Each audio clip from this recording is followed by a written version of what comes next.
Welcome back to Tampa City Council. Roll call, please. Carlson. Hurtak. Here. Clendenin. Here. Henderson. Vieira. Here. Miranda. And Maniscalco. Here. We have a physical quorum. All right, so I have a couple of requests here. Item number 83 to continue to February 15th under staff report. May I have a motion? We have a motion from Councilmember Miranda, second from Councilmember Clendenin. All in favor? Aye. Councilman Carlson has requested that item 85 be continued to February 15th. How about April 4th? April 4th, okay. Councilman Carlson has made a motion to continue 85 to April 4th, second from Councilman Clendenin.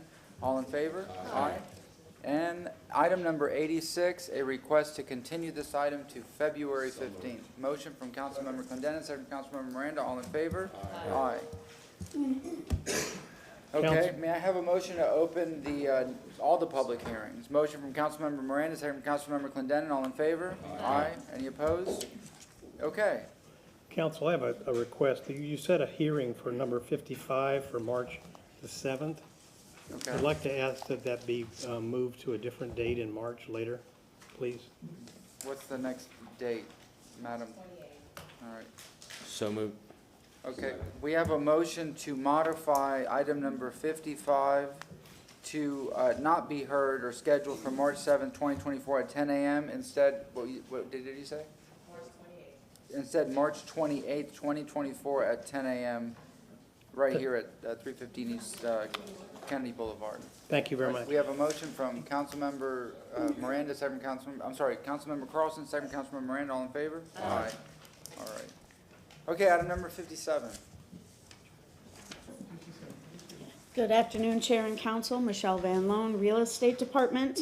We're here for the second reading to recognize Mr. Jim Urbanski with a honorary street naming sign at the corner of South Parker at Grand Central Avenue. We've reported on this previously, so if anyone would like me to go back over his many contributions to the city, I'm happy to do that. As part of this ordinance, I just want to remind you, as we've mentioned before, there is a dog park named after Mr. Urbanski at Al Lopez Park. Per the ordinance and the requirements, you do have in your packet an executive order from the mayor, as required by the ordinance, also supporting this honorary naming. And with that, I do want to introduce Mr. Mark Urbanski, Mr. Urbanski's son, and they just want to come up and express their gratitude, and then if you have any questions, I'm available. Thank you very much. Come on up.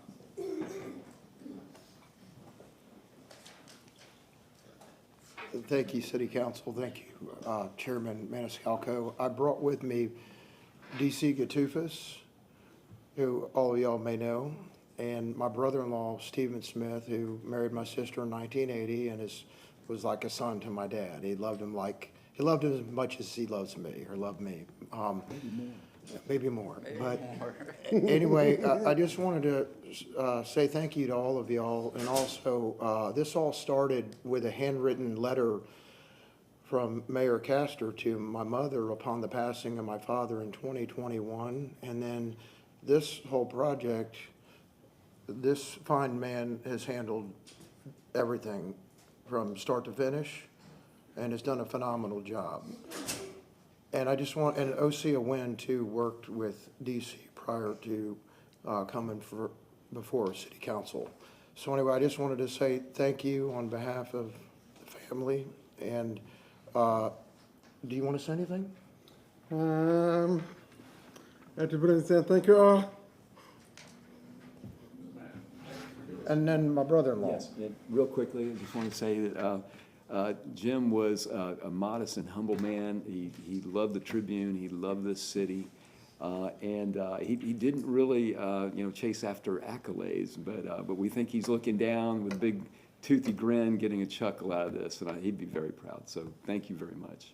Congratulations. You know, so from my understanding, I've been friends with Mr. Gatufas for, 13, 14 years. I know y'all go back to high school days, don't you? Yes. He told me the story of, a lot of things about your dad, but if it wasn't for your father, the Tampa Bay Buccaneers would have probably never come here. Is that correct?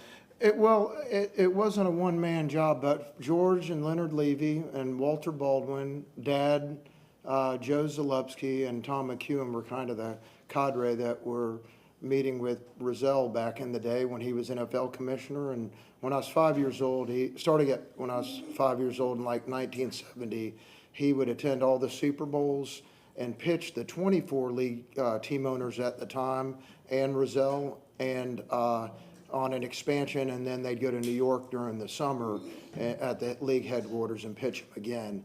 And in 74, they got the nod with Seattle, and in 76 was the first season. Very good. And the Outback Bowl and the Super Bowls too, so. Very cool. So, any other council members? Yes. Just quickly, I think maybe I met your dad, but it's so long ago, I don't remember. But I remember his legacy and what he did, so thank you. And I'm glad we're able to remember the Tribune too. It was such a great resource. You know, we all grew up reading it, and Tampa Bay Times does a great job too. But it was great, just the brand of it was fantastic. How we all look forward to it. And thank you so much to DC for your great work. He's been chasing this for, like you said, for 2 years and working really, really hard to make sure it went through. So thank you. It shows that citizen initiatives can move forward. Thank you.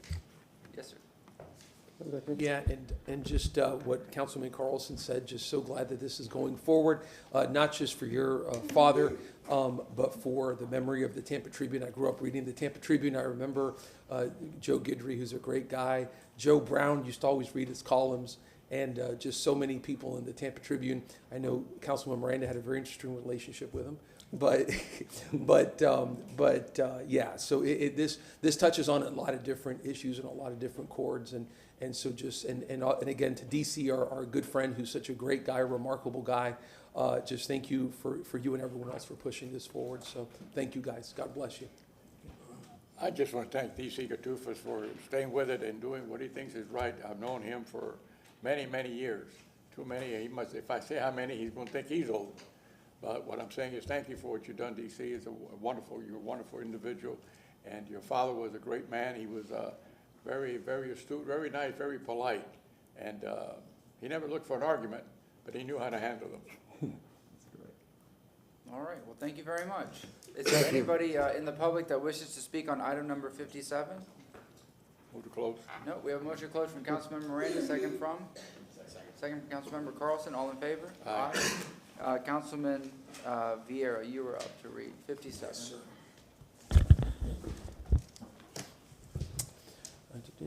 Move an ordinance being presented for second reading and adoption ordinance of the City of Tampa, Florida, approving the placement of an honorary street renaming or naming sign at the southwest corner of South Parker Street and Grand Central Avenue in Tampa, Florida, to honor James F. Urbanski, providing an effective date. Second. We have a motion from Councilmember Vieira, second from Councilmember Miranda. Please record your vote.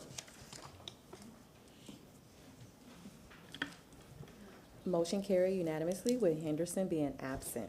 Thank you. Thank you very much. All right, next up is item number 58. This is the second reading. I see. Yes, ma'am. Hi, my name is Megan Bernholtz. I am the newest addition to the legal department here. And this is the second reading of a proposed ordinance that is designed to correct the city ethics code so it can come into compliance with our city charter, our state statute, and the First Amendment of the United States. In doing so, we amended 3 sections of the code. First, Section 2-514A is revised to be consistent with Section 8.07 of the city charter. This assures that employees that are prohibited from receiving a substantial benefit from contracts with any part of the city, rather than getting a benefit rather than only being prohibited from entering into contracts with their own department. Next, Section 2-543 is revised to be consistent with Chapter 112 of the Florida statutes. City law can't be more restrictive than state law, so this must be amended to restrict the disclosure of confidential information by both current and former city officials and employees, not just current ones. Finally, Section 2-658C is removed in order to be consistent with the First Amendment of the United States. The courts have ruled that the dangers of prematurely disclosing details of an ethics complaint do not outweigh a person's First Amendment right to free speech. Therefore, it's unconstitutional and it must be removed. As you can see, this is just a corrective ordinance, housekeeping, designed to bring us into compliance with charter, statute, and First Amendment. And I'm available for questions. All right, any questions or comments? Do we have any of the public that wishes to speak on item number 58? We have someone coming up to speak. Are you coming up to speak? I guess. Yes, ma'am, state your name. Good afternoon, Stephanie Pointer. I still have an issue with the whole, let's drop a ethics complaint, 5 days before an election? Is that what it is, 5? Whatever it is. It was way too close to the elections, in my opinion. We saw national elections change because somebody dropped things in the news that may or may not be true. And I would like to remind you folks who are on council that we saw things come out in the media that were not true during the last elections, and if somebody waits until 5 days beforehand, it's going to make it awfully hard to win. Thank you. Thank you very much. Anybody else? Nobody is registered. Motion to close? So moved. Motion to close from Councilman Vieira, second from Councilman Carlson. All in favor? Aye. Any opposed? Councilmember Clendenin, item 58. I move file number E2023-8, Chapter 2, an ordinance being presented for second reading and adoption. An ordinance of the City of Tampa, Florida, amending City of Tampa Code of Ordinances, Chapter 2, Article 8, City of Tampa Ethics Code, amending Section 2-514, Prohibition against receipt of benefits from contracts for the city, amending Sections 2-543, Use of confidential information, amending Section 2-658, Procedure on complaints of violations, repealing all ordinances or parts of ordinances in conflict therewith, providing for severability, providing an effective date. Second. We have a motion from Councilmember Clendenin, second from Councilmember Vieira. Please record your vote.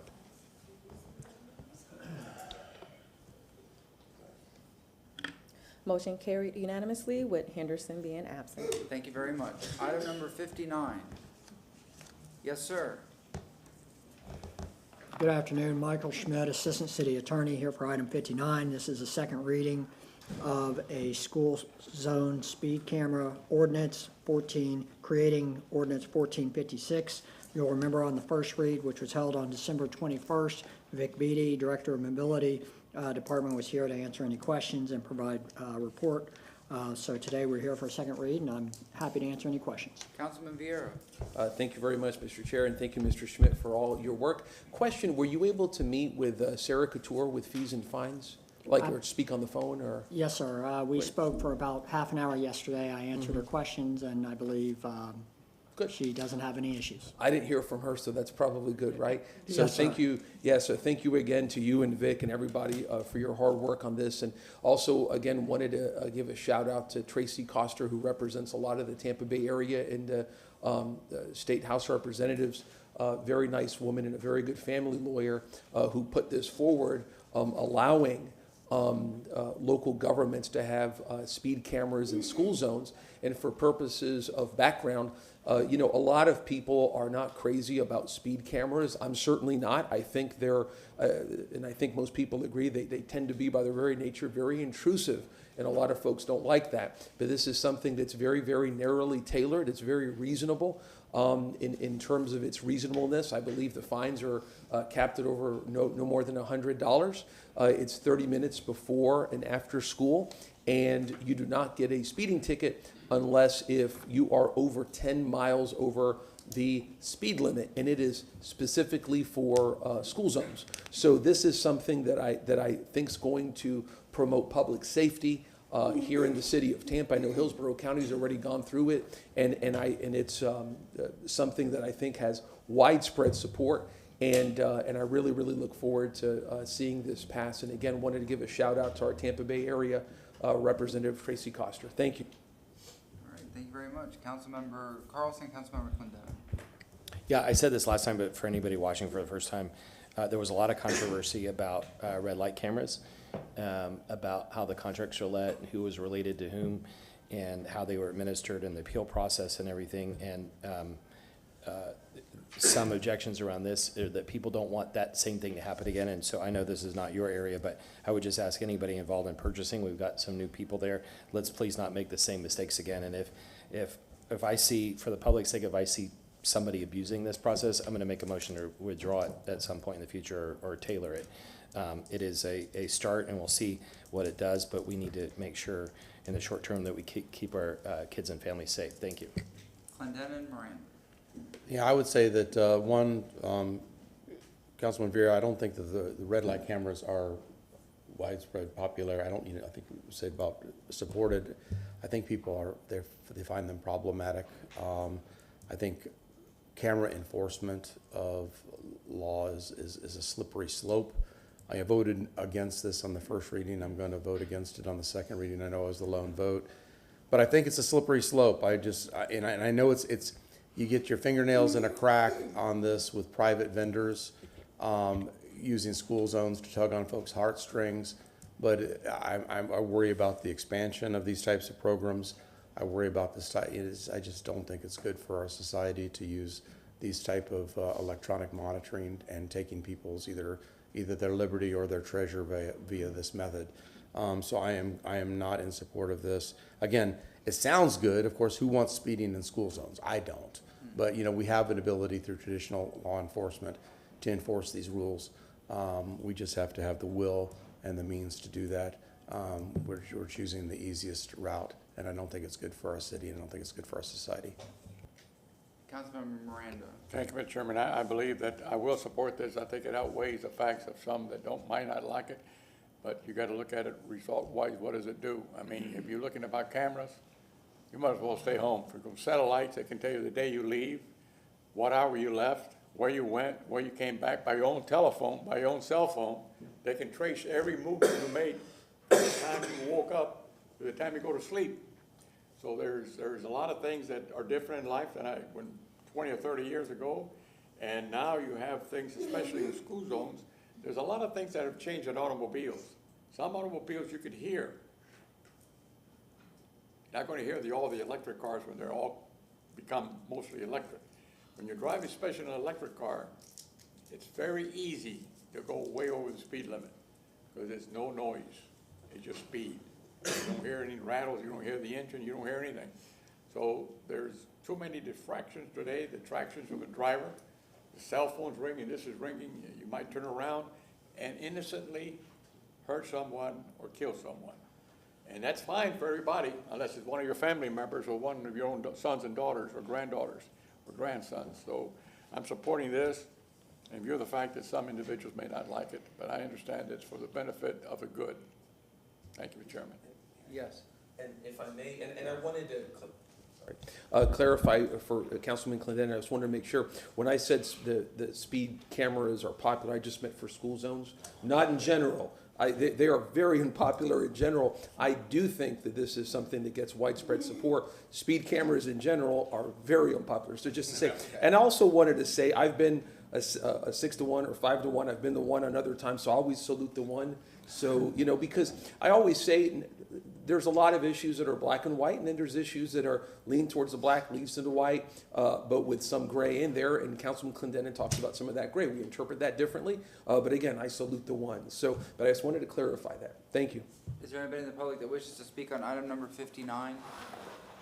We don't have anybody registered. Motion to close for Councilman Miranda. Do we have a second? Second from Councilman Vieira. All in favor? Aye. Any opposed? Councilmember Hurtak. Yes. Ordinance in the city of Tampa, Florida, creating Tampa Code Section 14-56 titled School Speed Zone Enforcement Cameras, authorizing a school speed zone speed enforcement program and use of speed detection systems within the city, providing for program implementation requirements and designation of school zones, providing for enforcement and administrative procedures, and providing an effective date. Second. We have a motion and a second from Councilmember Miranda. Please record your vote. Motion carried with Clendenin voting no and Henderson being absent. All right, item number 60. Yes, ma'am. Good afternoon, council. My name is Dana Crosby Collier. I'm with the City Attorney's Office. Item number 60 is an ordinance up for second reading today that corrects a Scrivener's error in section 27-288 of the code. I'm available if you have any questions. Do you have any questions or comments? No? Do you have anybody in the public that wishes to speak on this item? May I have a motion to close? Motion to close for Councilman Clendenin, second Councilman Miranda. All in favor? Aye. Councilmember Carlson, 60. Yes, sir, thank you. I'd like to move item number 60, file number E2023-8, CH27, ordinance of the City of Tampa, Florida, amending ordinance number 2023-128, passed and ordained by the City Council of the City of Tampa on September 21st, 2023, by correcting a Scrivener's error in the body of the ordinance and in the texting amendment, section 27-288, solid waste, providing for repeal of all ordinances in conflict, providing for severability, Second. providing effective date. We have a motion from Councilmember Carlson, second from Councilmember Miranda. Please record your vote. Motion carried unanimously with Henderson being absent. Thank you very much. All right, item number 61. Can you all see me? Soon, not yet.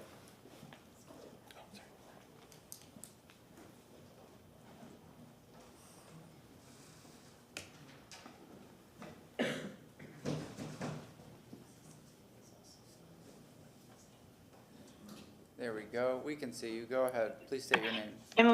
Emily Phelan, Planning Commission staff. Item number 61 is TA CPA 2316, a map amendment located at folio numbers 140515.1214 and 140515.1216. The request is to change the future land use from heavy industrial to community mixed use 35. The amendment was approved at the December 14th, 2023 hearing and is in front of you for second reading, and I'm available if you have any questions. Any questions or comments? No, do we have anybody in the public that wishes to speak on item number 61? Move to close. Motion to close from Councilman Clendenin, second from Councilman Miranda. All in favor? Aye. Any opposed? Councilmember Miranda, 61. Thank you, Mr. Chairman. File number 61, file number TA/CPA 23/16. An ordinance being presented for second reading and adoption. An ordinance amending the Tampa Comprehensive Plan future land use element, future land use map for the property located at folio number 140515.1214 and 140515.1216 from heavy industrial HI to community mixed use 35, CMU 35, providing for repeal of all ordinances in conflict, providing for severability, providing an effective date. We have a motion from Councilmember Miranda, second from Councilman Vieira. Please record your vote.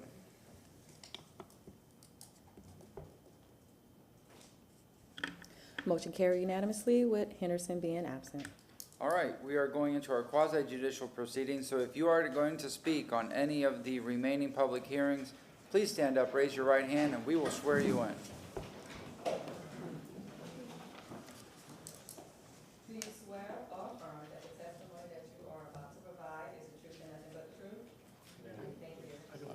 All right, thank you very much. Item number 62. Good afternoon, Sam Thomas, Development Coordination. Item number 62 is REZ 2332. This item is a rezoning request for the property located at 2501 East Fowler Avenue. The request is to rezone from commercial general and commercial intensive to planned development for residential multifamily, restaurant drive-in, and office, business, or professional. Revisions have been completed and certified plans have been submitted to the clerk's office. I'm available if you have any questions. Any questions or comments? Thank you very much. All right.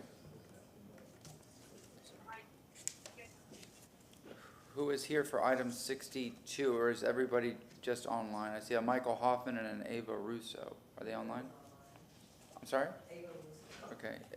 Oh, yes. Did you, were you sworn in? Did you raise your right hand? Yes, You I was? did. Okay, go ahead. Please state your name.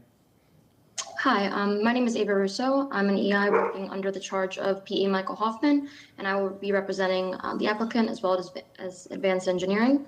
We are requesting to rezone the 4.9 acre property from CG/CI to a planned development to allow for a change of use from existing 116 unit hotel and restaurant to 116 unit multifamily apartment building, restaurant, office space, and drive-in restaurant. The property is proposing 24 dwelling units per gross acre, as well as a little over 14,000 square feet of commercial space. Since the first hearing, minor updates to the master plan have been made, which include natural resource updates and site plan updates, as well as updates to the parking waiver, which has reduced the waiver from 37% to 28%. Kindly request your approval for the second hearing today. Thank you. All right. Do we have any questions for the applicant? No. I want to hear testimony from the dog. I heard a Sorry about that. I heard a dog barking in the background. Can The we one swear? time she chooses to make a sound. Make him raise his right hand. Can He's we gonna swear in talk. the If he's dogs? gonna talk, he's gotta be sworn in. Yeah, swear in the dog. Well, there Anybody she goes. here in You the just hear public her. wish to speak on item number 62? Can I get a motion to close? Motion to close. Motion to close from Councilmember Miranda, second from Councilmember Clendenin. All in favor? Aye. Any opposed? Councilman Clendenin. I move file number REZ 2332, an ordinance being presented for second reading and adoption, an ordinance rezoning property in the general vicinity of 2501 East Fowler Avenue in the city of Tampa, Florida, and more particularly described in section 1 from zoning district classifications CG, commercial general, and CI, commercial intensive, to PD, planned development, residential, multifamily, restaurant drive-in, and office business professional, providing an effective date. We have a motion from Councilman Clendenin, second from Councilman Miranda. Please record your vote. Motion carried unanimously with Henderson being absent and Vieira being absent at vote. Item number 63. Sam Thomas, Development Coordination. Item number 63 is REZ 2370. This item is a rezoning request for the property located at 7212 South Sherrill Street. The request is to rezone from residential single-family 50 to residential multifamily 18. I'm available if you have any questions. Any questions? I see none. Do we have anybody from the public, I'm sorry, an applicant for item 63? Yes, ma'am. Come on up, state your name if you have to add anything or like to add anything. My name is Ruth Padilla, and no, not really. We're just trying to make this property legal because it's already one bedroom or two bedroom, one bath upstairs, and when we bought it, it was already closed in, so to a one bedroom, one bath downstairs. Okay, thank you very much. Is there anybody in the public that wishes to speak on item 63? Go ahead. Yes, ma'am. Please state your name. Stephanie Pointer, I support this. This lady did a good job doing it all by herself. And this is the one that's a house that was already busted up into two parts. And Yep. LaShawn and I had a sidebar about it because it said, they said that you could do up to 3 units on it. But when you did the calculations, according to what was on the staff report, there was a discrepancy in the size of the property. It's actually only 2 units. So that's just me. I mean, I don't usually question staff about that, but it was, I did the math before I came up here. And when I asked her about it, and she said it was the difference in the thing. So that was Councilman Clendenin's issue with it, was thinking they could build 3 units on that lot, and they can't. I wouldn't let them.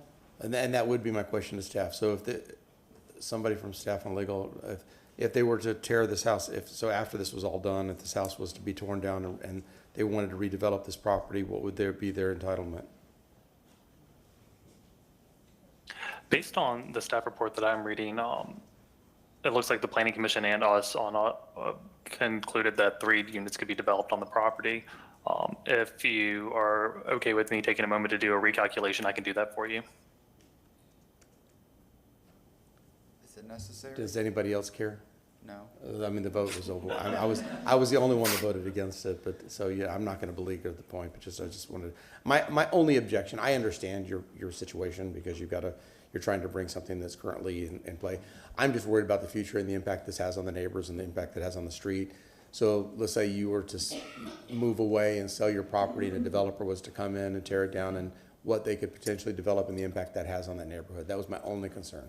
And so, and I don't think my fellow council people share that concern. So I think you're fine. You're okay. You're okay. Okay, well, I just wanted to say that the property, first of all, would not support 3 units. Right. It's not big enough to support 3 units. Oh, you'd be surprised what they develop in the city. Well, yeah, I know. You'd be surprised what they I know. with swales. Yeah, no, I've seen it. I've seen it. I've been in South Tampa. But anyway, I just wanted to let you know it's Okay. nothing personal. I just have concern, and because I'm trying to be that neighborhood protection guy and the street Right. protection guy, and I want to make sure these neighborhoods are not overdeveloped, and so Right. that's my Yep. only concern. So I understand. and it's the reason why I voted. Yep, okay, against. thank you.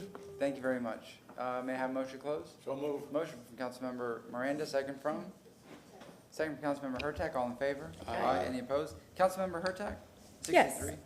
File number REZ 23-70, ordinance being presented for second reading and adoption, an ordinance rezoning property in the general vicinity of 7212 South Sherrill Street in the city of Tampa, Florida, and more particularly described in Section 1 from zoning district classification RS50 residential single family to RM18 residential multifamily, providing an effective date. Second. We have a motion from Councilmember Hurtak, second from Councilmember Miranda. Please record your vote. Motion carried with Clendenin voting no, Henderson being absent, and VR being absent at vote. Thank you very much. Item number 64. St. Thomas Development Coordination. Item number 64 is REZ 2395. This item is a rezoning request for the property located at 3616 West Ballast Point Boulevard. The request is to rezone from plan development to plan development for a restaurant drive-in. Revisions have been completed and certified plans have been submitted to the clerk's office. I'm available if you have any questions. Any questions? Nope. Yes, ma'am. Please state your name. Alex Jailer, 400 North Ashley Drive. This was unanimously approved on first reading, and we respectfully request your approval again today. Thanks. Any questions or comments? No. Is there anybody in the public that wishes to speak on item 64? Yes, ma'am.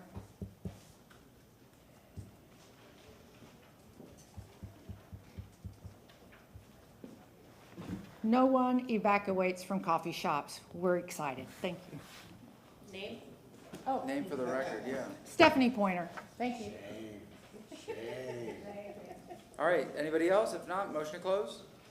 Motion to moved. close? Motion to close from Councilman Miranda, second from Councilman Clendenin. All in favor? Aye. Wait, Councilmember Carlson, 64. Thank you, sir. I'd like to move item number 64, file number REZ 23-95, an ordinance rezoning property in the general vicinity of 3616 West Ballast Point Boulevard in the city of Tampa, Florida, more particularly described in Section 1 from zoning district classification PD plan development to PD plan development restaurant drive-in, providing effective date. We have a motion from Councilmember Carlson, second from Councilmember Miranda. Please record your vote. Motion carried unanimously with Henderson being absent.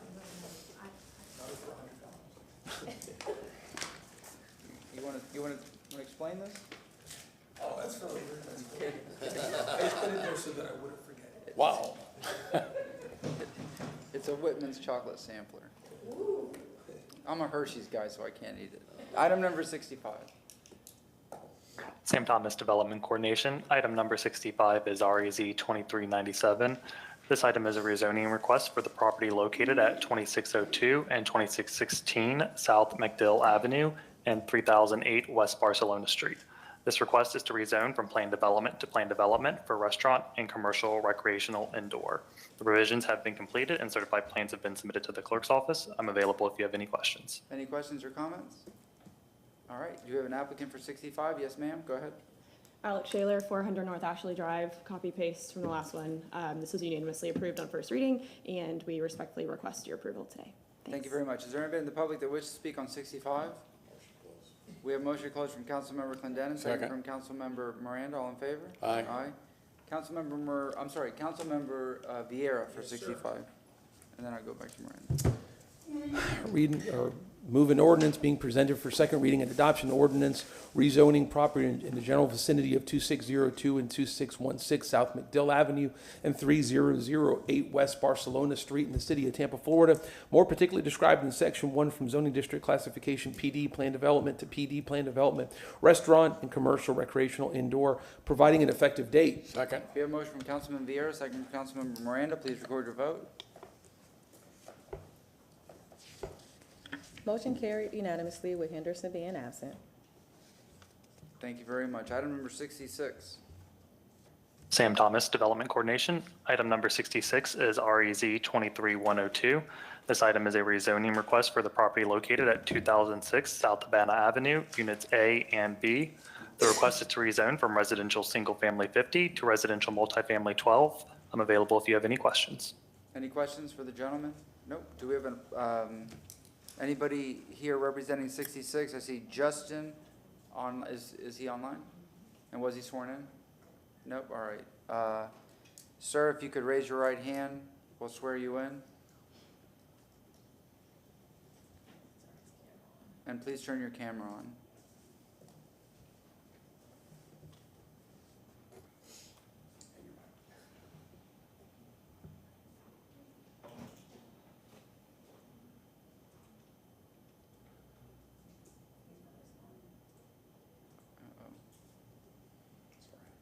Well, I mean, is there anybody in the public that wishes to speak on 66? Motion closed. Motion closed from Councilmember Second. Clendenin, second from Councilmember Miranda. All in favor? Aye. Any opposed? Councilmember Miranda, 66. Thank you, Mr. Chairman. File number 66, file number REZ-23-102. Ordinance being presented for second reading and adoption. An ordinance rezoning property general vicinity of 2006 South Habana Avenue and units A and B in the city of Tampa, Florida, more particularly described from section 1 from zoning districts classification, RS 50 residential single family, RM 12 residential multifamily, providing an effective date. Do we have a second? Second from Councilmember Clendenin. Please record your vote.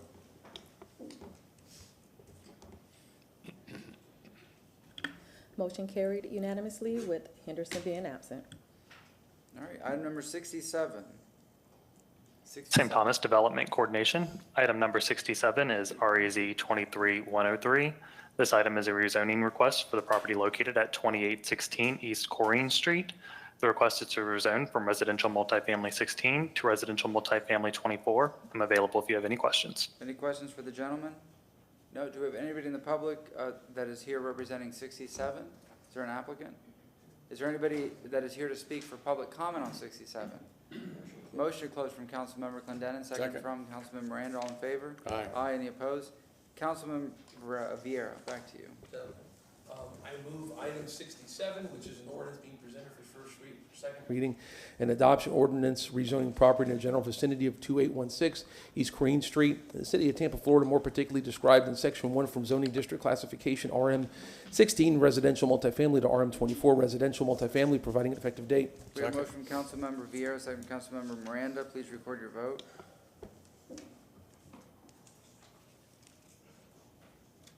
Motion carried unanimously with Henderson being absent.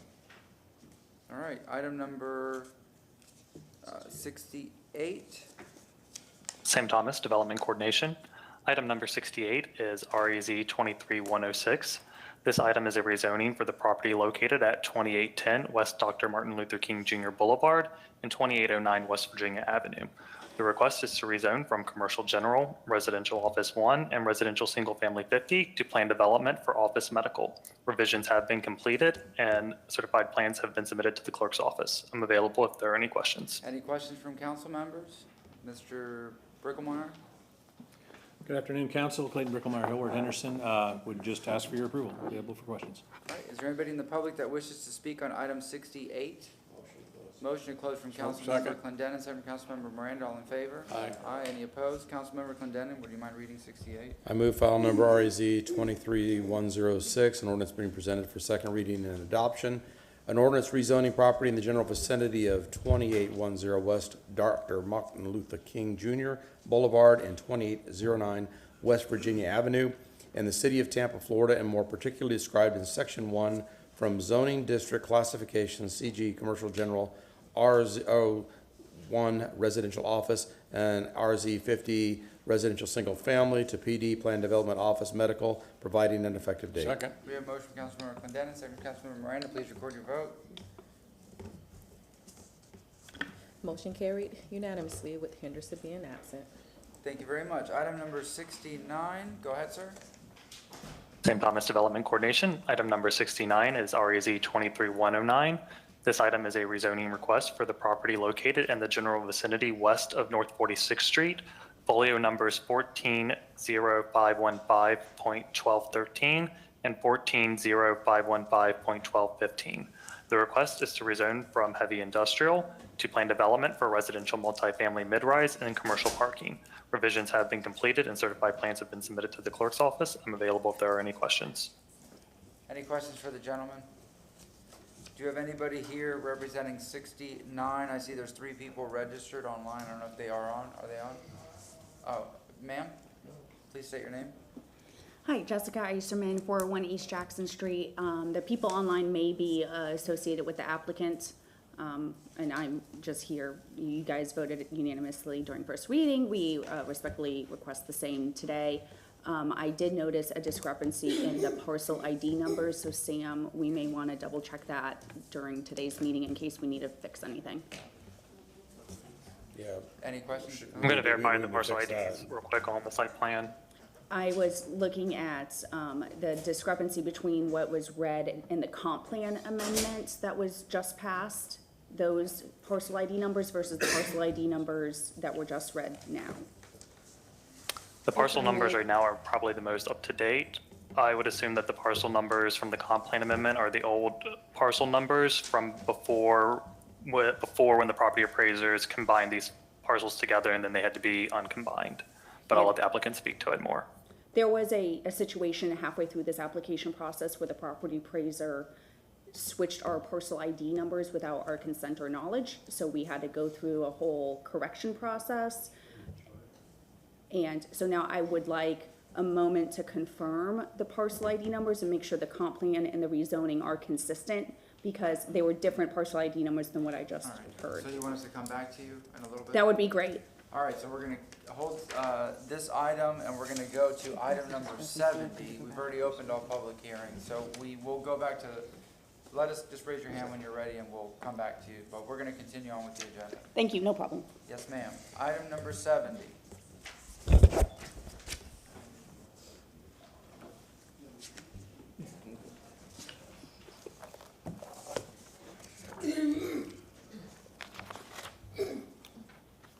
Good afternoon, Council.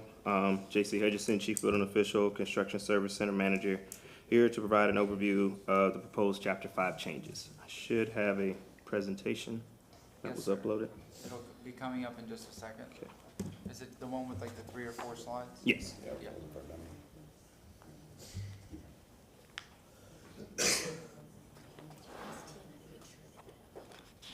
And we don't have anything on our screens here. It's just. We haven't had them already. Yeah.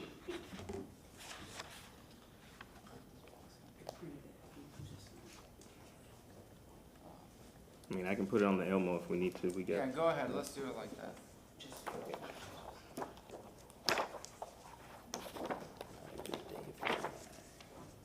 Thank you very much. Go ahead, sir. All right. So the intent for the changes here for Chapter 5 is just trying to combine the Construction Services Division's documentation and combine the state and local requirements to reorganize the code sections to provide clarity and consistency to the implementation of the Florida Building Code.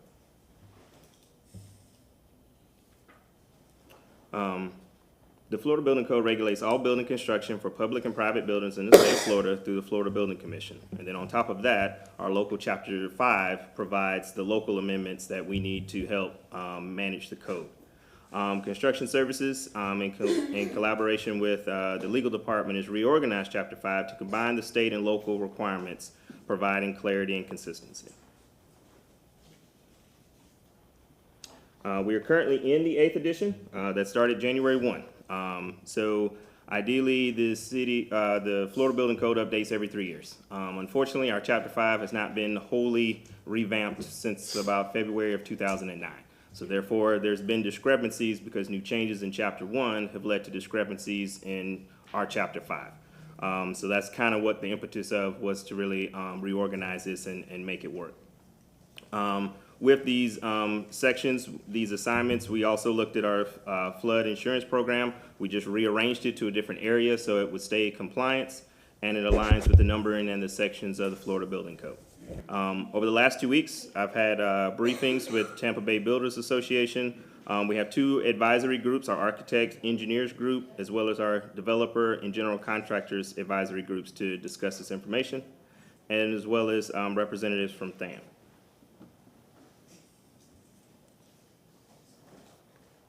So when we're sticking to the Florida Building Commission and their requirements, we have to break up the local amendments into 2 different brackets. One are administrative amendments and technical amendments. Administrative amendments are just strictly how the city is run, how the city building department handles fees and handles refunds. Obviously, with different jurisdictions, different areas, that, you know, the state's not going to regulate that at the state level. They leave that to the local jurisdictions.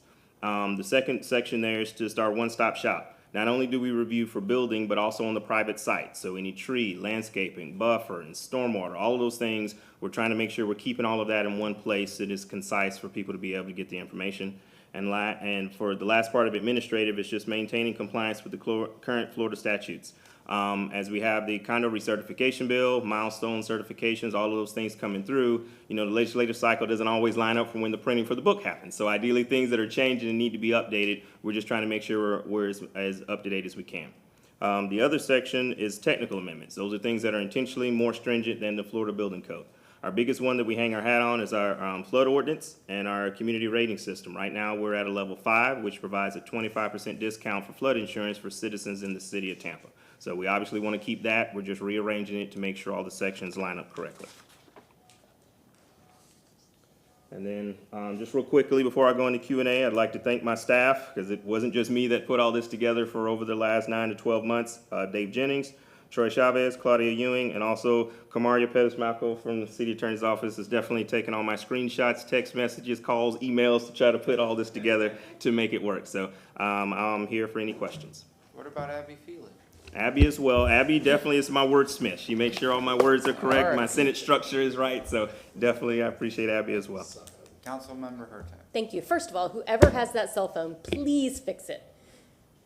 Oh, it's outside? It's outside. Oh, then it just sounded like a cell phone. Okay, well then, thank you. I appreciate y'all telling me.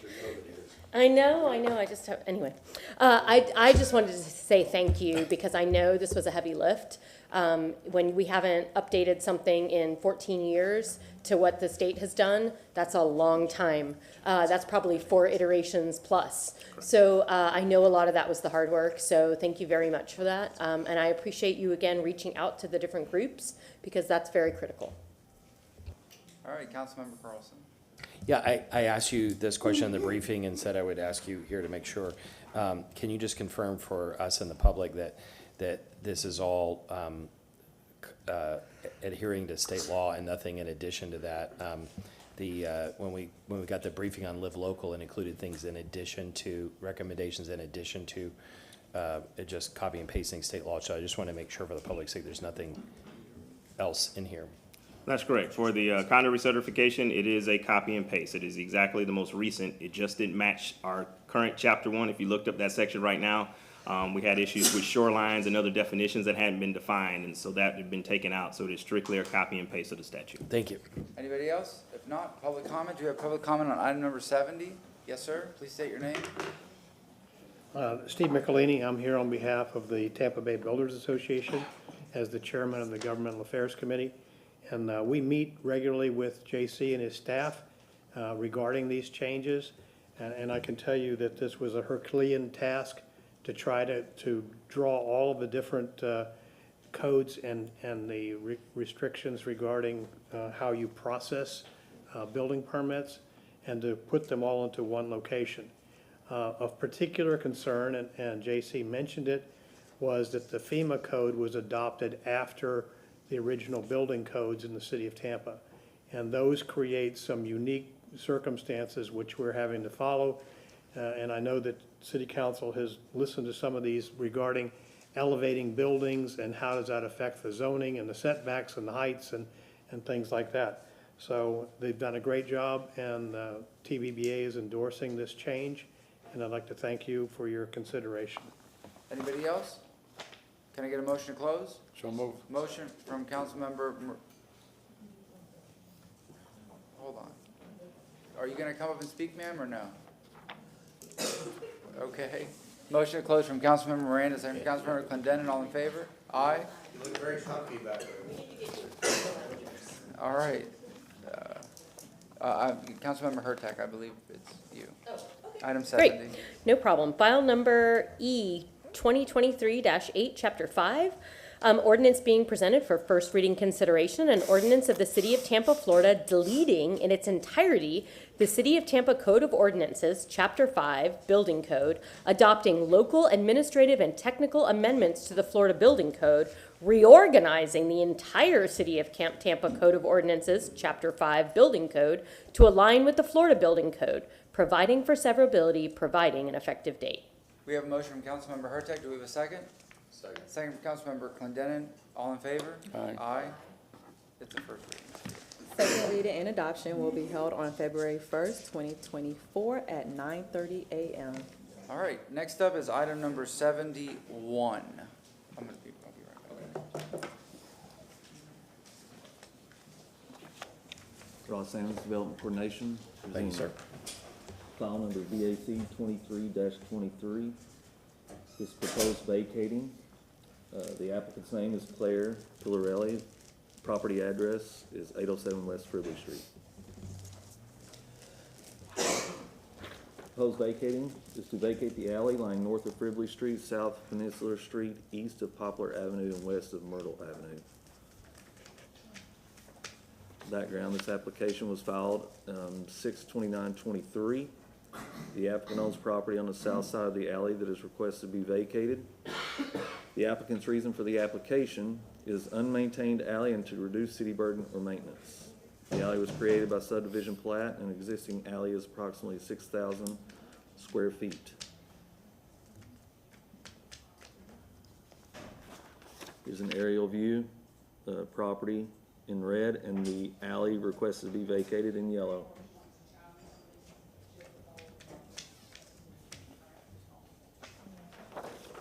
Subdivision plat, lot 37.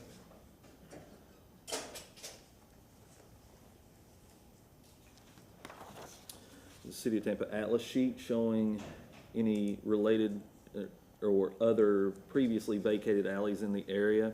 Again, the proposed vacating is in red. And again, previously vacated alley to the north block, 29.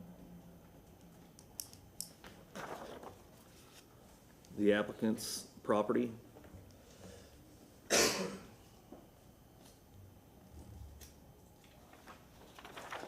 This is the alley looking west from North Myrtle Avenue, approximate location. This is the alley looking east from North Poplar Avenue, approximate location here.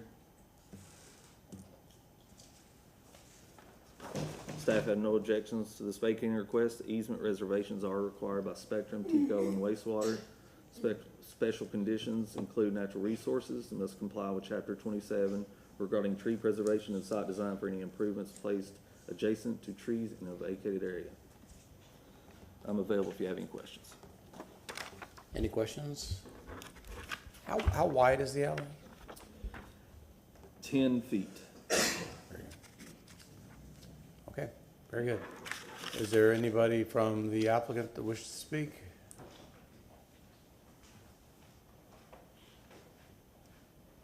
Hey, good afternoon. I'm Claire Pillarelli, the applicant. And I'd just like to say, I submitted this because overall it helps reduce the burden of maintenance on the city. But more importantly, I think to the neighborhood, it opens up green space that currently is unusable to the residents that live on that block. The alley is currently not passable from the Myrtle end due to overgrowth that has built up over the last several years, and I think it would be a great opportunity to make use of that and just expand on all the trees and livable green space that is, currently in Riverside Heights neighborhood. The other piece that I would say, I think, this application, in my opinion, helps clear up some of the confusion that I've heard in the neighborhood about who's accountable for maintaining that area. By the city vacating it, it becomes very clear who's responsible for maintaining that space moving forward. Other than that, the only thing I wanted to add, one of my neighbors that was in support of the application was here this morning. Unfortunately, he had a commitment and had to leave, but he will plan on attending the second reading of this as well, and or making a statement available online. So, thank you. Thank you. Okay, anybody from the public here wish to speak on this issue? We have somebody registered, is that correct? All right, Mary Sales, I believe, and was she sworn in? Oh, okay, go ahead. Mary, if you're on the line and like to speak, please unmute yourself and turn on your camera.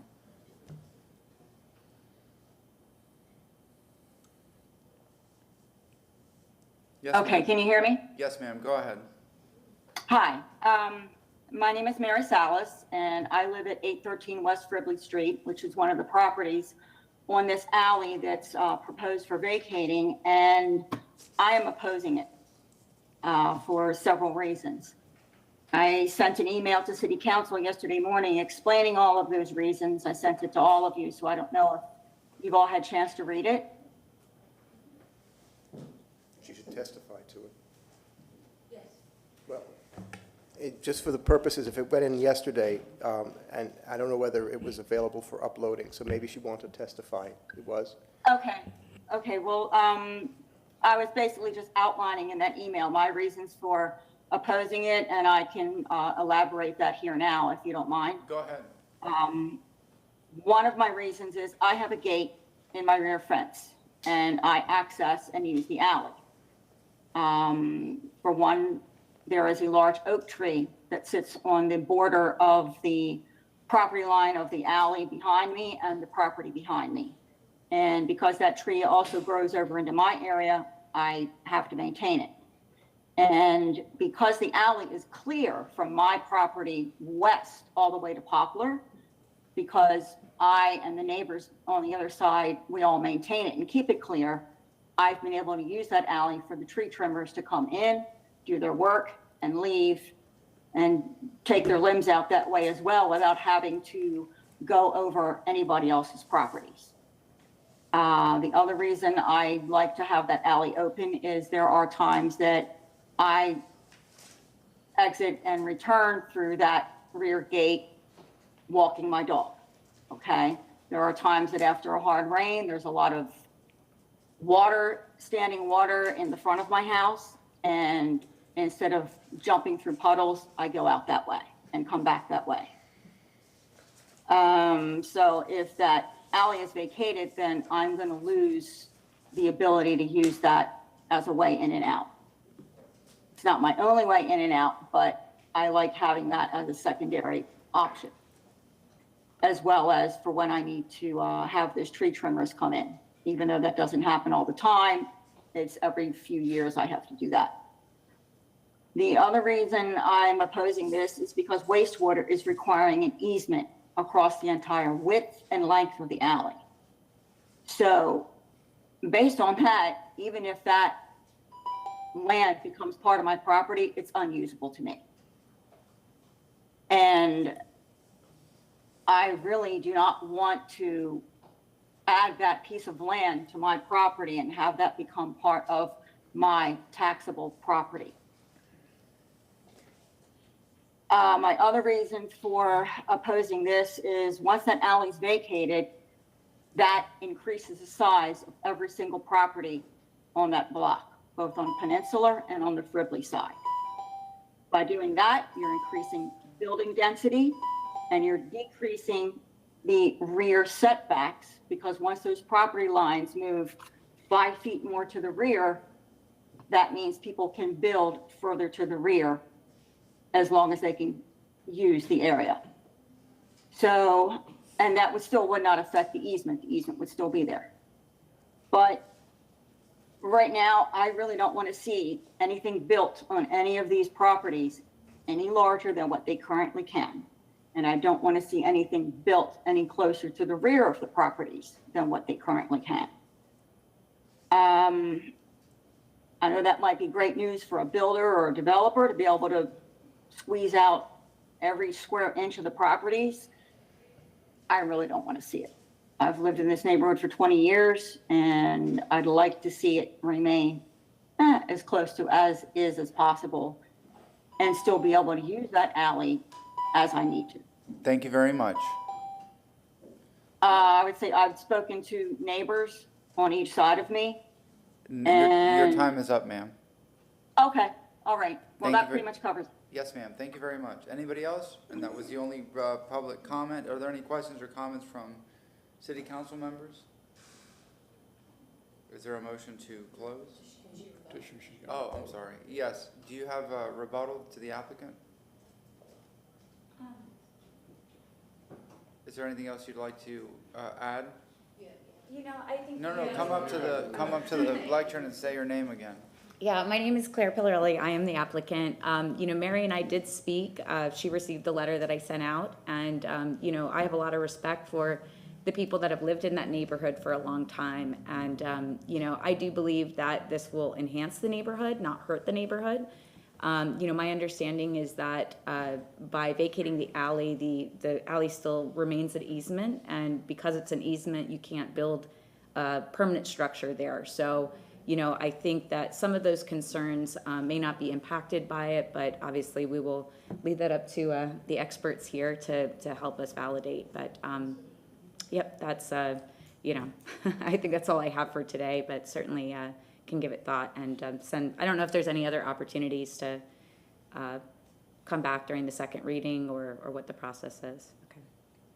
Thank you very much. Yes, ma'am? We have motion closed from Councilmember Hurtak. Second from Councilmember Miranda. All in favor? Aye. Aye. What is the pleasure of council? Yes, ma'am? Just because there's a neighbor who still wants to use her alley, I'm gonna move to deny. So I think I just need to say, I deny the request to vacate the alley lying north of West Fribley Street, south of West Peninsular Street, east of North Myrtle Avenue, and west of North Poplar Avenue, vacating 23-23, BAC 23-23.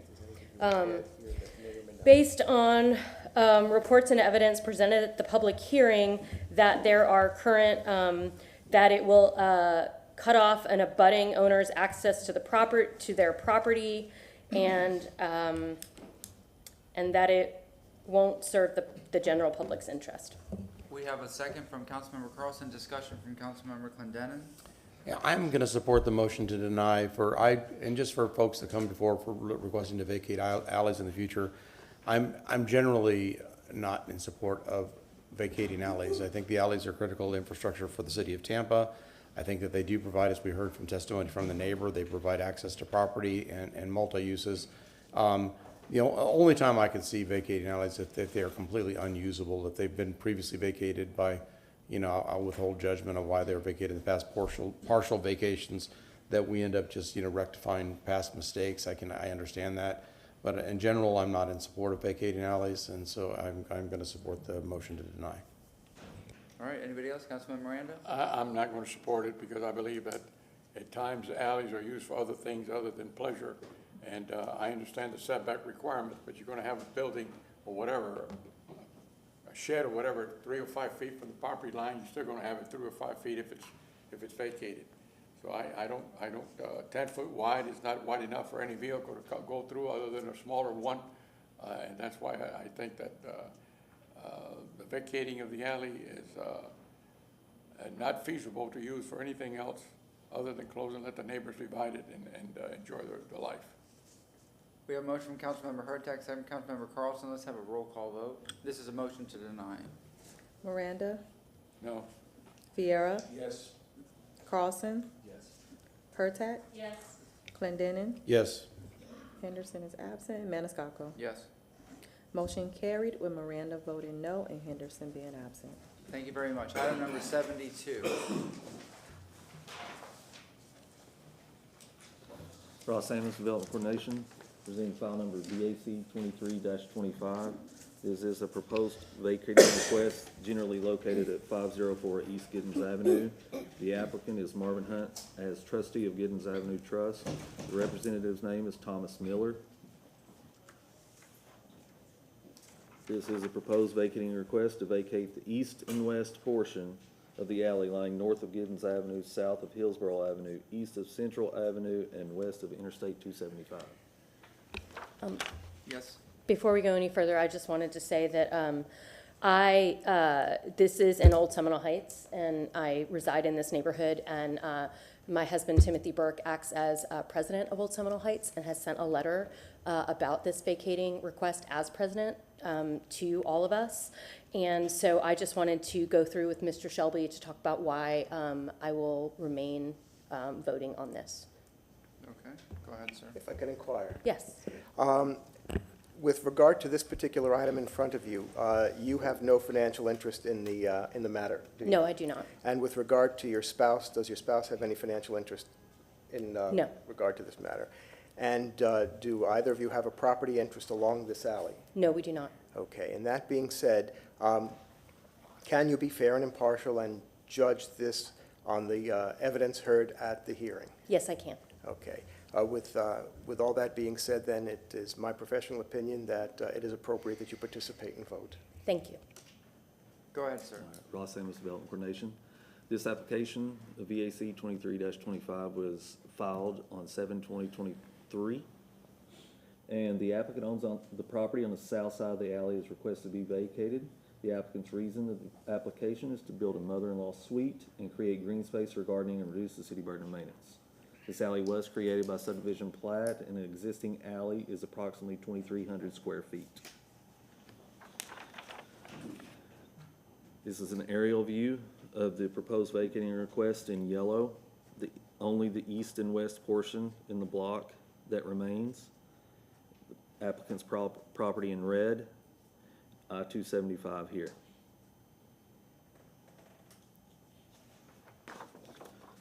This is a subdivision that created the alley, and this is before the construction of I-275 or State Road 93 at the time. This is the City of Tampa Atlas sheet showing the current right-of-way limits of Interstate 275 here compared to the remainder of the block of that plat, Block 2. And again, the proposed vacating request is highlighted in red here, the east and west portion of the alley of that block.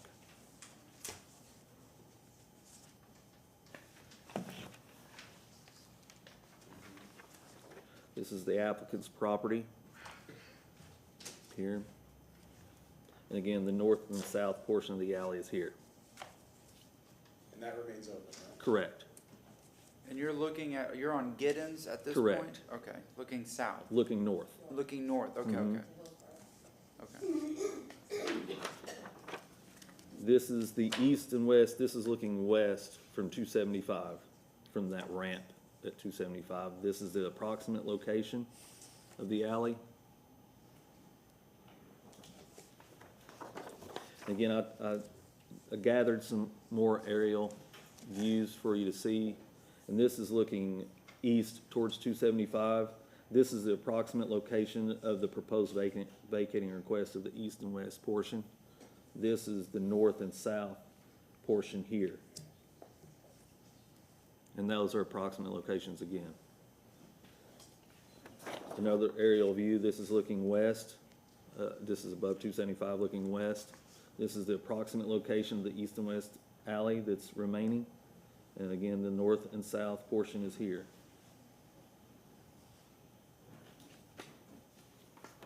Staff has no objections to this vacating request. Easement reservations are required by Spectrum, TECO, and wastewater.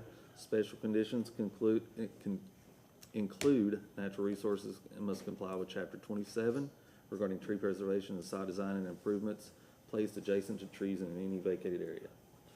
That concludes my presentation. Any I'm questions? available if you have any questions. Thank you very much, sir. Yeah. All right, do we have an applicant for this item 72? Yes, sir, come on up, please state your name.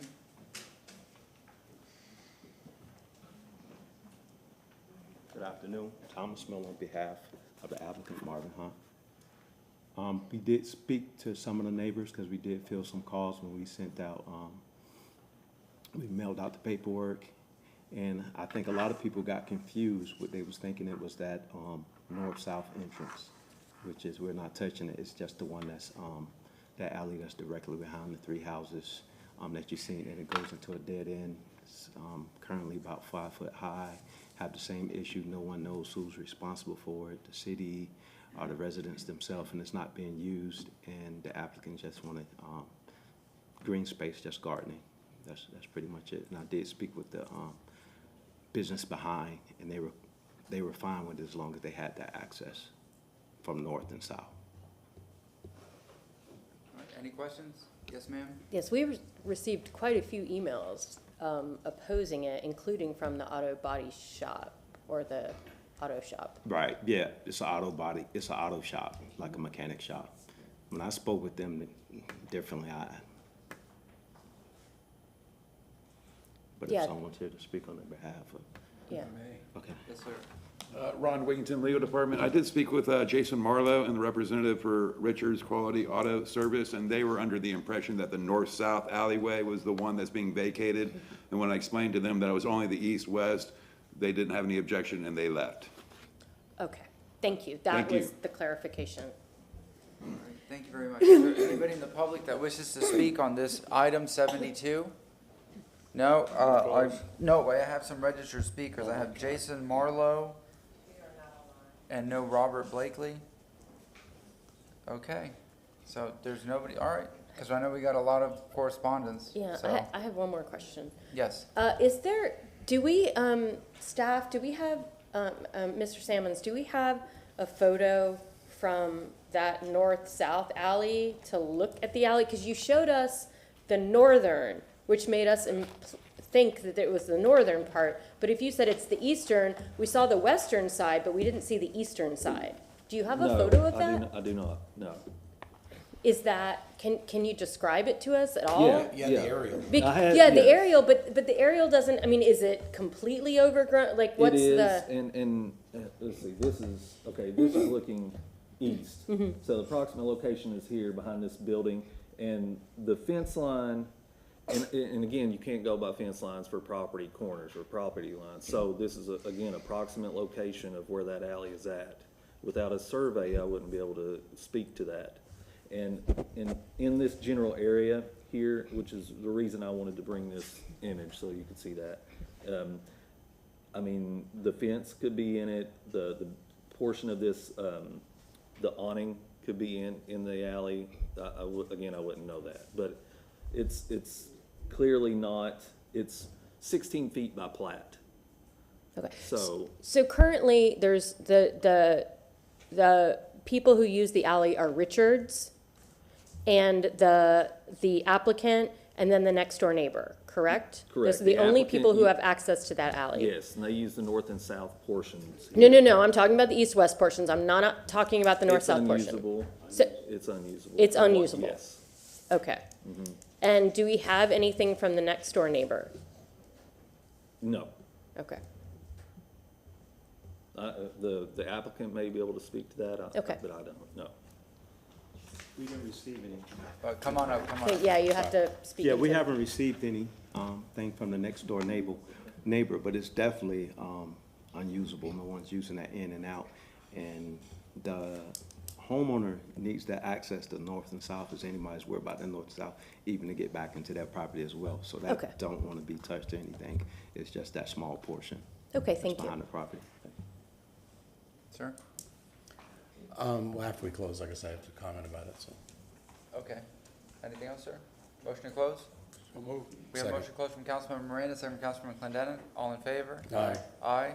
You said you wish to comment after Yeah, we I close? do, because I don't want to, in the risk of being inconsistent, I wanted to explain why I'm going to support this one, because as I previously said in my discussions about past, issues with alleys, clearly I-275, decimated the usefulness of this alley with the commercial establishment, and I can confirm from the advocate for that auto body shop, they were confused between the north-south function and the east-west function.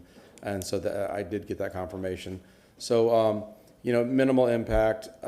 This is one of those things that the alley has been decimated and it's not useful for the homeowners or the business there. And you're still going to retain that north-south alley. So I'm going to support this issue. Thank you. All right. An interesting fact, because we looked at the old platted map, the road that used to exist where 275 is was Wilson, was the name of this, Wilson Avenue, I think. So now you know for trivia night. I know. All right, what is the pleasure of council for 72? What is the pleasure of council? Councilman Miranda, would you mind reading it? I don't mind reading item number 72, file number VAC 23-25.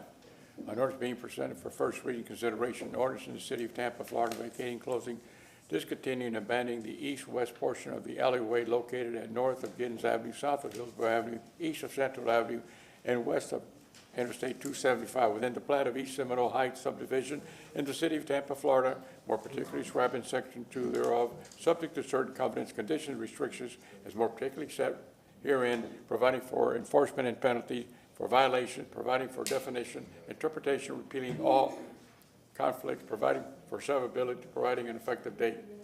We have a motion from Councilmember Miranda. Do we have a second? Second from Councilmember Clendenin. All in favor? Oh, I'm sorry, discussion. Councilmember. And I just want to say that historically, I am very similar to Councilmember Clendenin, and I never approve vacations that can actually be used. In this case, it's very clear that this is not an alley that's usable for 2 out of the 3 homes. in this, or 2 out of the 3 properties, and that the north-south alley will be maintained, so I will support this. All right, all in favor? Aye. Aye, any opposed? No, it's a You don't first have reading. to. Second reading and adoption will be held on February 1st, 2024 at 9:30 a.m. Well, 315 East Kennedy Boulevard, 3rd floor, Tampa, Florida, 33602. all right, are we gonna go back to item 69 for clarification? Thank you, Yes. Mr. Chairman. Yes, ma'am. Kate Wells with the legal department. We have confirmed that item 69, that the folio numbers are correct, and they are consistent with how the ordinance was read on first reading. I will note that the related comp plan amendment, that is item 61, there was a discrepancy. However, the hearing on item 61, first hearing was originally set for September. At that time, the address was correct. So it was properly noticed in September, when it was then, first reading was then continued to December. So we have confirmed that notwithstanding the discrepancy in the folio numbers, both the rezoning and the comp plan amendment were properly noticed and advertised. What we are going to do with the comp plan amendment ordinance on item 61, we will bring that to you as a Scrivener's error ordinance, just to simply correct the folio numbers. But legally, there are no issues with moving forward with second reading on the rezoning ordinance. Okay, Thank you. thank you. Who wishes to read item 69? Where did I leave off? Councilman Carlson? Oh, close it, you say? Okay, may I have a motion to close 69? Motion from Councilmember Miranda, second from Councilmember Clendenin. All in favor? Aye. Councilmember Carlson.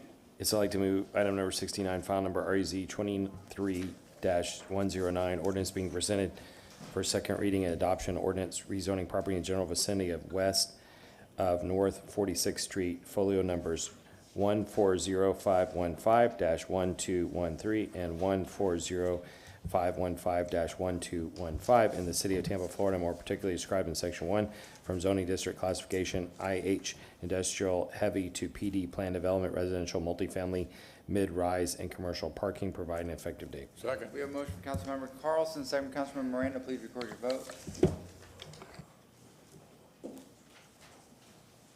Motion carried unanimously with Henderson being absent. Thank you very much. Item number 73. Good afternoon, Rebecca Johns, Legal Department. This is the second public hearing on a development agreement for the multifamily project on Fowler Avenue across from USF. Just to refresh your memory, this is a HB 1339 development. Between first and second hearing, the development agreement was revised to address a letter that USF had sent before the first hearing. So that was what the changes were. I sent you all a memo explaining what the changes were.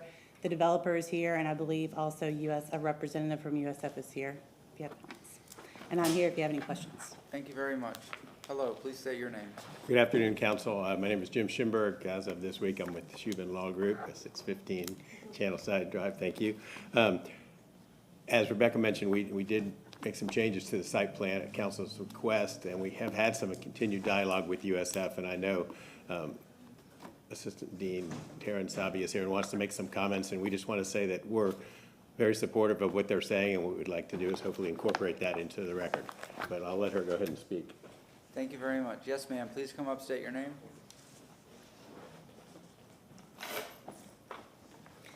Good afternoon, council members. My name is Taryn Sabia. I am the Assistant Dean for Research representing the University of South Florida.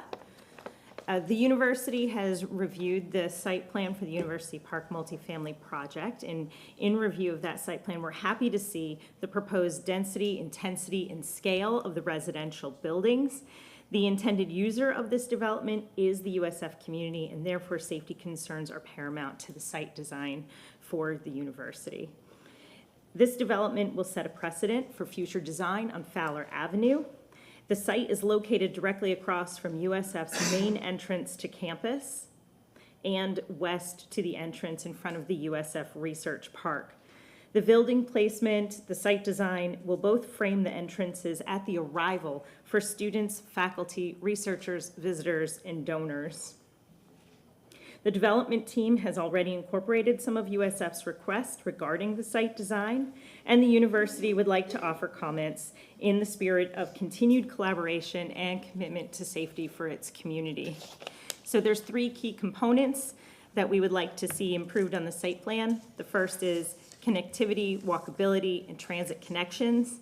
So designing for a walkable block structure instead of large suburban apartment complex.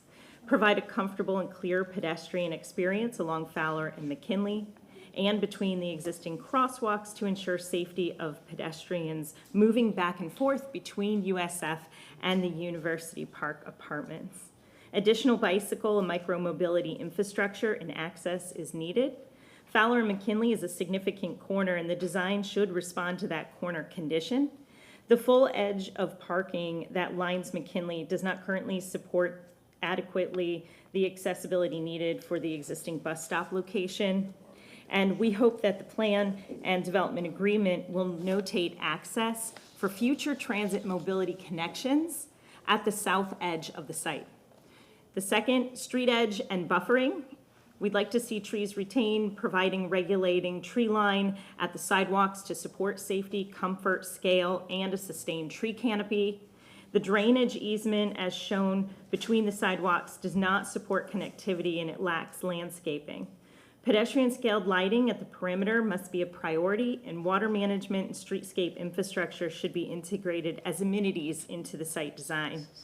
Third, the ground floor experience. And we would like to see additional retail square footage added at the ground level to create a vibrant mixed-use environment. The development is an opportunity to catalyze a lively university district. These buildings will become part of the gateway to USF.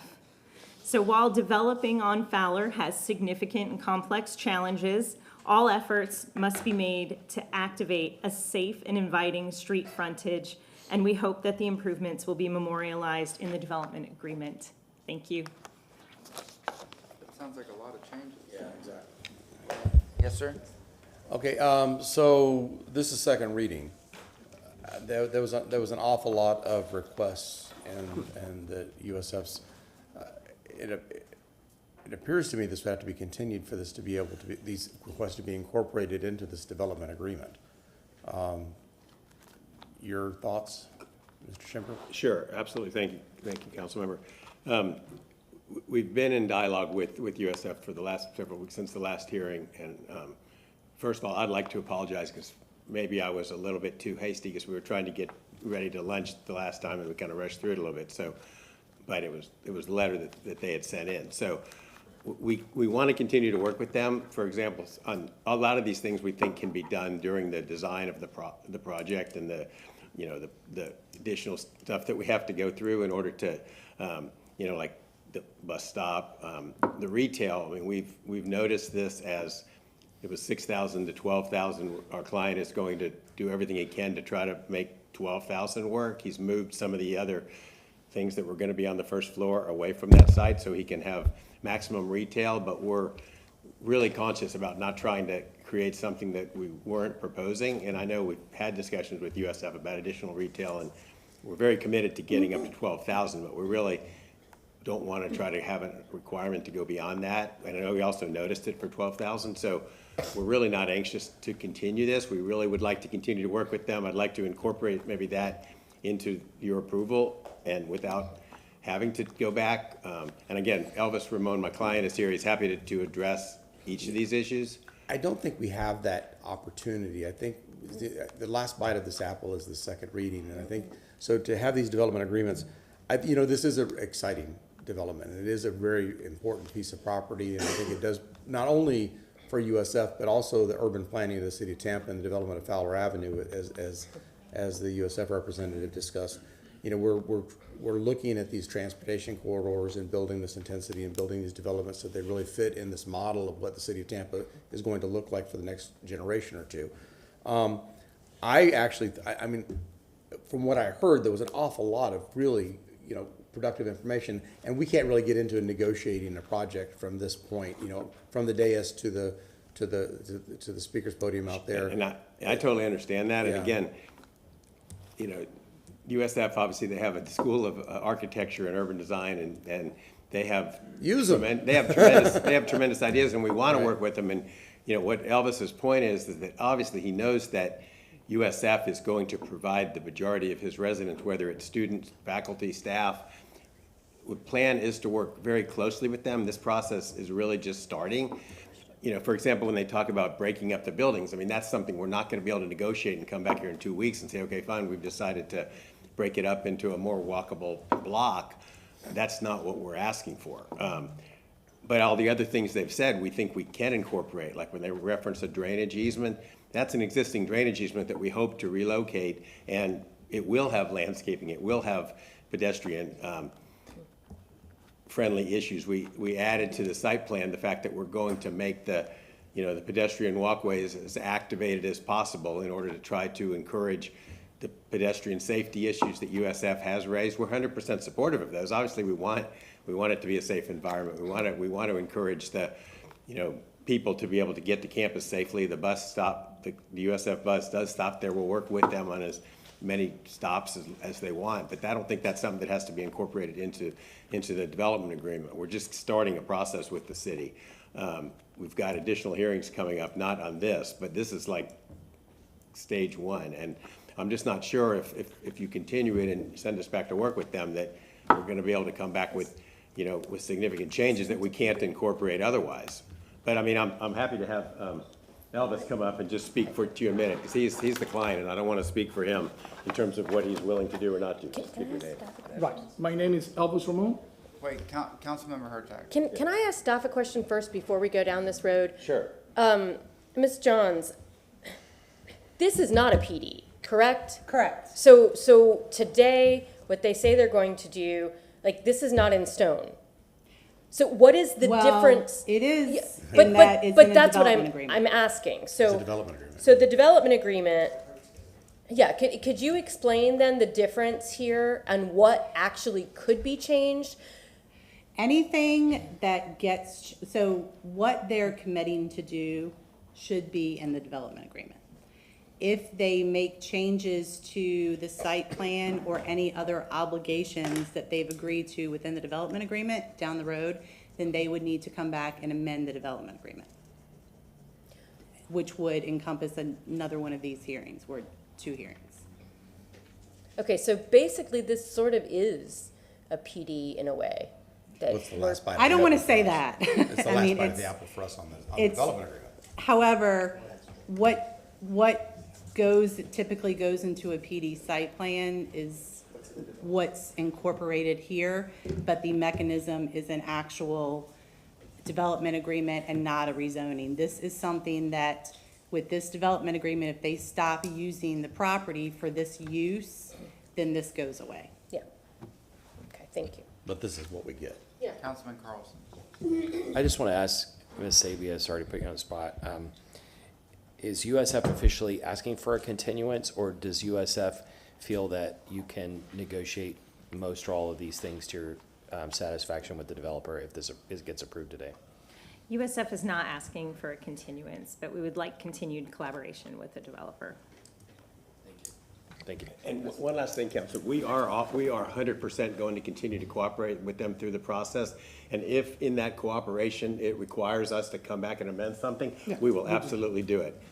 Wait, Mr. Shelby, you wanted to say something? No, I'd like to hear. Yeah, so here's the dilemma, is that, I mean, I hear what you're saying, but let's say that you walk through the doors, and I've known you for years, and I know this is not the way this will end, but hypothetically, because I've been warned by city council staff time and time again, once we approve something, we've approved something, it's done. We can't, so just be careful of what you approve when it comes to these things. So my concern is, let's say you walk out those doors and you say, nope, this is it, city council approved this development agreement, thank you for your input, bye-bye. There's no recourse.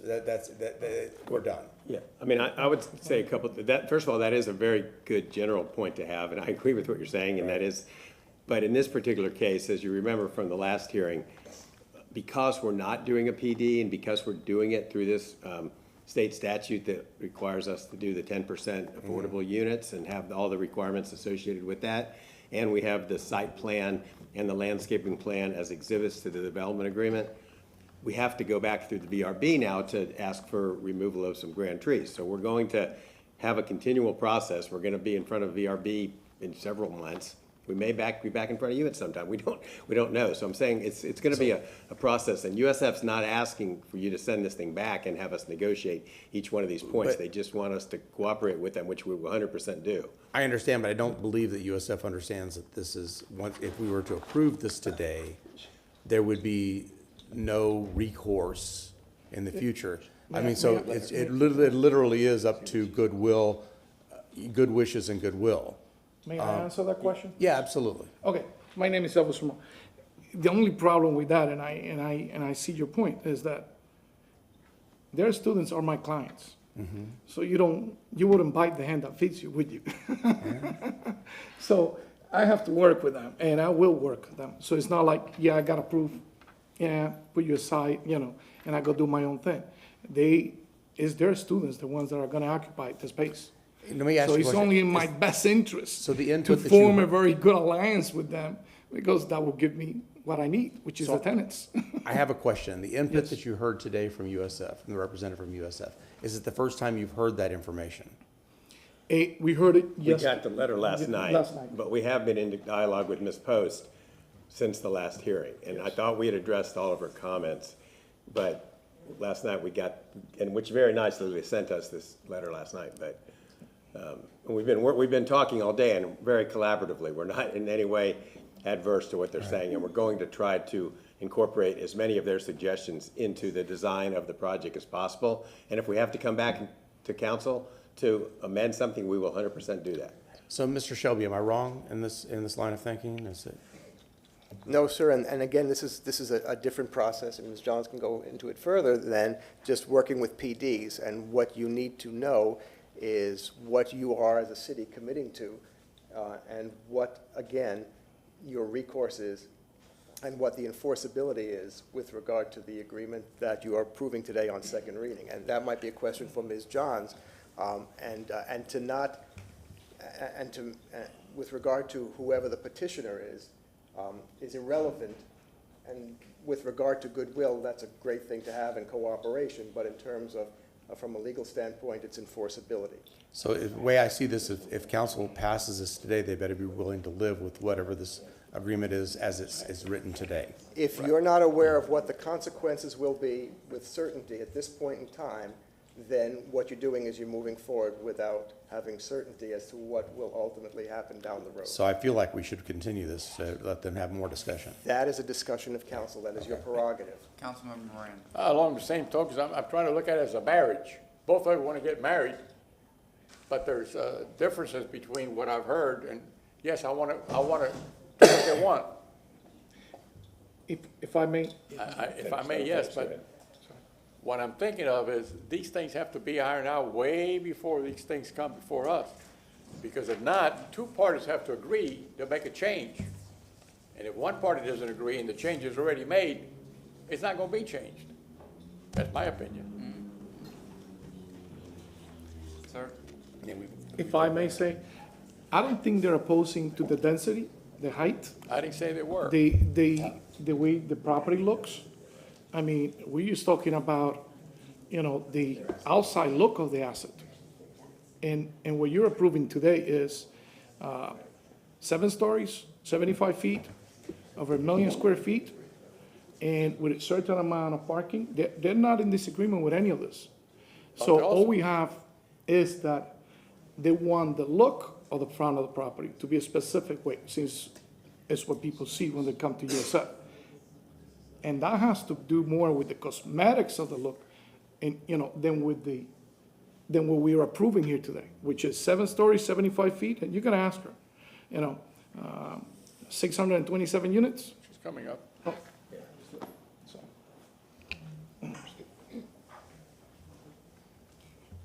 The overall density, the scale, the intensity of the project, USF is really happy with that per the site plan. So what we are looking at are some of the additional site connections that you would find. So in terms of that pedestrian access and ensuring that that pedestrian access is adequate to be able to connect to both the existing transit and future transit, and to make sure that pedestrians have safe passage between the crosswalks. So Fowler is a dangerous street as it stands right now, and we are hoping that we can direct pedestrians to utilize the 2 crosswalks that would be at either end of this project. So those are some of the site conditions that we're really looking for, is to make sure that those safety elements are met within the site plan.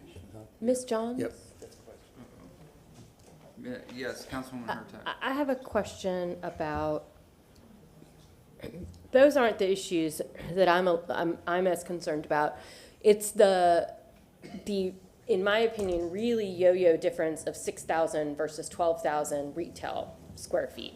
And what you're saying is that they can do either or something in between. They can do something in between. I mean, they can do either or, but they would be approved up to 12,000, but they have to do at least 6. So they could do 6, they could do 12, or something in between.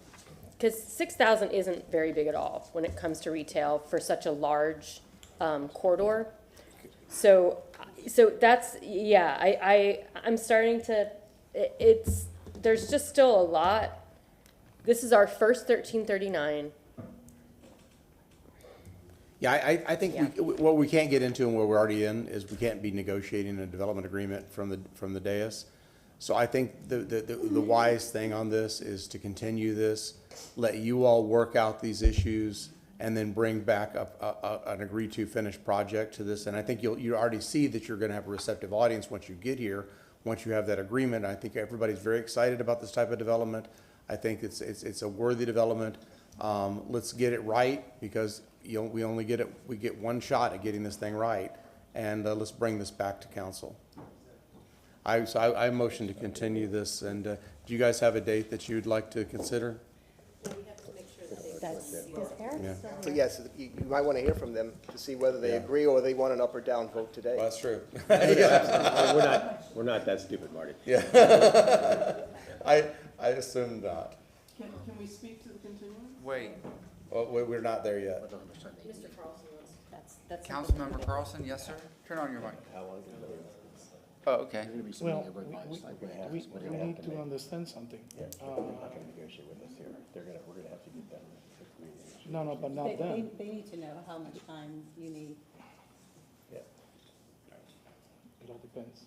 I mean, we can set a date for you. You guys have though in terms of getting, we gotta get it to you, and you gotta. Site plan, we can review a site plan in a week.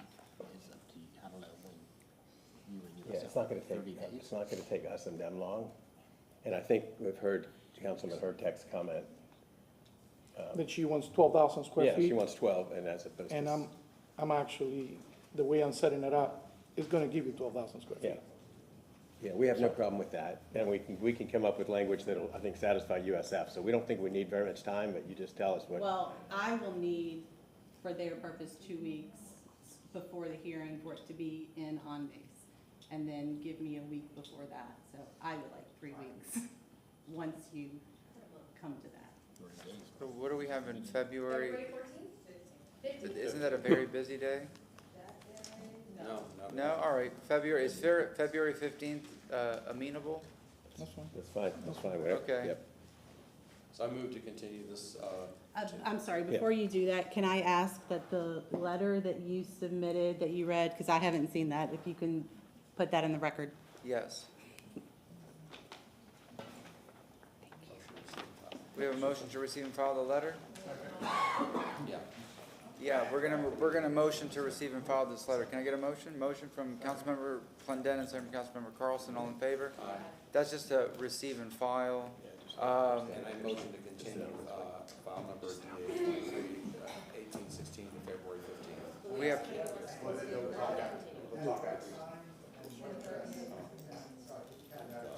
301 East Kennedy Boulevard. I'm sorry, 315 East Kennedy Boulevard. 10:30 a.m. on February 15th. We have a motion for the continuance. Do we have a second? All right, we'll hold it at that. Do we have anybody in the public that wishes to speak on the continuance? Hi, my name is Carolyn Bennett. I'm in favor of the continuance. I just heard them talk about taking out grand trees. I heard them talk about getting variances to take out grand trees. I have a lot more faith in this, and this is not a PD, which is a concern to me. It sounds like to me it's circumventing the rezoning process. I have a lot more faith in city council in deciding things like that, particularly the removal of grand trees. I think y'all understand the legalities of it. I do not think the variance review board understands the legalities of it. I would much rather this come before y'all than the variance review board. So I'm in favor of this continuance. Thank you. Thank you very much. Anybody else wish to speak on the continuance? Stephanie Pointer, what Carol Ann says.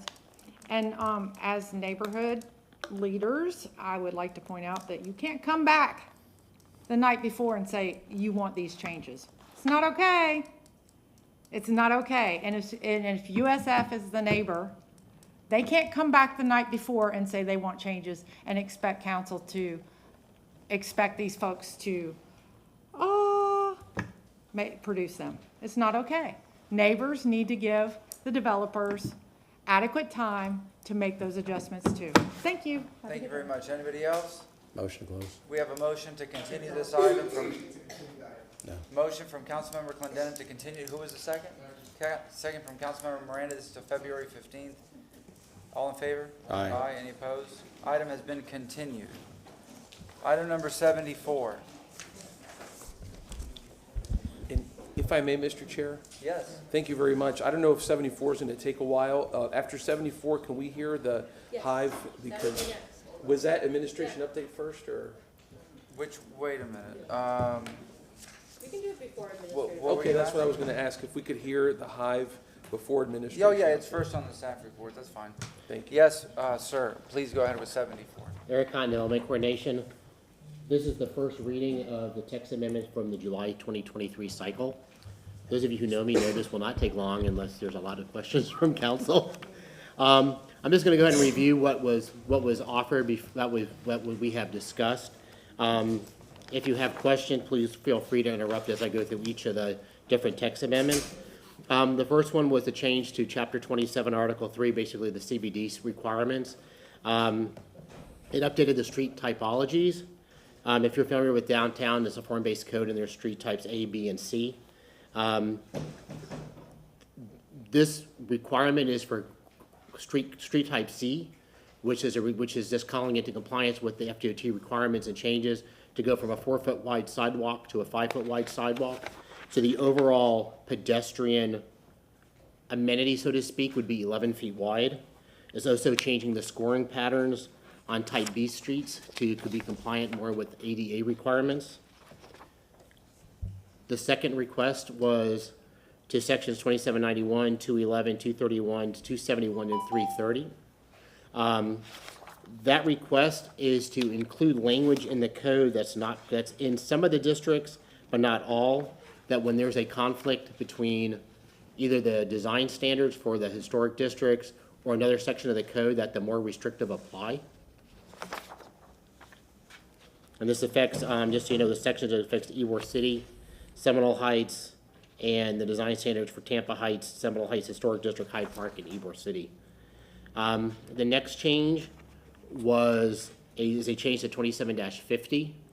In this case, if there's a comp plan amendment coupled with a rezoning, and the comp plan amendment is denied by council, the rezoning is automatically withdrawn. So you can't move forward on a rezoning because the compatibility issue with the comp plan will not be there. The next one is a consistency in the in 27-21, which is the consistency matrix for the comprehensive plan. It references the 2015 comp plan. We're now under, I think, the 2035 comp plan and working on the 2045 comp plan. So removing the date and just saying comprehensive plan. 27287.25, which is a change to the code right now. If there's a, quote, dangerous tree, it has to be, the violation has to be cited by code enforcement.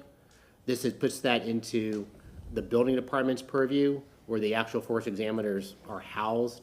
They can directly cite someone without having to go. It's more of a streamlining internal process instead of having to go contact neighborhood enhancement to go out and cite the individual, the building department with their inspectors could cite someone directly. 27-283.11, which is the commercial parking standards. This is a change. We came before council in August of 2022 to change the code. And it turned out we were making it a little bit more liberal so people who had work vans and stuff could come home and bring their vehicles. I just want to show this graphic. It turns out that the semi-truck, believe it or not, is the same width as a Ford F-350. That was never contemplated by staff. And it turns out that all trucks no vehicle can be wider than 8.5 feet because of the width of a street on a federal highway, or a lane on a federal highway. 27-149 is the good neighbor notice. This is coupled with this is the expansion from 250 to 300 for the good neighbor notice distance, as well as the notice of filing.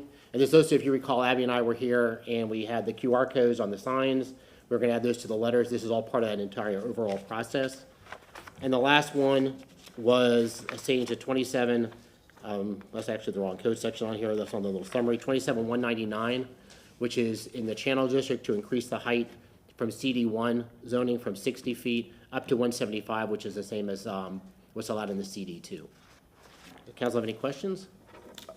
Thank you very much. I was briefed on this, and my questions were answered. The biggest thing was, in regards to communication that we received from the public, was the notice area expansion, expanding it to the, 300 feet from 250? Yes, sir. People were in support. I didn't see a single email against it.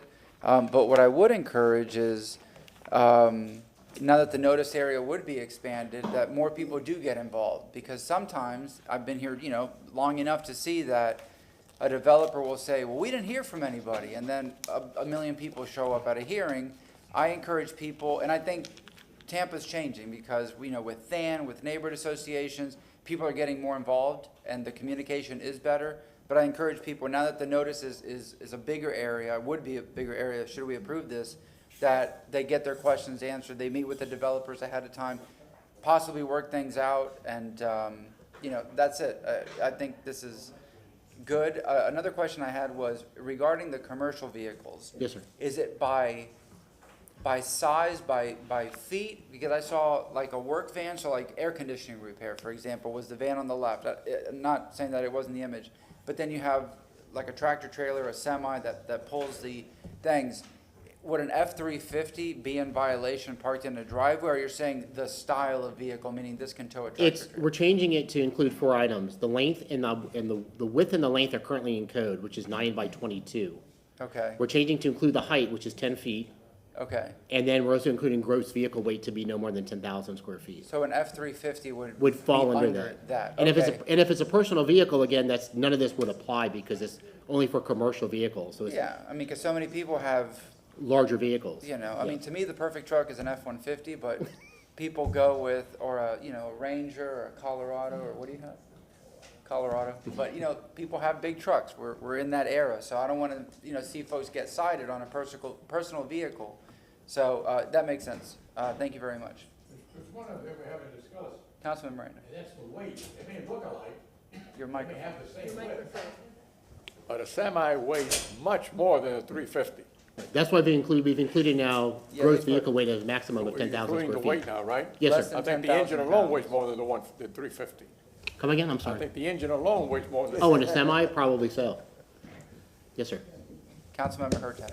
I just wanted to say thank you so much for, this has come in front of us over and over again, so I want to say thank you for the time you've taken in this, the time you've taken with the public to go through these, to make sure that everyone understands them. So by the time they came back to us for first reading, we understand what's in them. So thank you. I want to thank you and all the staff that worked on these. Thank you on behalf of the staff. Council Attorney Shelby. Thank you, Mr. Chairman. Martin Shelby, City Council Attorney. And just for the purposes of clarification, item 74, this item is a legislative matter. It is not quasi-judicial. Okay. Thank you. Thank you very much. Any other questions or comments? If not, we'll go to the public for public comment on this. If anybody wishes to speak on item number 74, please come up and state your name. You'll have 3 minutes. Good afternoon, Yes. Council. Steve McElhaney. Hello. Again, I'm here on behalf of the Tampa Bay Builders Association as the chairman of the Governmental Affairs Committee. And we've worked very closely with the staff as well as the neighborhood associations regarding these proposed changes. And we are here in support of those changes. The one advisory comment that I'd like to make is that now the notices there'll be two different notices. One would be upon filing and the other one would be upon the setting of the public hearing. And once you do that, it's important to get input back from those that are being noticed regarding either the neighborhood association or whomever, so that we don't get comments at the last minute and then try to make changes that then require us to ask you for continuances, because we can't make changes on some of these plans at the last minute. And that Stephanie Pointer pointed that out just a few minutes ago, is there are obligations on both sides of the equation, not just on the petitioner, but also on those receiving the notice.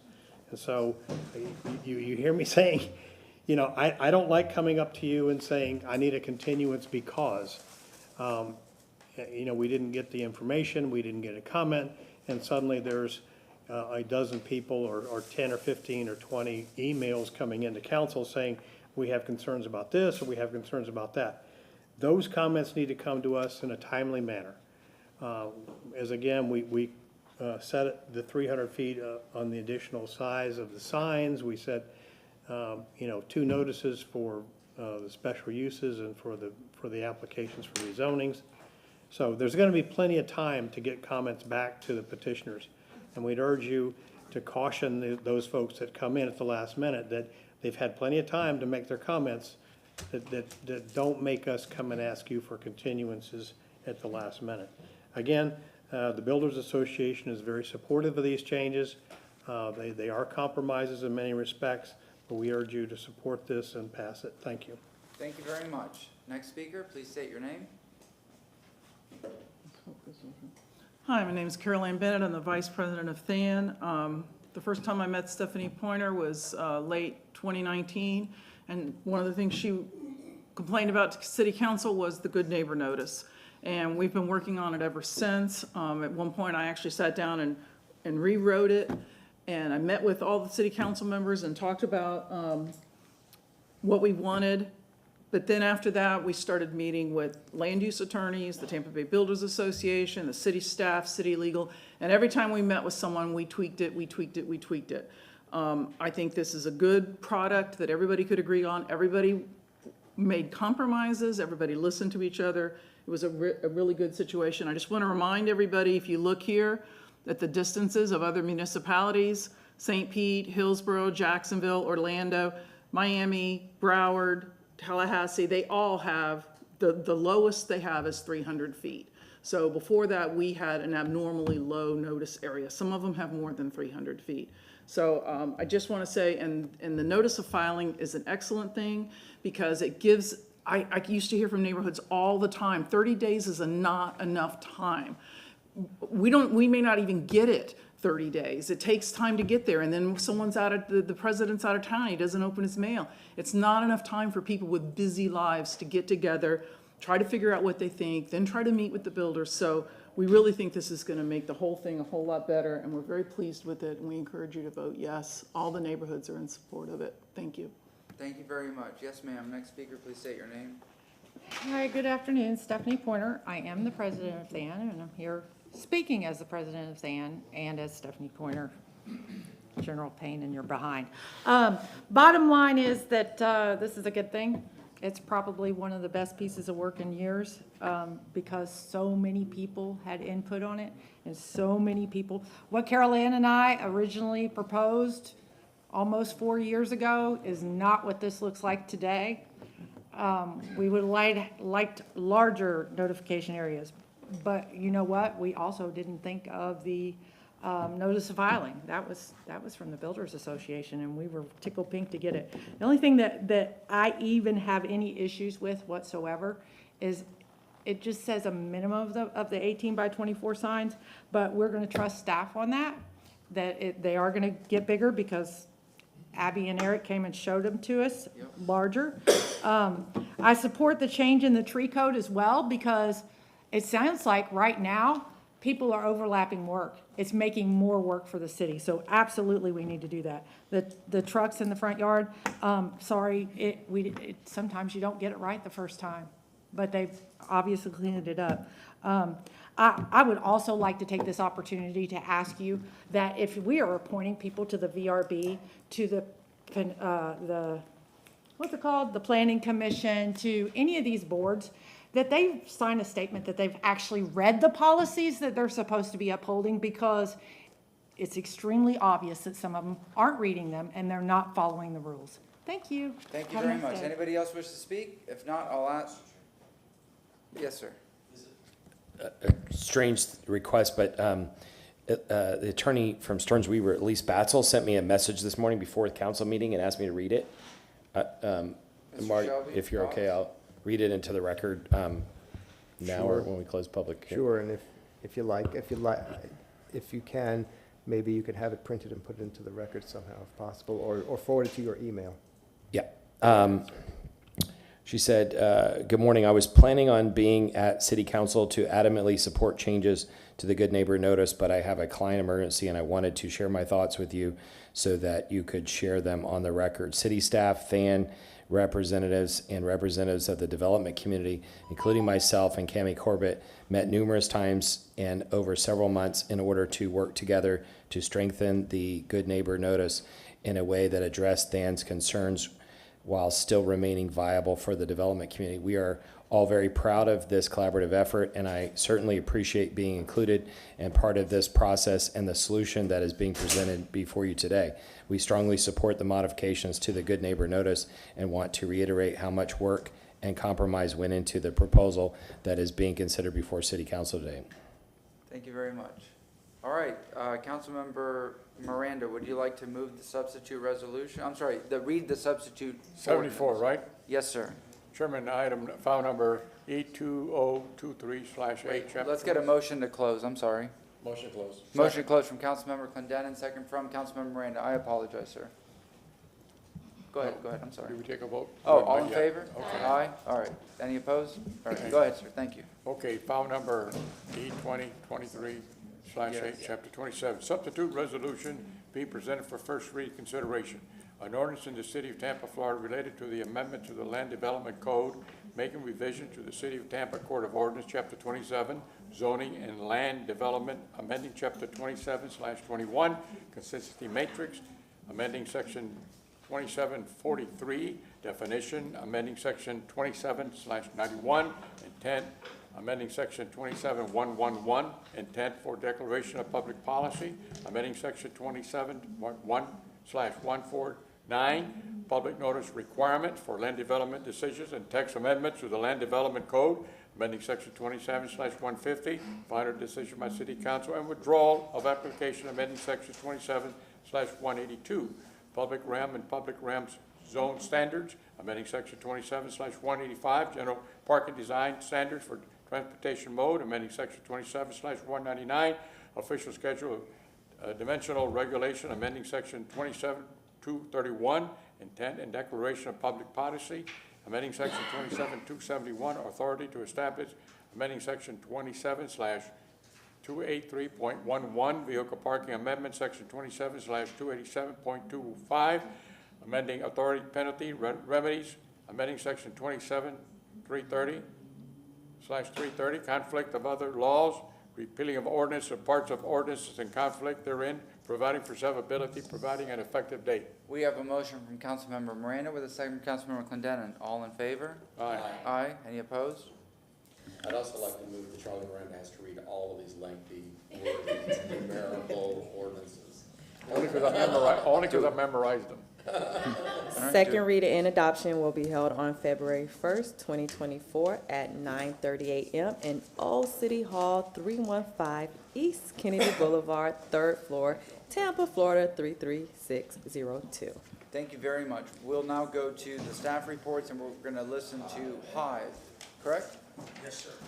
And may I open that if I may? Yes, sir. Sure, Go thank ahead. you. Yeah, I wanted to introduce some of the good folks who have been waiting here very, very patiently, and I really, really appreciate them a lot. HIVE Inclusive is an organization founded by Tanya Whitlock, who's here. that advocates for inclusivity for people with disabilities, particularly in the area of housing and really throughout all of our culture. We have here, I see Tiffany Purvis, who's here, very nice individual, and Miss Jean DeVita, who's here as well, and good to see you, ma'am. Tanya Whitlock, the founder, is an advocate for people with disabilities. For her, like a lot of advocates, it's a very, very personal endeavor. She has a son, she and her husband have a son, Tress Whitlock, who is he's 30 years old, a young man with cerebral palsy who is in a wheelchair and is unable to speak. But Mr. Whitlock is a really, really remarkable young man. In fact, we're going to be shooting a City of Tampa video on him because I found out that Mr. Whitlock is a songwriter, a hip hop songwriter, and is on iTunes. And like, this guy is really, really good. His songs include I Love You Mama, Black Trauma, Suicide Senses, and he's there. Songs that range from his love for his mother, his experience as an African-American male, and his faith journey as a Christian. He's just a remarkable individual. But Tanya is the founder of HIVE Inclusive, and her experience and advocacy goes in a long range of fields, from charter schools, making sure that our public schools and our charter schools are inclusive for people like her son, depression for people with disabilities, and talking about what happens when you get over that cliff. That is, when you're an individual with disabilities in the public school system and you graduate, what's going to happen to you? And that's what this is about. So I requested that the administration work with the HIVE on formulating some sort of a program or a plan for housing with people with disabilities, because they have such a wonderful, heartfelt purpose at the HIVE. And so I'm glad to see this go. So just wanted to introduce, because these are some very special people. So go ahead. Good afternoon, Council. Kayon Henderson, Director for Housing. As Councilman Vieira said, the motion was made, and I've had the pleasure of meeting and working with Tanya Whitlock, both Director Moody and I. We have met with the HIVE, just really seeing how the city can work with them and how we can create a program to move forward. Originally, when we had the first initial discussions, the property that Ms. Tanya was looking at was a little bit outside of the city limits, so now we're working, I think we have a monthly ongoing meeting so that we can create a program, look at what the program makeup will be, working with the county also in just researching different projects, as well as grant funding that the HIVE can utilize to create this program. Tanya has a brief presentation that she will share. She is trying to catch a flight, so I'm going to let her go first, and then I'll come back up if needed. All right, thank you. And Councilman, thank you so much for the praise and that. And all of you, thank you for hearing us and hearing our vision and our story. It is personal. Trace is one of 6 kids, and he is one of the oldest, so he has seen his siblings leave our home and gain independence and gain community. He wants to live on his own in his own space, and he doesn't want to be in a group home that's made just for people with disabilities. He also doesn't want to be in any kind of facility or housing that is only for people with disabilities. He wants to truly feel like he is included in the community and is a part of it. Unfortunately, in our research, and my husband and I is looking for him to have this space, really Florida, all of Florida doesn't have anything that exists that's truly inclusive. And we did find spaces in Maryland and Arizona, but of course we're not going to send our loved one all the way out of state just to be able to have housing. So Tampa is supposed to be this innovative space, and housing can be a part of that innovation. We believe that an inclusive space would absolutely give results that potentially could make us a template all over the rest of the United States. So I'm just going to show you this really quick. Yeah. So the goal is that we're going to be to offer affordable housing for individuals with disabilities. Also, as we noted, an inclusive space. So, and the affordable housing will be accessible to be able to age out. So for example, for anybody who does live there, all of the housing would be accessible for people with disabilities. Because as we all know, eventually, we're all going to have a disability at some point in time if we get old enough or graced old enough to be that way. So, so even if, you know, we have an elderly member or someone like that, these the individuals will be able to age in place where they are. This is a rendering of the space right now that we are requesting. We are looking, again, land is a huge issue, and we're looking for about 5 acres, 5+ acres if we can, but it's Tampa, so that is an issue, of course, with land. We would love to be in Tampa. We have had other people, other cities that do have more land available that seem to be, you know, really open to inclusive housing. But again, we believe that Tampa is a space to do this in. We believe that there's plenty of residents here who desperately need this space, and we should have it here in Tampa as well. Location is extremely important. We truly do want to be inclusive, which means that our individuals have to easily be able to leave and catch a bus and go to school or go to work. But also we want to make it really easy for Tampa Bay citizens to come in and be a part of what we're doing. We're going to have, I'll talk about that in a minute, we're going to have spaces in our facility to really make sure that inclusion happens. So we've already been building up on partnerships that we have. We can go ahead and do the next one, sorry. So currently our collaborations, we have a medical clinic that's going to be running Monday through Friday with nurse practitioners. They will also be on call for our more medically fragile individuals. We also have a pharmacist, a caregiving agency for those people who would need it.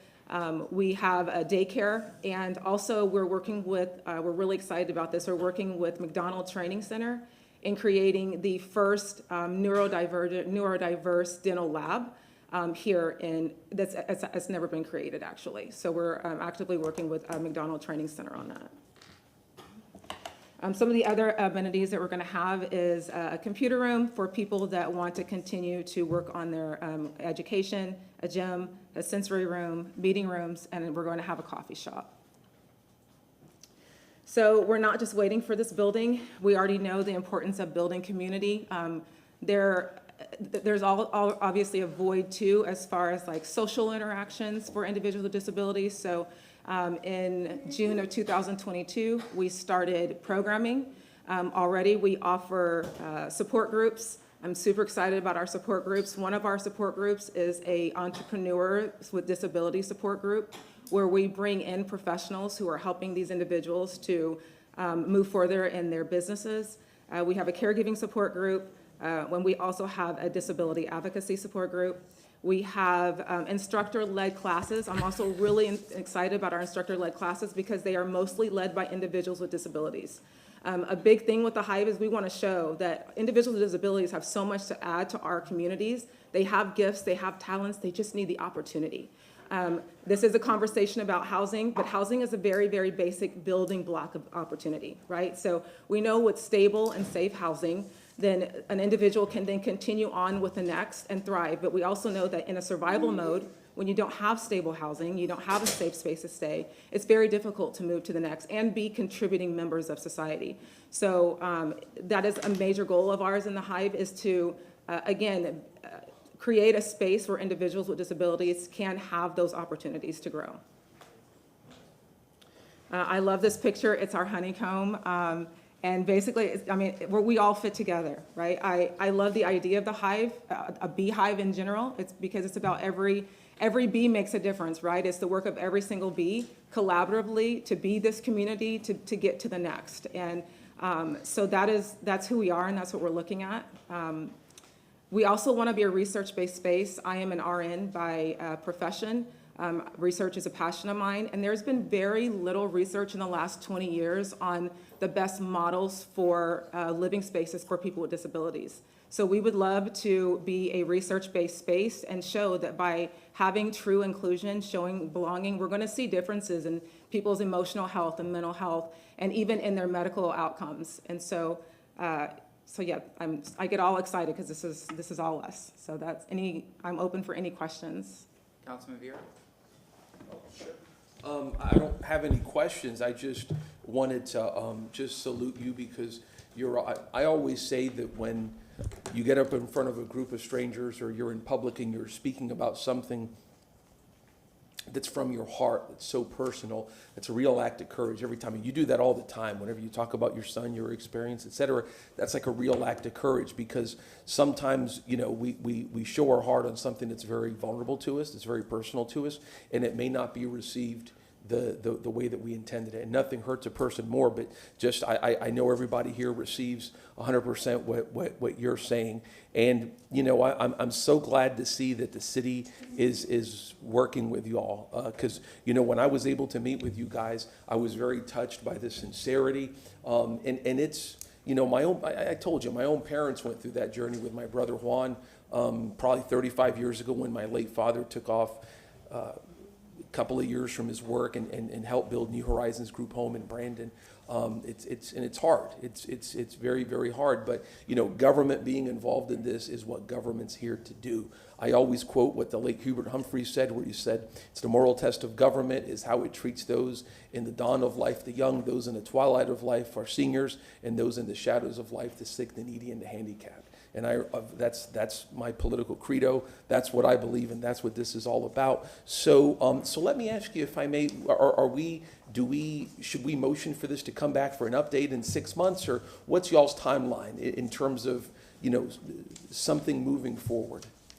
So when we had our last discussion, whatever projects that we're building will go through an RFP process. And so we've been talking through what eligible programs are.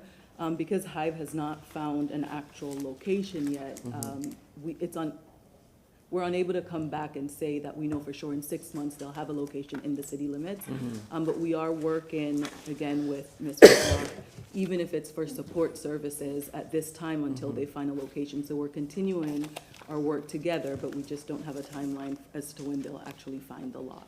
Okay, so you know what I'll do is, so to give it a lot of time, is I'll probably motion for this to come back just for an update on the relationship between the city and the HIVE, probably like in July or August or so, just so that it's not out of mind, so to speak, because I think that's very important. So, whenever, if everybody else wants to talk. Can I just say one more thing? I'm so sorry.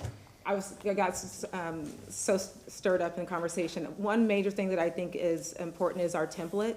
So 50% of the units would be for people with disabilities, but the other 50% would be for individuals that would also benefit from the supports that we're putting in place. So young people transitioning out of foster care, the elderly, our veterans would also all benefit from the same space and also add that inclusion. So it was in my slide, but I didn't say it out loud, and I think that's an important part of it.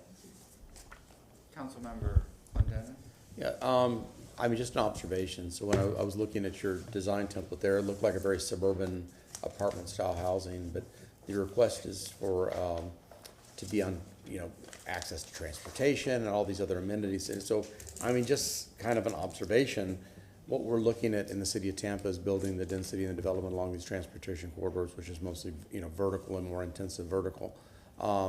So compatibility may be an issue with some of these parcels as well, because again, what we're looking for is density and development, not suburban apartment style development along transportation corridors.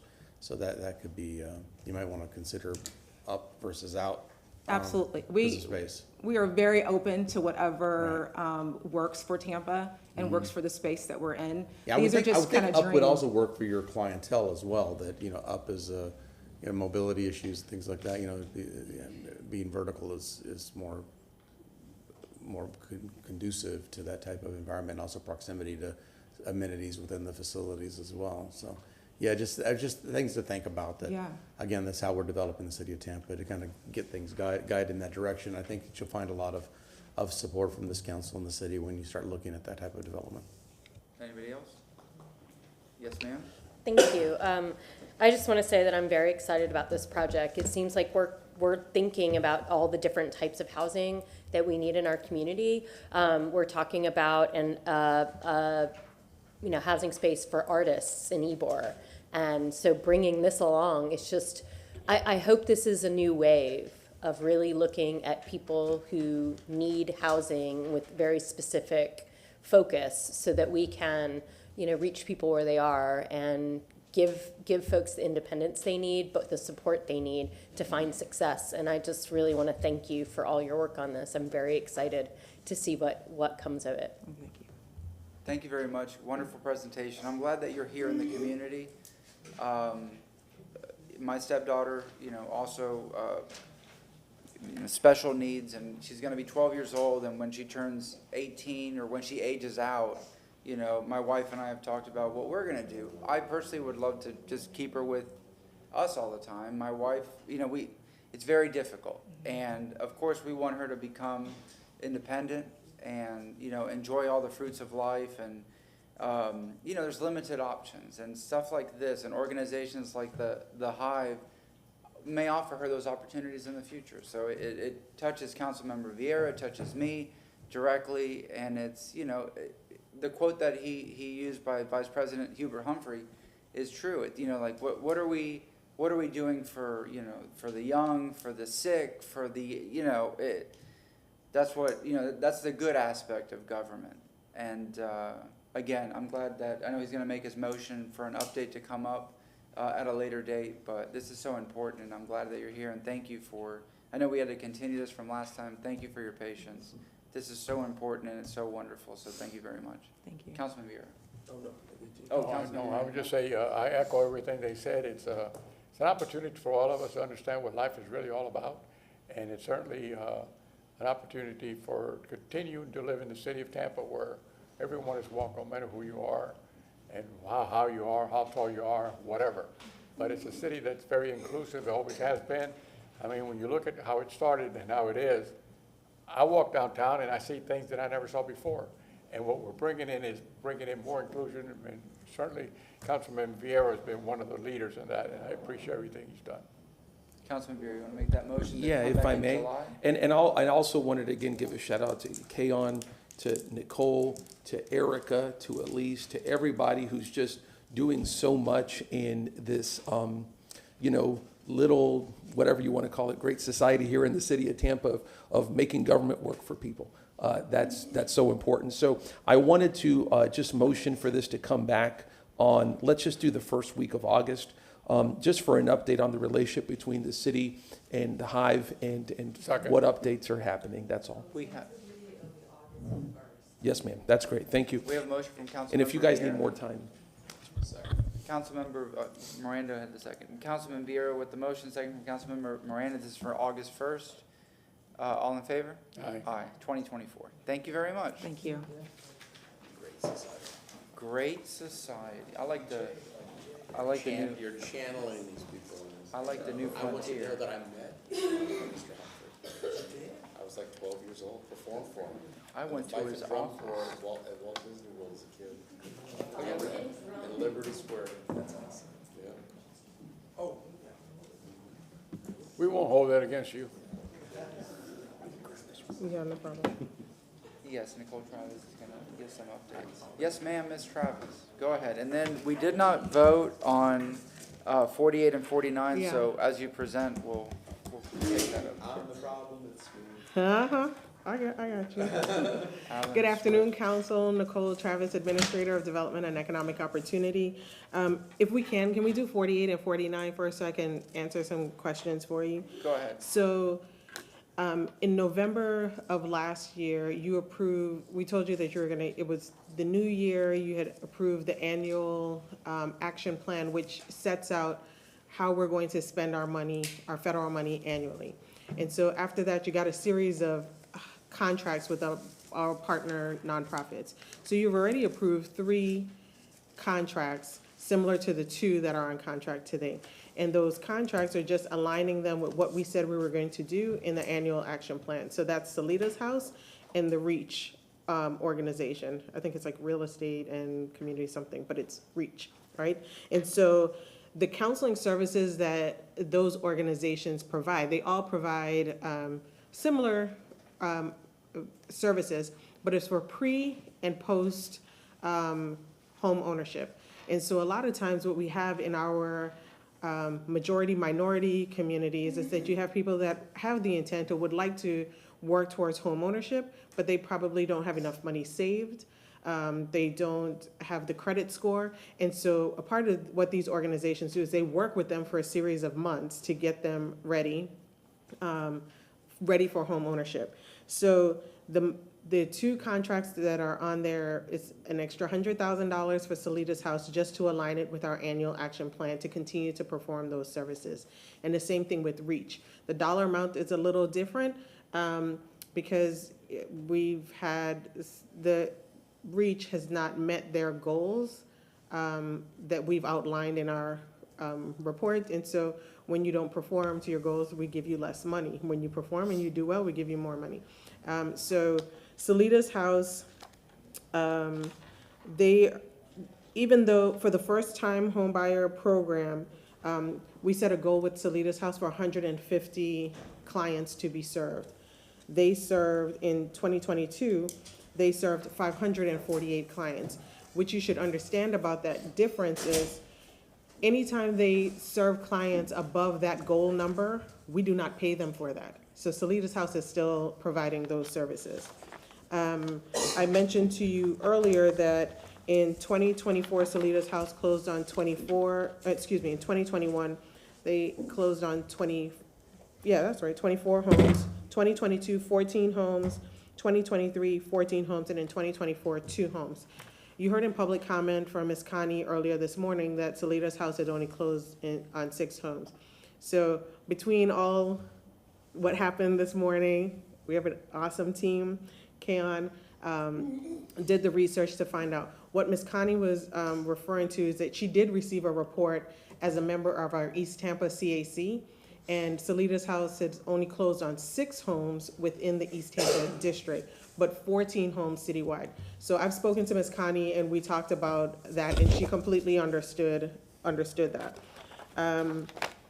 For REACH, with city, let me make note that the 54 homes that Solita's house closed on since 2021, that's only with city funding. That organization, as many of our other nonprofits, they receive funding from everyone else, or a lot of other sources. REACH, the closings with City of Tampa funding is a total of 17. They did a total of 17 closings. In fiscal year 21, they did 1, fiscal year 22, 4, in fiscal year 23, 11, and so far in fiscal year 24, they've done 1. I also want to show, because there was a comment about, reporting and the amount of money that we received. The funding that we received and that we're discussing is HUD funding, and it's federal funding. In November of last year, you approved what's called a CAPER report, and the CAPER is the annual programming, it's Consolidated Annual Performance and Evaluation Report.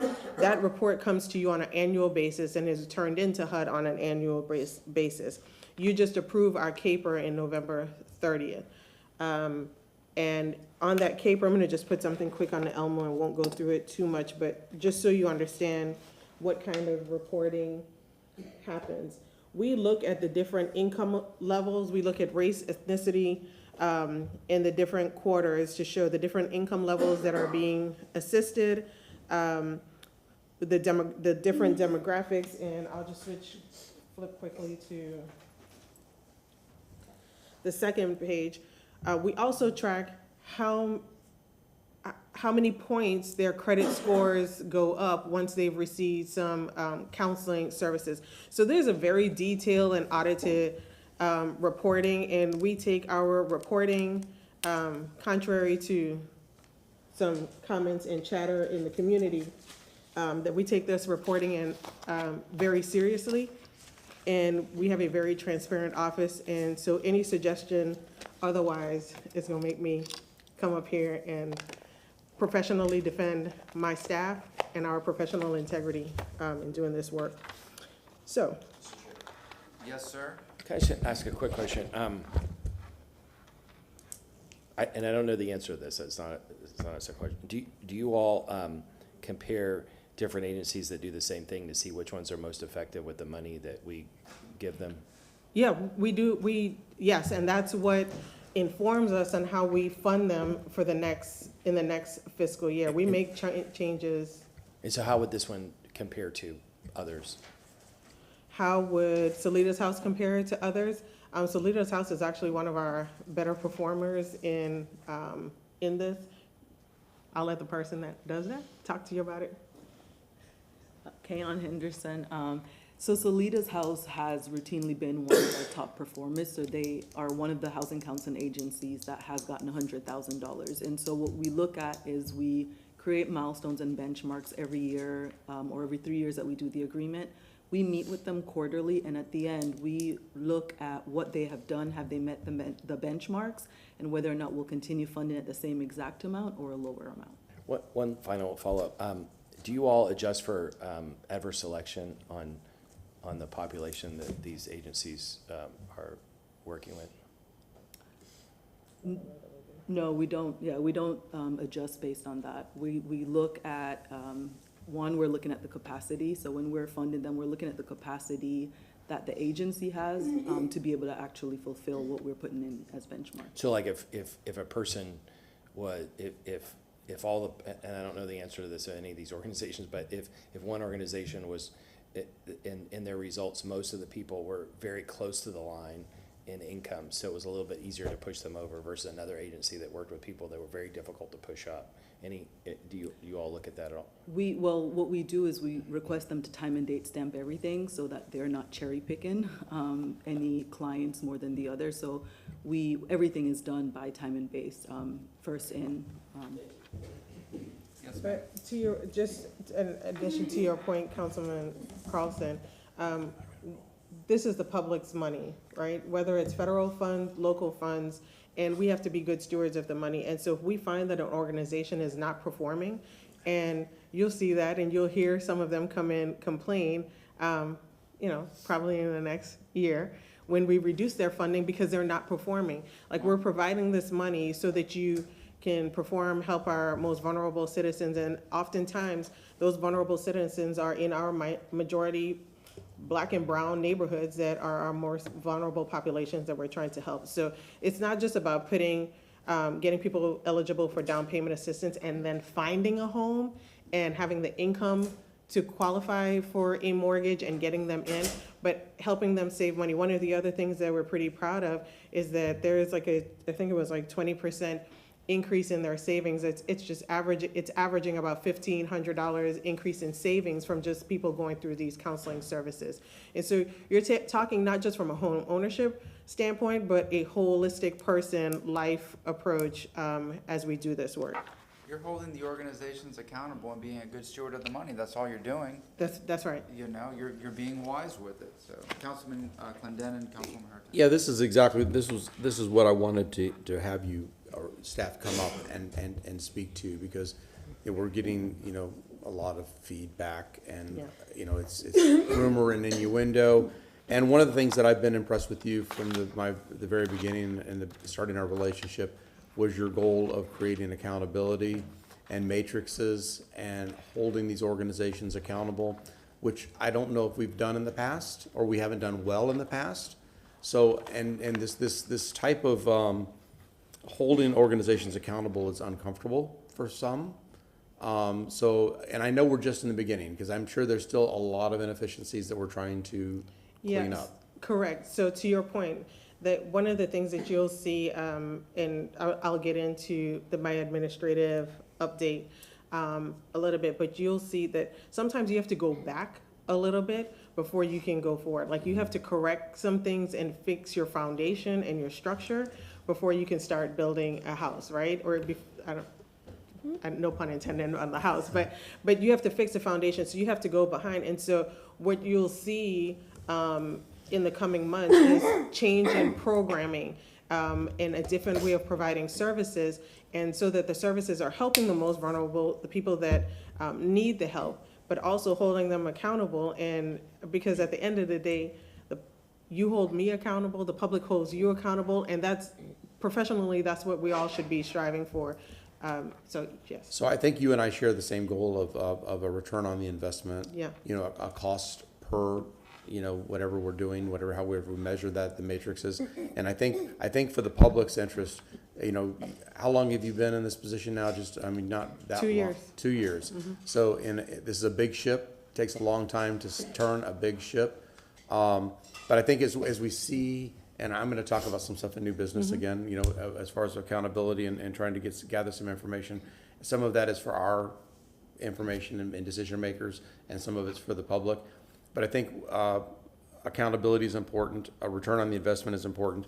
So I'm looking at like the Solita's house. Based on those numbers, it looks like it's about $7,000 per unit. Is that a reasonable amount? Is that a little over $7,000 per unit? Well, so I'm gonna just push back just a little bit. If Okay. you're talking about return on investment just on a real estate perspective, it's going to Right. be a higher number, right? But how do you put a return on investment for the 548 people that did receive help, that increased their credit score, that add savings, but may not still be ready to get into a home? So that number that 14 number doesn't reflect the number of clients that they're Right. dealing with. That's just, Right. that's just the successful closing, but they've got, Correct. there's other matrices that we're measuring by as well. Yeah, so I think that there's an opportunity to look at that a little more and figure out how, you know, you're saying return on investment, and I don't know how you necessarily quantify that when you help that. I'll have to take a look at it, but I would look at the 548 people that have successfully completed the program, because that's a shift in, you know, in your lifestyle and how you operate and how you run your home. And so, Sounds to me like just another category to, you know, to check off, you know, so that you could say how many of these credit counseling and successful credit counseling. yeah, that's currently in the report. Yeah, okay. That's currently in the report, but, no, so I just let me think about it a little more, and maybe when I come back to you next month, Right. I could, because I just want to digest it, because I understand what you're saying and what you're trying to Yeah, achieve. I mean, I think you and I are on the same page as far as holding these organizations accountable for the taxpayer and getting what we pay for. Yeah. So, and I appreciate the fact that you're steering the ship in that direction. Thank you. Councilmember Hurtak. Thank you. I just want to say, as somebody who's worked with the federal government for many, many, many years, there are so many guardrails, so many requirements for the money that has to go and the way you have to do it, that we don't really have a lot of wiggle room. We are really just the throughway for a lot of these funds.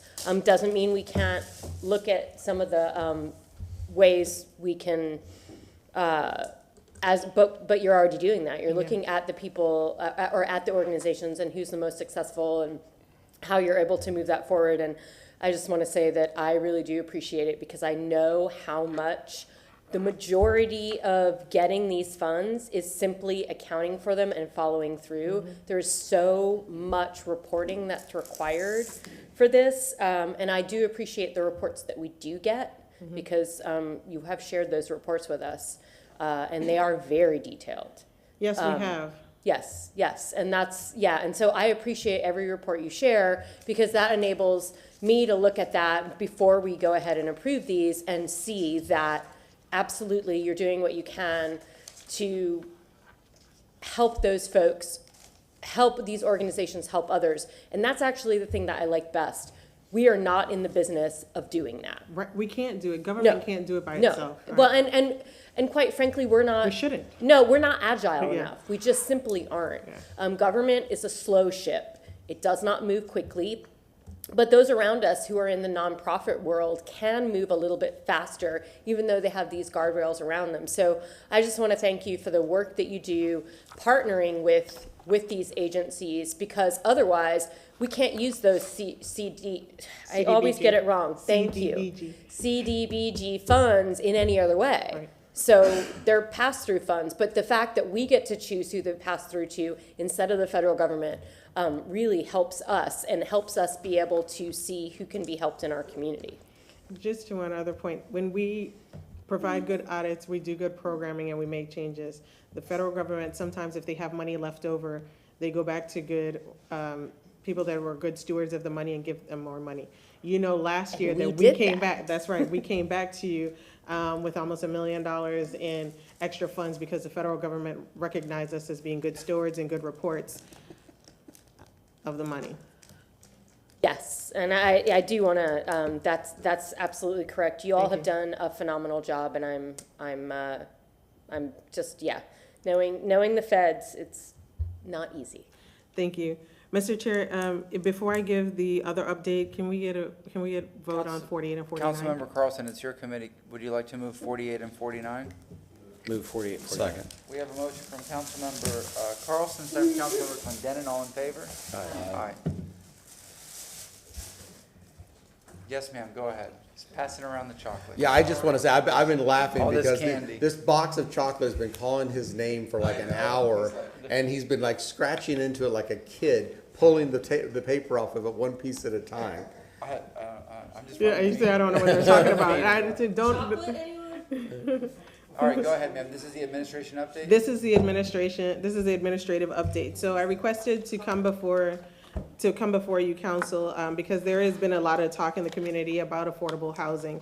And you know that my entire portfolio have worked tirelessly to get our arms around this affordable housing crisis, with new resources, with revising programs and policies. And you know this because you have been on this journey with us for the last 18 months.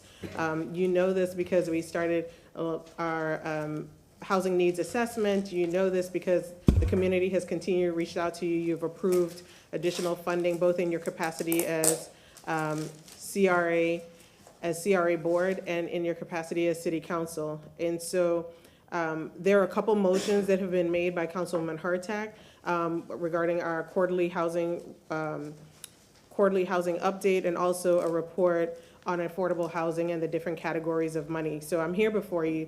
That's on the schedule for January 25th, and I am requesting that we move that to February 22nd workshop. And so that February 22nd workshop, it would be our pleasure to provide you and the community a comprehensive affordable housing roadmap. And in that roadmap, we're going to do the quarterly update.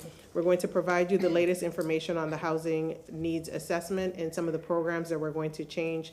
So it will be an all-encompassing housing report.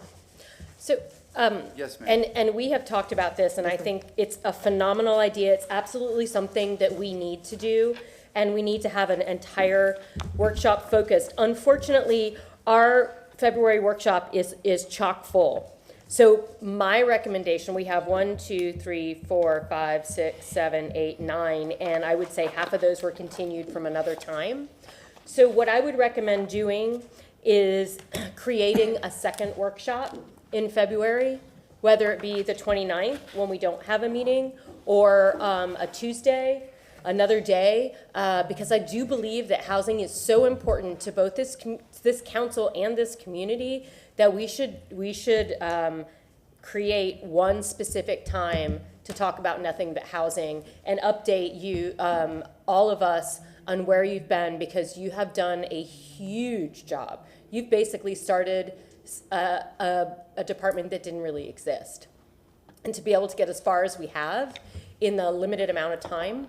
And another thing I know we've always wanted to talk about is we have this money, how do we spend it? And you have that roadmap, you have done the work to find the housing needs assessment. So this is what you're gonna present, the needs assessment, the roadmap of ways we can start to spend the money in the best fiscal way responsible, or fiscally responsible way. So I don't know if anybody else has ideas on Councilman Clendenin had his hand. on Well, I dates, actually just want to talk about but the I would, because the thing is, these are already motions that exist. They exist for January 25th. And so January 25th, it was just gonna be a staff report. But we would like to move these staff reports to a February workshop. And again, personally, I think the 29th would be a great day to do a workshop. We don't have anything that day. We can't have a workshop in January. We're not gonna have a workshop in March. So to move this any further, both hinders our ability to get things done and the public's ability to gain the knowledge that already exists, or that will be ready. So I would like to, Why don't we have a meeting scheduled that day? because we don't have a meeting on the fifth Thursday. When we have 5 Thursdays in the month, we get the fifth one off. However, we're getting a week off 2 weeks later for spring break. So I would like to do that. It would include a comprehensive report, including the housing needs assessment, a quarterly housing update, and then this roadmap. Anything else, Ms. Travis, that would be included? No, ma'am. Okay. Well. So I make a motion to have a city council workshop on housing on February 22nd at 9 a.m. Wait, 22nd or 29th? I'm sorry, 29th. Apologies, 29th. Yeah, exactly, yeah, exactly. That's why my mic's on.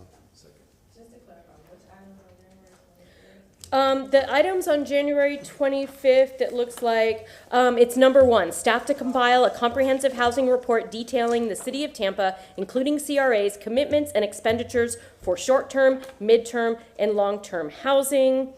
It is also, I think that's the big one. Yeah, that's a big one, because the other one would be normally you'll see the quarterly update. Yes. And that usually comes around March or April, but we're moving it up to do it all comprehensive. Perfect. This one about Mr. Chair?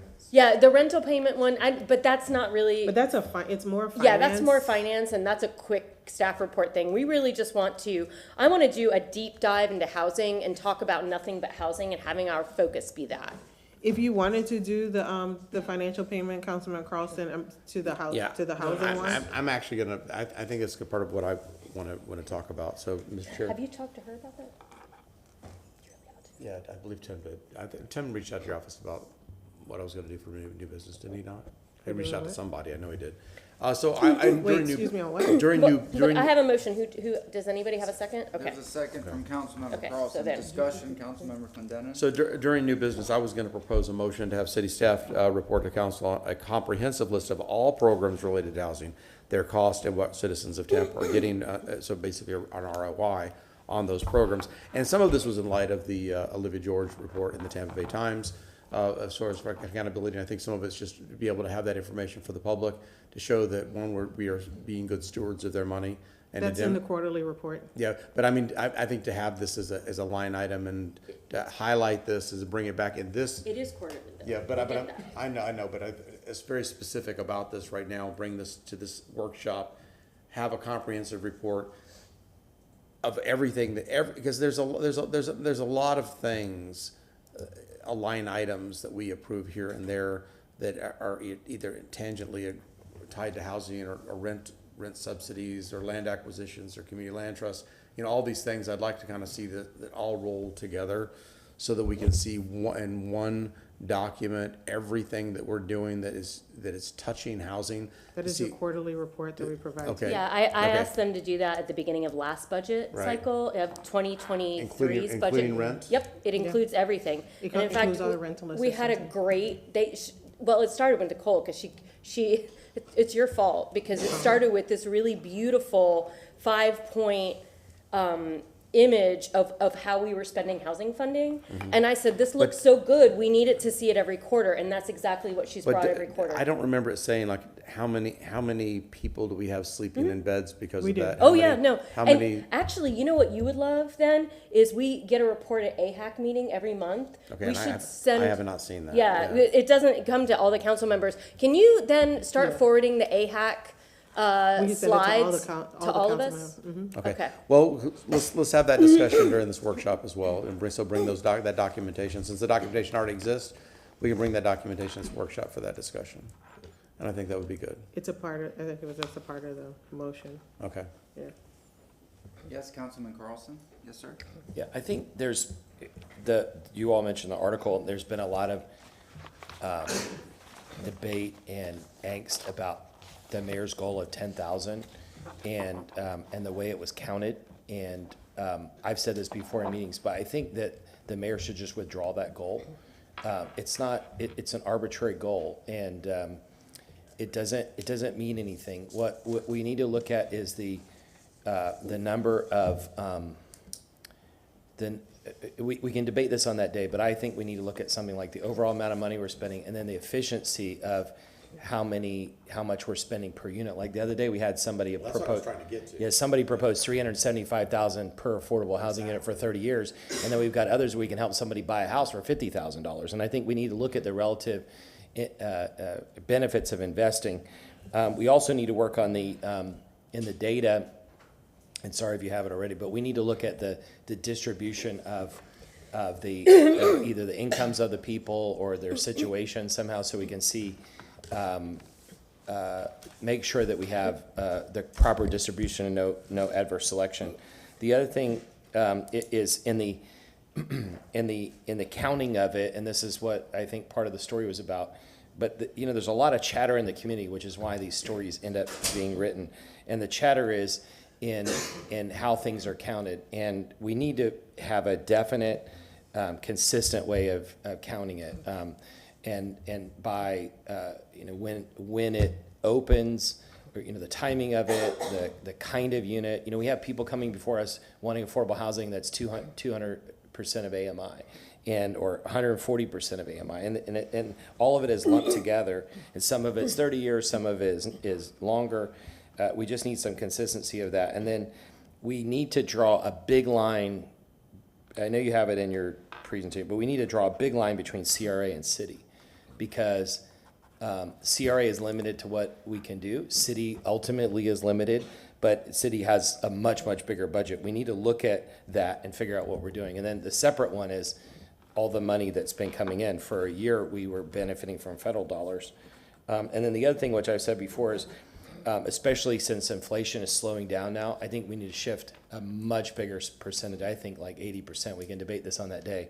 But I think we need to shift like 80% into home ownership instead of rental assistance, because if we don't take advantage of this situation that's going to happen where interest rates might come down middle of this year and inflation slows down, if we don't take the opportunity to help people buy homes, they're going to get stuck. People are going to get stuck in the next wave, and we're going to have worse rental problems. Thank you. Yes.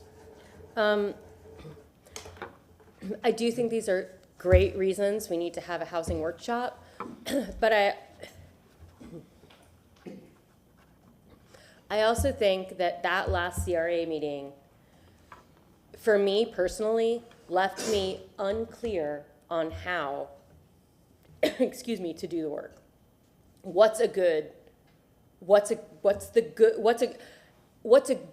project monetarily? And I've talked to Mr. Drumgo about this quite a bit, and that might be something that can help us. And I'll talk to him offline about this, but possibly bringing us some projects from either CRAs or cities and what those cities have been able to accomplish. I should have saved some of this from the CRA, from the conference. I bet we can probably get some of those slides. Yeah, but Fort Lauderdale, I believe, has done a phenomenal job. So maybe bring some of those projects to show us some of the money being spent and how it's best spent. But really just having kind of a deep dive into housing. I agree. I think 10,000 units is an arbitrary number and not something we should focus on. I think we should focus on the fact that we started not having a housing department, really, that we have ramped up a housing department, that we've taken money from the federal government that had to be spent on housing, and we have done the best we knew how to do, and that we are continuing to make changes, including the months that you all have spent behind the scenes creating this housing needs assessment, creating this roadmap for housing. And I'm really excited to see it and to see what we as a city can do to help, but also really encouraging the nonprofits to fit in where they need to fit in, because we can't do it all. And how do we help as a city without actually doing all of the work ourselves? So I really look forward to that. And I just want to say how much I appreciate what you and your staff have done. We don't necessarily have doors, but that doesn't mean we haven't been doing the work. And I want to make sure that you and your staff know how much I appreciate the work you have already done, and this council appreciates the work, if I can put words in y'all's mouth, for really working on doing what we can. Y'all started with this shoestring. Last year's budget was pretty amazing, and the fact that we are where we are now is pretty remarkable. We have a motion from Councilmember Hurtak, second Councilmember Carlson, and more from Councilmember. And more discussion. Yeah, I really gotta, because I'm still not comfortable in my head that I've clearly been able to enunciate, and I think I want to play back on what Councilman Carlson said, is that I think we don't necessarily have consensus of, one, where we are as far as the amount of money we're spending and what we're getting for that money. I don't, I mean, and this is just me personally, and I'm just saying this from my heart, I'm not comfortable there yet, I'm not there yet. I get it. Yeah, and so I think that we need, I think we need to, you know, as we balance those things out, is how many people are we helping? What's the cost per person? What is the cost per unit? What is it better to spend $50 million on this or spend that on owner rehab? You know, may I? Yeah, please, absolutely. So, you guys are not housing experts. I'm gonna just be very Correct. clear. Well, I'm definitely not. I'm gonna be very frank I'm an air with traffic you. control expert. Yep. So we are professional staffs have been in this business for a very long time. And so we bring to you professional recommendations based on our experience, based on what we're seeing in the community, based on the research that we've done, and it's our professional experience. And so you're not going to become an expert overnight. You do have to rely on the expertise of your staff, and you need to ask questions and allow us to bring you that information to make informed decisions. You will not be housing experts overnight. You will not be housing experts in 18 months. Councilwoman Hurtak, you more than anyone have done, like, I think we've spent so much time just getting understanding and us learning together. I wouldn't say that it's staff teaching you anything. I think we're learning together. You provide us articles. And so there's something to be said for trusting your professional staff. I want to just be very clear that the roadmap that we bring to you on February 29th, that is going to be our professional recommendation, and it's going to be based on the housing priorities that this council approves, because we reprioritized how we were going to spend the money. This council did that. We didn't arbitrarily did it. We brought you recommendations, we talked through it, we workshopped it, and we did, 5-point priority on how we're going to prioritize money. And we've been moving forward with a recommendation on how we are going to change our programs and become consistent. Councilman Carlson talked about consistency between CRA and some of our housing programs. And when Councilman Goods was on council, that's one of the things that he raised alarms about, that we weren't consistent in our housing programs between CRA and city. CRA should be looked at as funds, and the housing strategy is an overarching strategy that governs both of that. It's just the avenue for funds.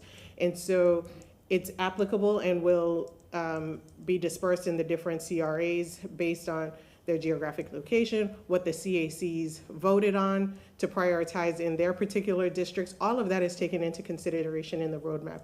And so I just want to temper expectations, and when we bring the roadmap to you, it's going to be an open conversation, but it's not really, we're going to be providing you with our professional recommendation on how to move forward, and we're laying out the plan and going to present that plan, not necessarily negotiating on, like, I don't want to make it seem like it's a whole negotiation. It's a strategy and a plan. So No. First place, a disagreement on policy is not something that an indication or an indictment that we don't trust. Secondly, this is a decision-making body. Excuse me? Orlando Goods is not here anymore. This is a whole nother group of people. So when we bring these things before us, we are entitled to reevaluate these issues as they come before council. As a member of a city council, I'm entitled to reevaluate these things. Absolutely. There is nothing set in stone. And I don't want you to come in here thinking that just because I question something doesn't mean I don't trust staff. Okay, time out. Let's pause for a second, because you must have misheard or misinterpreted something that I just said. I was saying that Councilman Goods brought up the same issues that you brought up before. So when you talk about entitlement, it's very clear where the entitlement is, okay? So let's just time out for a second, because you misunderstood what I'm saying. I am not telling you or saying to you that I don't think that you shouldn't be questioning us. I'm not saying that. I'm saying all of the actions that we have taken is because we have done this as a body moving forward. It's not arbitrary. But you realize it's also a moving target. The economy is a moving target. The needs are a moving target. We didn't get the millage increase. That's a moving target. Correct, and all of which is what is reflected in the roadmap. Because what was presented from an administrative body from before was with no. First of all, let's back up. The mayor made a goal without any information on data, housing needs before COVID, any of that. Right. It was a very ambitious goal, knowing that we had an affordability crisis in our community. Since then, COVID happened, and we redirected our funds that were not yet committed to keeping people housing stable. This administration has kept 19,000 people housing stable since the mayor took office to date. I am not here to debate the mayor's ambitious goal, whether we meet it or not. I have been consistent in my message to this body and to this community on my dedication to helping the most vulnerable people in this community. I am saying to you that my professional opinion is what is being presented to you. I give you the facts. I know who the legislative body is. I know who make the policies. I don't ever question that. And not one of you council members can ever say that I push back on you on policy. I am very clear. No, I am very clear. Stop for one second. Because what you said was you have to trust your no, we take the information. It's not necessarily, it's not a reflection. You trust the staff to bring you the information and inform so that you make an informed decision. There you go. Okay, but that's not, I don't think that's exactly how you phrased it to begin with. But I know, and I agree with that statement. And again, I want to restate this. I appreciate everything you're doing for this department. Yeah, but you just started on a different note. I appreciate you as well, and I appreciate your input. Right. But when you tell me, first of all, and you start dictating to me who the policymakers are, you cannot question from the date that I started here that I am not clear on who the policymakers are. I have been consistent with this council.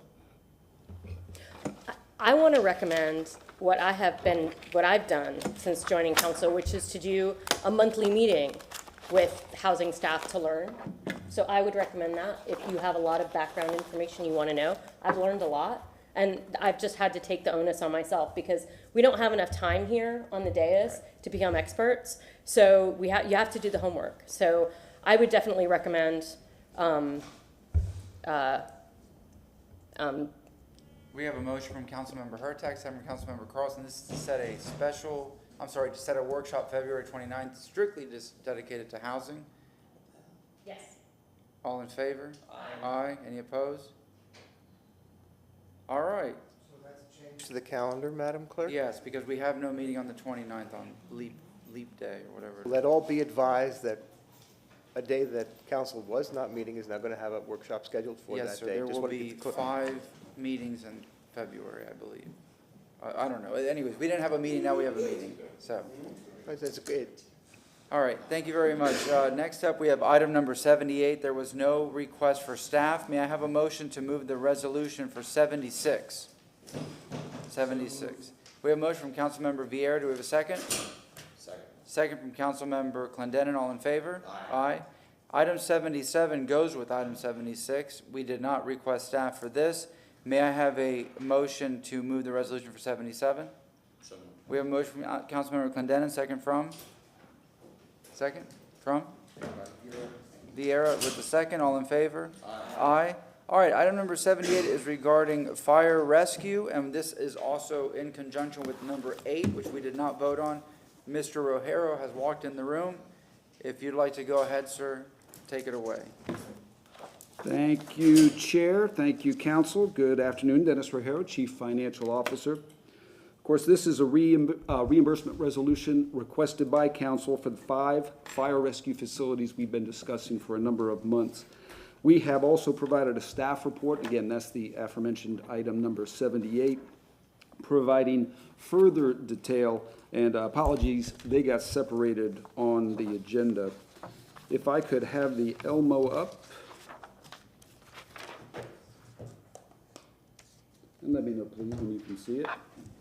Yes, we can, sir. Go ahead. All right, thank you. You'll recall this from last year, late last year. These are the 5 fire facilities as adopted in the 24 to 28 capital improvement plan, along with the anticipated budgets for each year and basically identifying the priority. Again, Fire Station 24 has gotten a lot of discussion, and we took from that that's a very high priority for council, although all of them are high priorities. We can provide this again if you like in terms of hard copy. And then, because we anticipate financing these projects, and I'll get it up there so you can see it. You'll recall this slide, I'm sure, from, again, the same meeting where we've included the entirety of that financing picture, both the project proceeds or principal and the anticipated interest costs at this time. Annual payments of a little over $7 million. Pretty healthy interest rate right now. Again, the Federal Reserve hasn't begun cutting, although they are anticipated to at some point next year, and the bond for about 30 years. I'm sorry? Yes, that's what the experts are saying. They're going to cut this year. Today's inflation report was a little higher than I think the experts anticipated, so that's anticipated to maybe put a damper on rate cuts this. Did I say next year?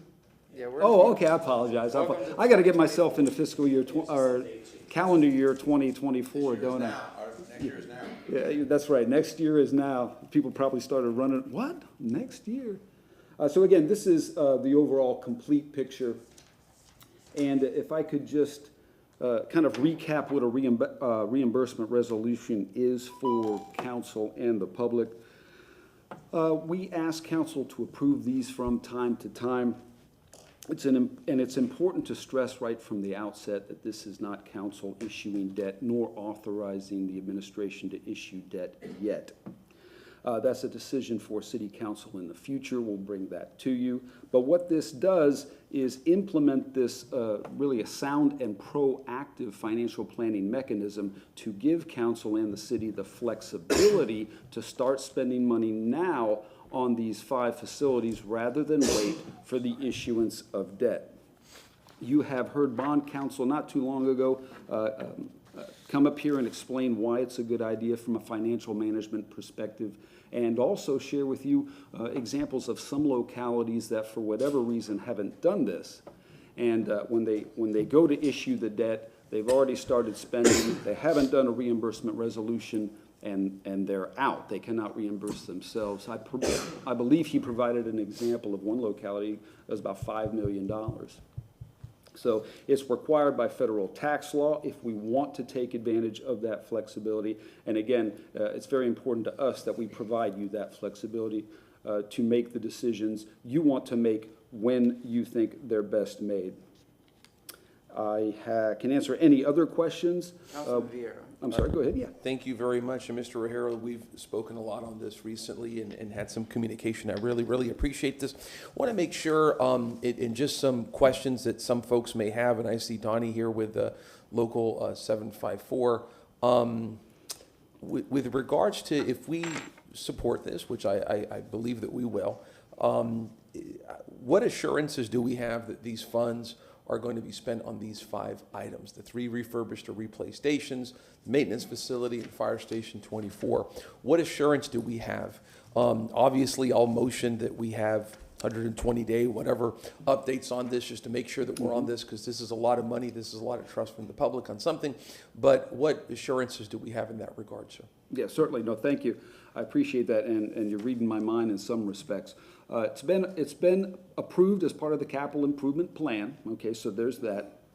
Council will get other opportunities to oversight this funding following, should you decide, the approval of the reimbursement resolution. We will come to you, as I said, for a debt issuance. We'll come to you for a contract or contracts associated with these projects.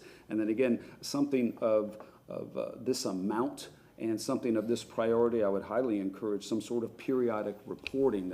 Again, we really like, I think everybody likes that stormwater quarterly report that City Council gets, and we're providing more and more periodic reports to Council.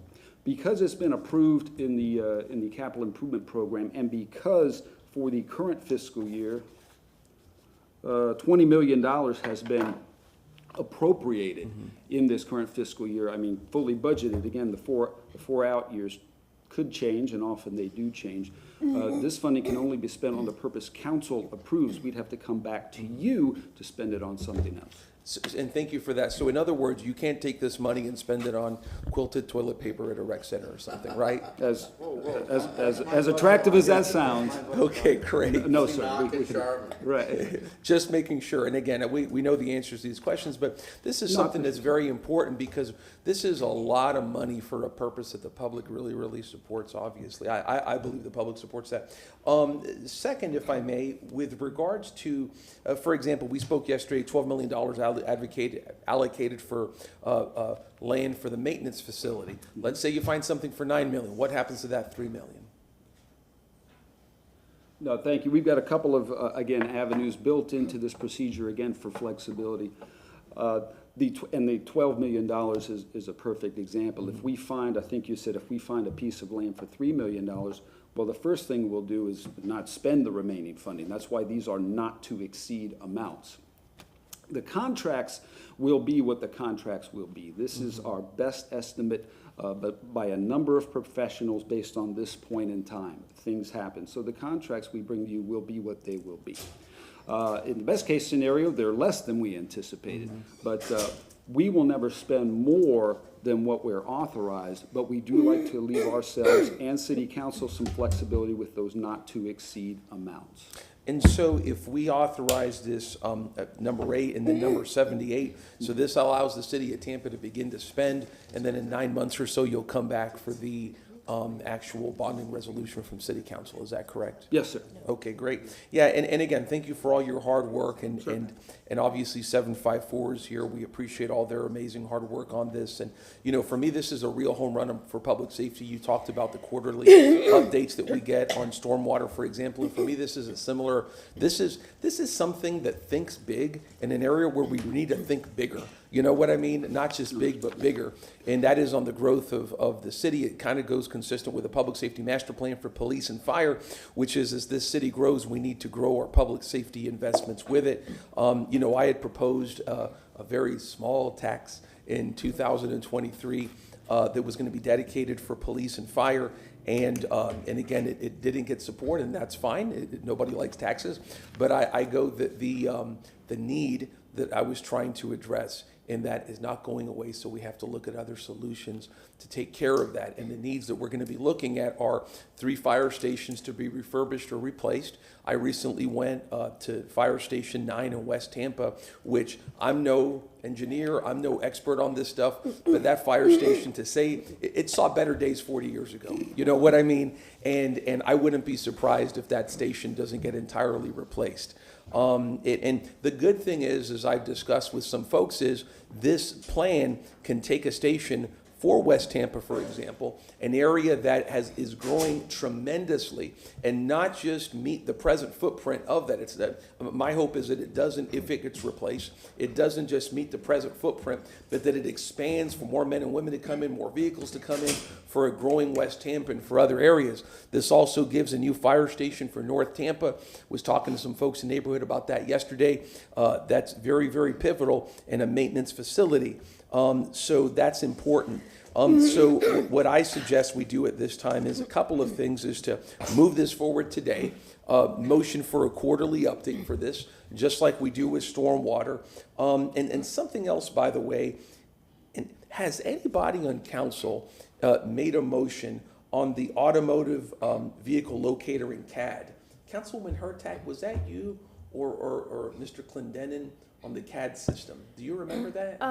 I'm not quite sure where I am on that. Okay. But I know we've talked about it. Okay, I think we would have to dig and find it. Okay, and I mean that's coming up, because I don't want to. Coming up? I'm not sure what. Okay. We'd all have to look. Yes, ma'am, and I'll wait for Councilman Clendenin to get back. But that's kind of what we got to do. So again, and that has nothing to do with this bonding issue, but it is something that we need to address very, very urgently. So again, I hope that we get a unanimous vote on this. We bond for a lot of things here that have gotten unanimous support from Tampa City Council, some that have not in the past, but I think with this council, the last 2 councils, we've gotten unanimous support. And I'm sure that our friends in fire are going to get unanimous support for this. Again, nobody likes bonding, but this is something that's necessary. And these are the kind of big projects I think the city's bond for. So thank you very much.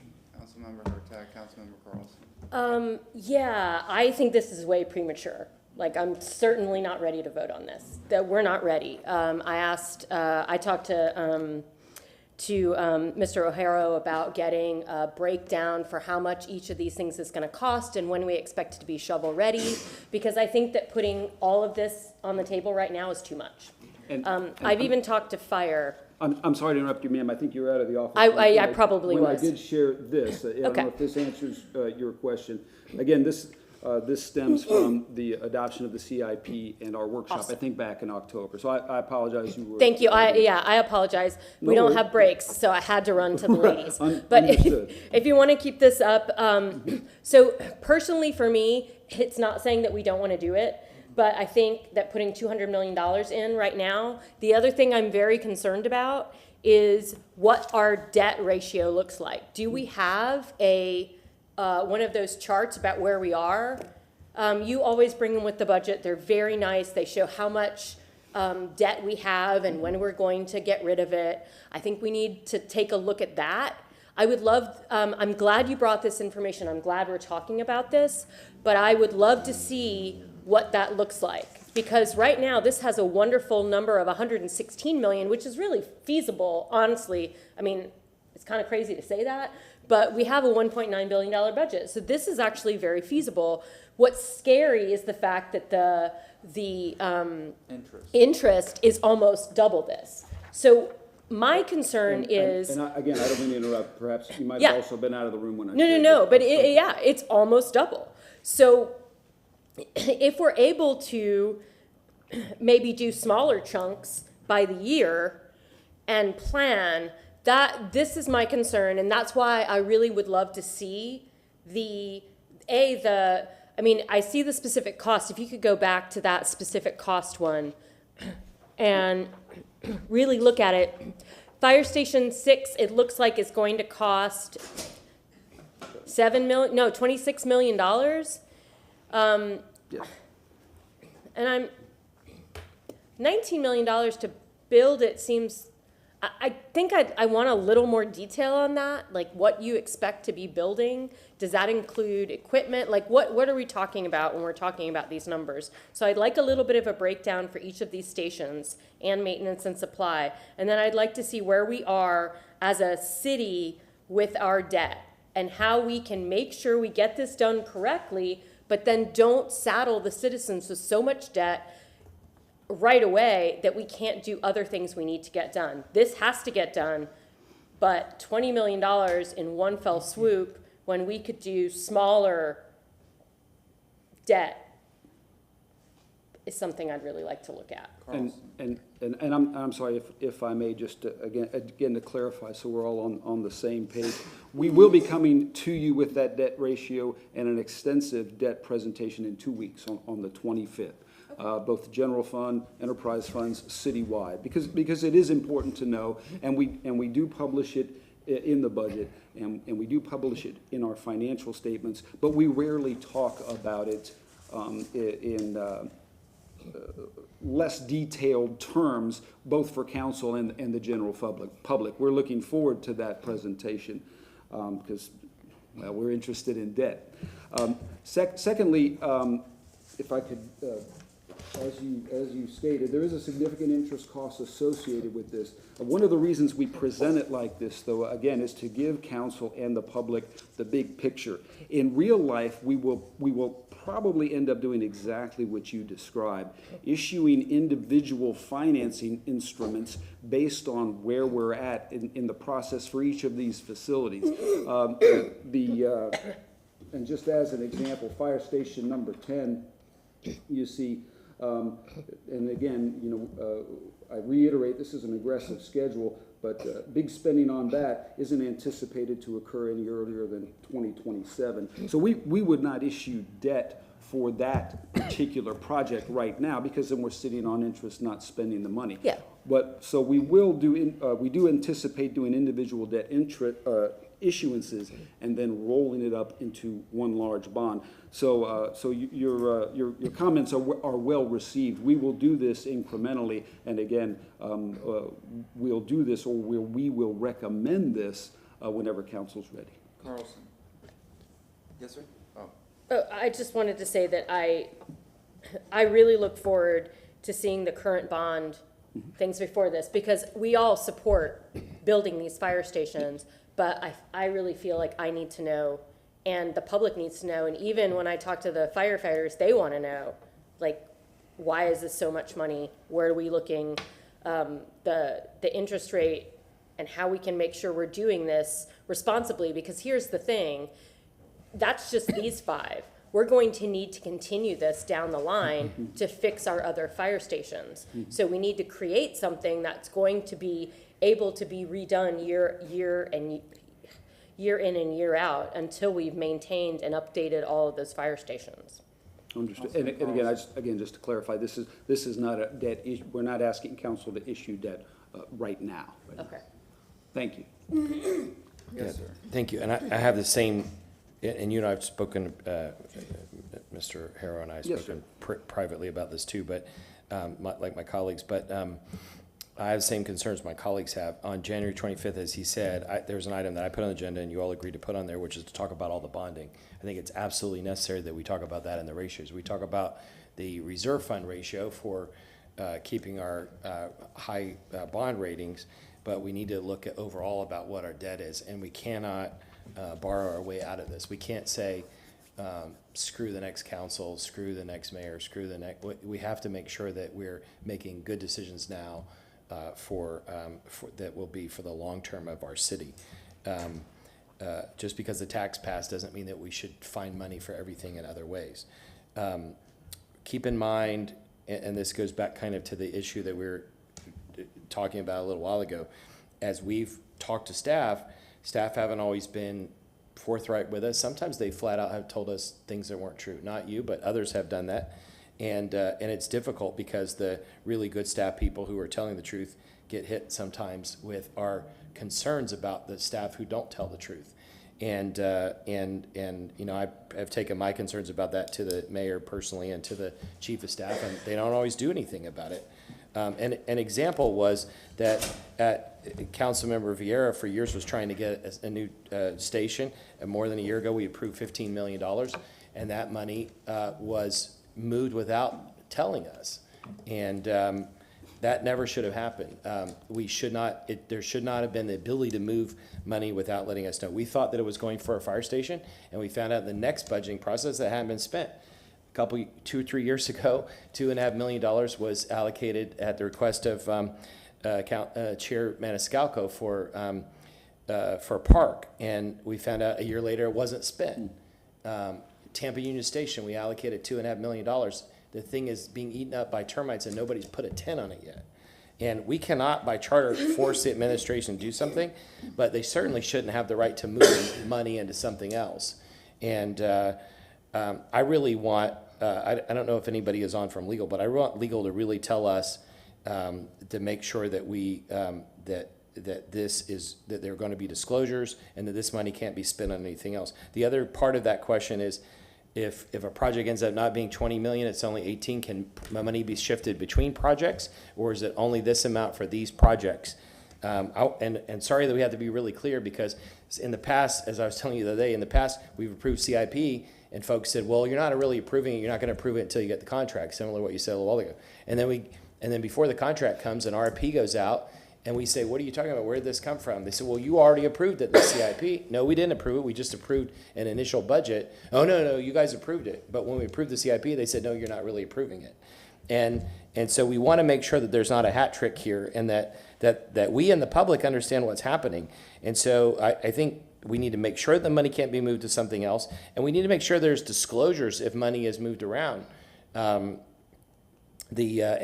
ideally when the money is spent or not spent. If a decision is made not to spend it, we need to know why. The other thing is that you all found $1.1 million for fire, and there was 800,000 or so that you all put back into the general fund from fire that could have been spent towards something like this.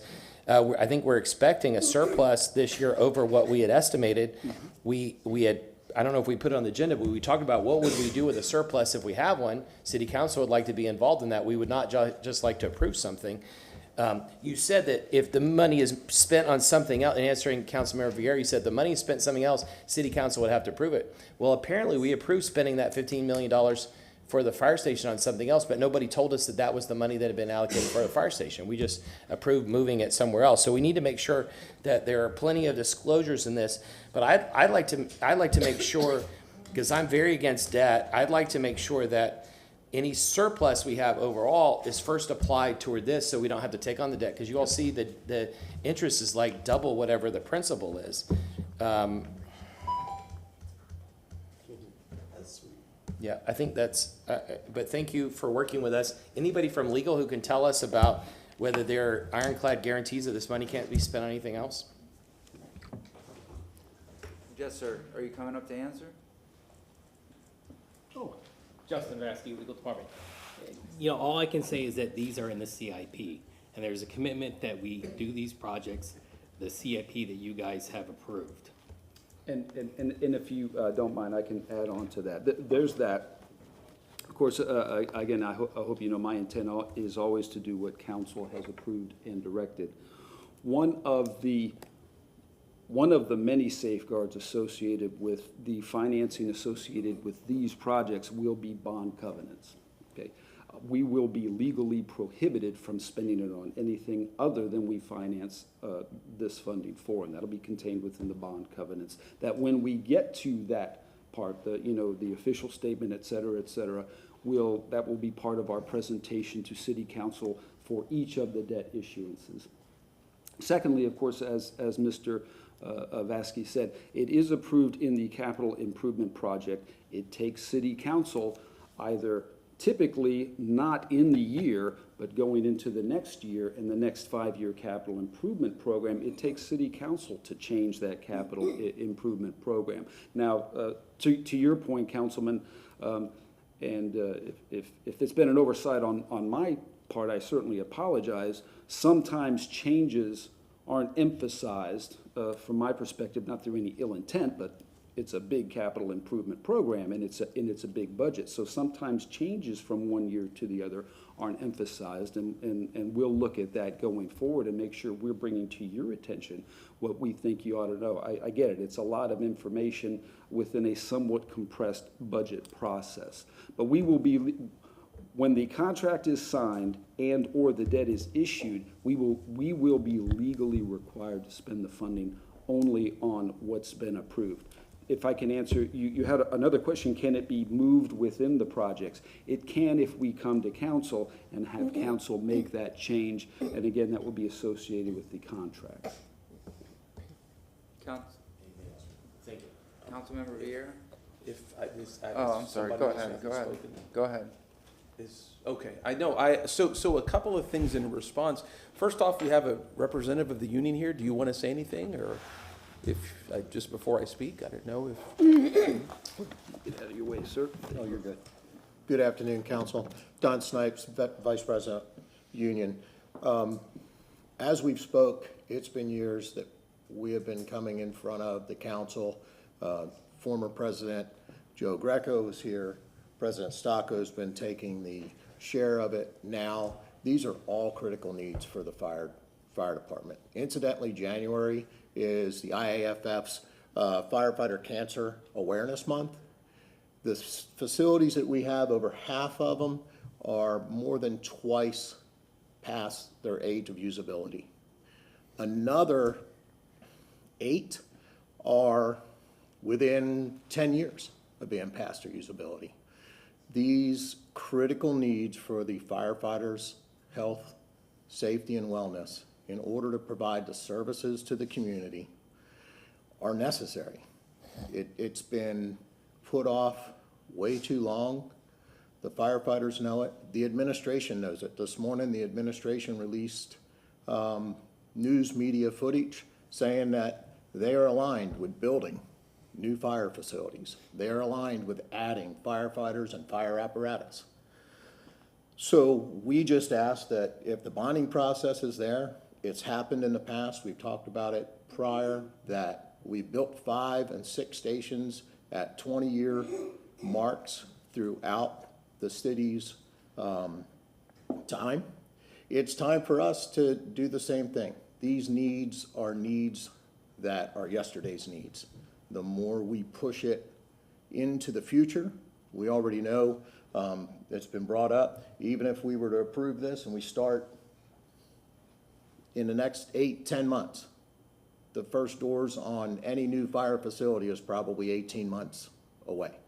So the longer we consider or we talk about how this looks, the more unsafe the job gets for the city firefighters, which then translates into what's the safety of the apparatus that we're taking to the taxpayer.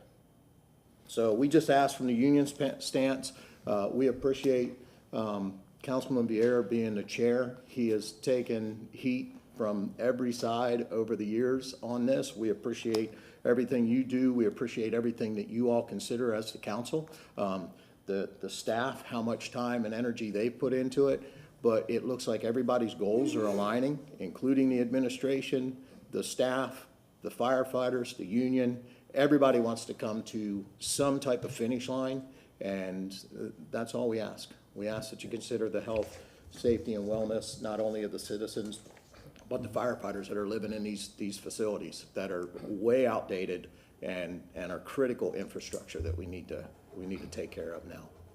Thank you. And if I may, Mr. Chair? Go ahead. Thank you very much. And, you know, and thank you for that, Donnie. And my big challenge here is we always say, we want fire stations. We want this to be done. We want this. We don't trust the administration. You have the administration saying, we're going to do it. We're going to do it. And now we're moving the goalposts on this. I mean, I don't think, since we only have 5 members of council here today, we have the votes to do this. If council members feel like you need additional time for that, that's fine. But I mean, we should look forward to moving this today, right here, right now. These are needs that are core, that are critical, that are not going away. You know, we didn't fund them in last year's budget, right? I'm trying to look at other methods by which we can do it.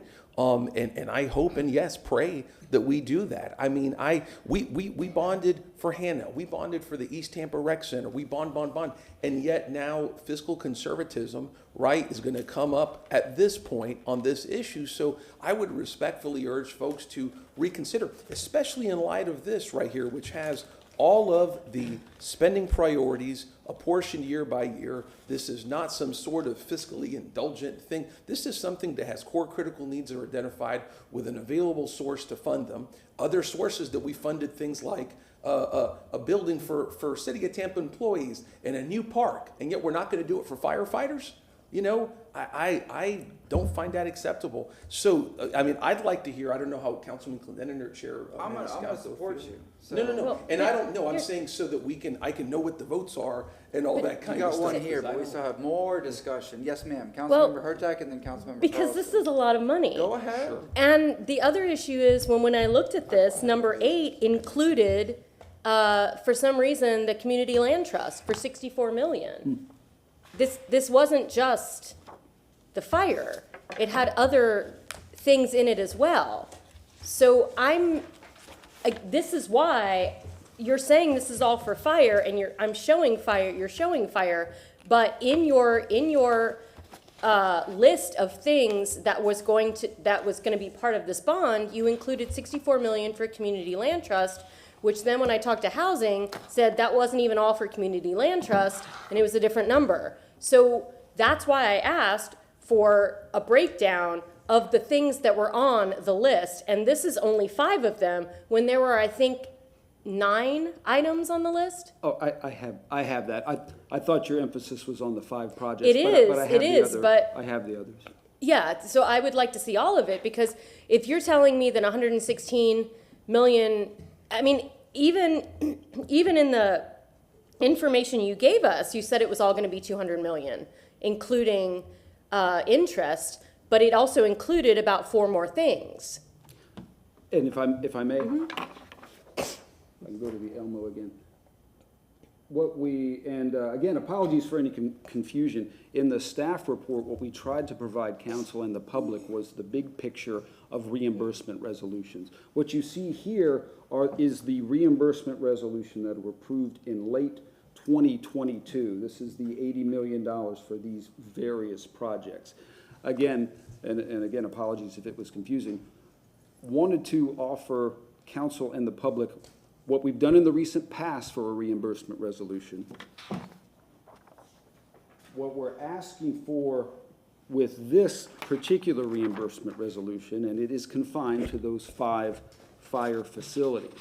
But again, in keeping with the big picture and again, transparency, I know we say that a lot and we mean it. What is coming down the pike later on this year? We're not asking for anything associated with these other projects, the housing, that's the Community Land Trust, and Hannah Avenue Mobility Convention Center upgrades. But we do want to be forthcoming and let council and the public know this is coming down the pike later on in 2024. Just to clarify, the only action we're asking for today are those 5 fire stations. And again, apologies for any confusion. Thank you. And then can you go back to the first slide you shared, because it shows Fire Station 24 and maintenance on that first one. Yes, ma'am. What happened? That was for design. And that's why you see, I don't know if you can see it, I've got it slightly shaded on this slide and the next slide. That particular component was for design, for less than $1 million each. And was that money spent? Was that spent? I do not know off the top of my head if we spent that design funding, but I can find out. And this is why, again, Councilman Vieira, I support the idea of this, but I do believe that literally next time we meet as a regular council, we're going to get information about this bonding going forward. And I think the public is still going to support this. I want to support this, but I want to have the absolute, I want all the ducks in a row, because as Councilman Carlson brought up, which is really, really important part of this, is that we funded this 2 years ago, before I was on council, and it didn't happen. And if I You want to may, continue this to the next that's meeting? what I was going to suggest, out of deference, because again, for the record, I'm not looking, I could force a vote today and be all cute about it and go, aha, they oppose. I'm not looking at doing that. I'm looking at we all want the same thing. Amen. I'm looking at getting this damn thing passed, and that's it. And I know we all are. Can I speak but, before you but make the motion? so what I'm going to motion to do is then, so when does that report? Because what I want is for a majority of council members, because right now we have 5. We have 2 who are uncomfortable with moving on this at this time. Out of our hands. Can I clarify? Oh, yes, sir. No, I If you don't know want to, go ahead. if I was misconstrued, but I don't know if I was misconstrued, but I'm not, I will probably never vote against firefighters. I mean, what the administration did this morning was one of the worst acts of mistrust for the public that I've ever seen, and I still voted for it, even though it was distasteful. I'm very concerned because of the track record of this administration that they'll spend more money. Here, we just found another thing. Besides the money that you had allocated, we voted on and we allocated, that didn't get spent, what happened to this money? And I had the same question on this list to Mr. Harrow the other day because I did vote for some of the money for Hannah Avenue. I will never vote for anything for Hannah Avenue again. It's the worst project the city has ever done. And as beautiful it is, as much as people, and despite the fact that it's half empty, it is an absolute waste of money. It's an abomination from a fiscal point of view. But supporting the firefighters, we absolutely must do that. But we know, you promised, Councilmember Rivera, you promised the firefighters we had a fire station 3 years ago. The administration just arbitrarily decided not to do it. And then they asked us to move the money without even telling us that they were moving the money. And so my concern is not whether I want to vote yes or no. It's how can I trust the administration to actually do what the firefighters want and we want them to do. And I guess from this list that you just showed, is this where the administration claims that we supported the East Tampa recreational complex? Because they're telling the public that we approved 41 million on that, and I've asked the clerk's office, and they can't find that we approved that. And so there's a lot of like shell game going on about, well, if you approve the CIP, you're not approving the project. But then they come back later and say, well, you approved the project because you approved the CIP. And that we have another discussion about that coming up in a couple weeks. But I just want to end on this. I'm absolutely 100% in favor of supporting the firefighters. This is supporting their health by getting better facilities. But most importantly, this money, and the reason why we must take on debt to do this, unfortunately, is because this will save lives in our community. The response times, the wait times are not acceptable. Even one person's family member passing away because the firefighters couldn't get there on time is not acceptable. This is one of the few things that I would agree to put debt on. I just want to make sure that if we approve this, that this administration is going to spend the money in the right way and not move it to some frivolous project. And that they're going to spend it efficiently and not waste money like they have on things like Hannah Avenue and the East Tampa Park. Thank you.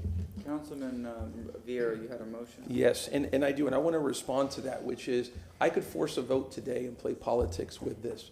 But what I'm seeing right now is this whole thing on, we don't trust the administration, seeping into this, right? I don't care about politics with this issue. I just want to get this thing passed for our Tampa firefighters. I'm not concerned with a war against any council member, against Jane Castor, against anybody. I just want this damn thing to pass, okay? And that's it. You know, You passed it 2 years ago and they didn't spend the money. That's Councilman my- Carlson, please have some respect for once, would you, buddy? Okay. You just accused No, me it's of having buddy, a political war. buddy, So what? buddy, How am I come supposed to not on. respond? Don't call me buddy when you're trying to pick a fight with me. Councilman Carlson, Can you have not some be respectful of respect. somebody's concern? I'm trying to make sure they He spend has the the money. floor. Point of order. He has the floor. Point of order, He has man. the floor. This is crazy, okay? I need So- you to be civil too. Oh, I'm anything but uncivil. I think you know that.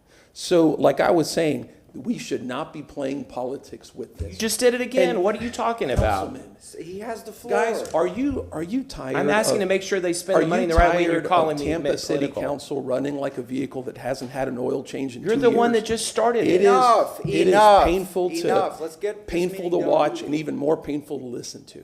Okay, so that's all I'm saying. So, like I said, we should not play politics with this, which is why I'm not going to force a vote on this, because I would then say, oh, they oppose firefighters. Councilman Carlson, Councilman Hurtak, support firefighters. Don't claim that I was not going to. Councilman, would you please let me speak? Stop accusing me and Sir, putting words in my. we are escalating things. We are escalating. You're escalating things. because you're being passive aggressive and putting things forward. The public is watching. They don't like this kind of passive aggressive behavior. Councilman, You need to stop. You're escalating things All right. like always. Don't accuse your colleagues of doing things when they haven't done it. You need to stop What and am be I respectful. accusing you of doing? Could you tell me Please what go I'm ahead accusing you of doing? and finish the statement. You said that I'm playing politics when I'm trying to protect the money. You approved $15 million 2 years ago, and the administration decided not to spend it, and they spent it on something else without our approval.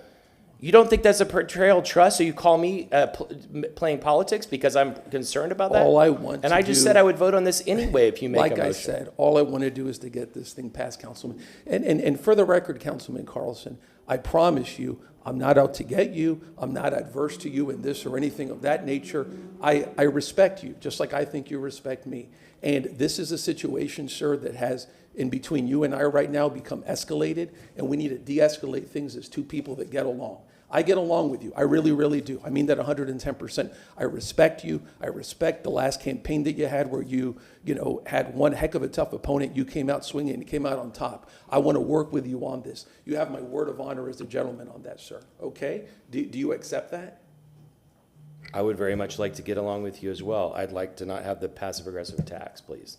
Okay, sir. But again, I respectfully deny that. But again, I want to get along with you, sir, and I mean that 100%, okay? I do. We've known each other for a while. Let's de-escalate things. Do we and let's agree? get Do we along. agree that we want to make sure the administration spends the money on what we were asking them to Yes, do sir, since they didn't do it absolutely. before? All I want to do, like I said, I could force a vote. That would be grossly irresponsible of me. That's all I'm saying, sir, okay? So again, I wish you well in all your endeavors, as I've said many times before. So, Councilwoman Hurtak, you indicated that you wanted some more time to look at this. When are you looking at, ma'am?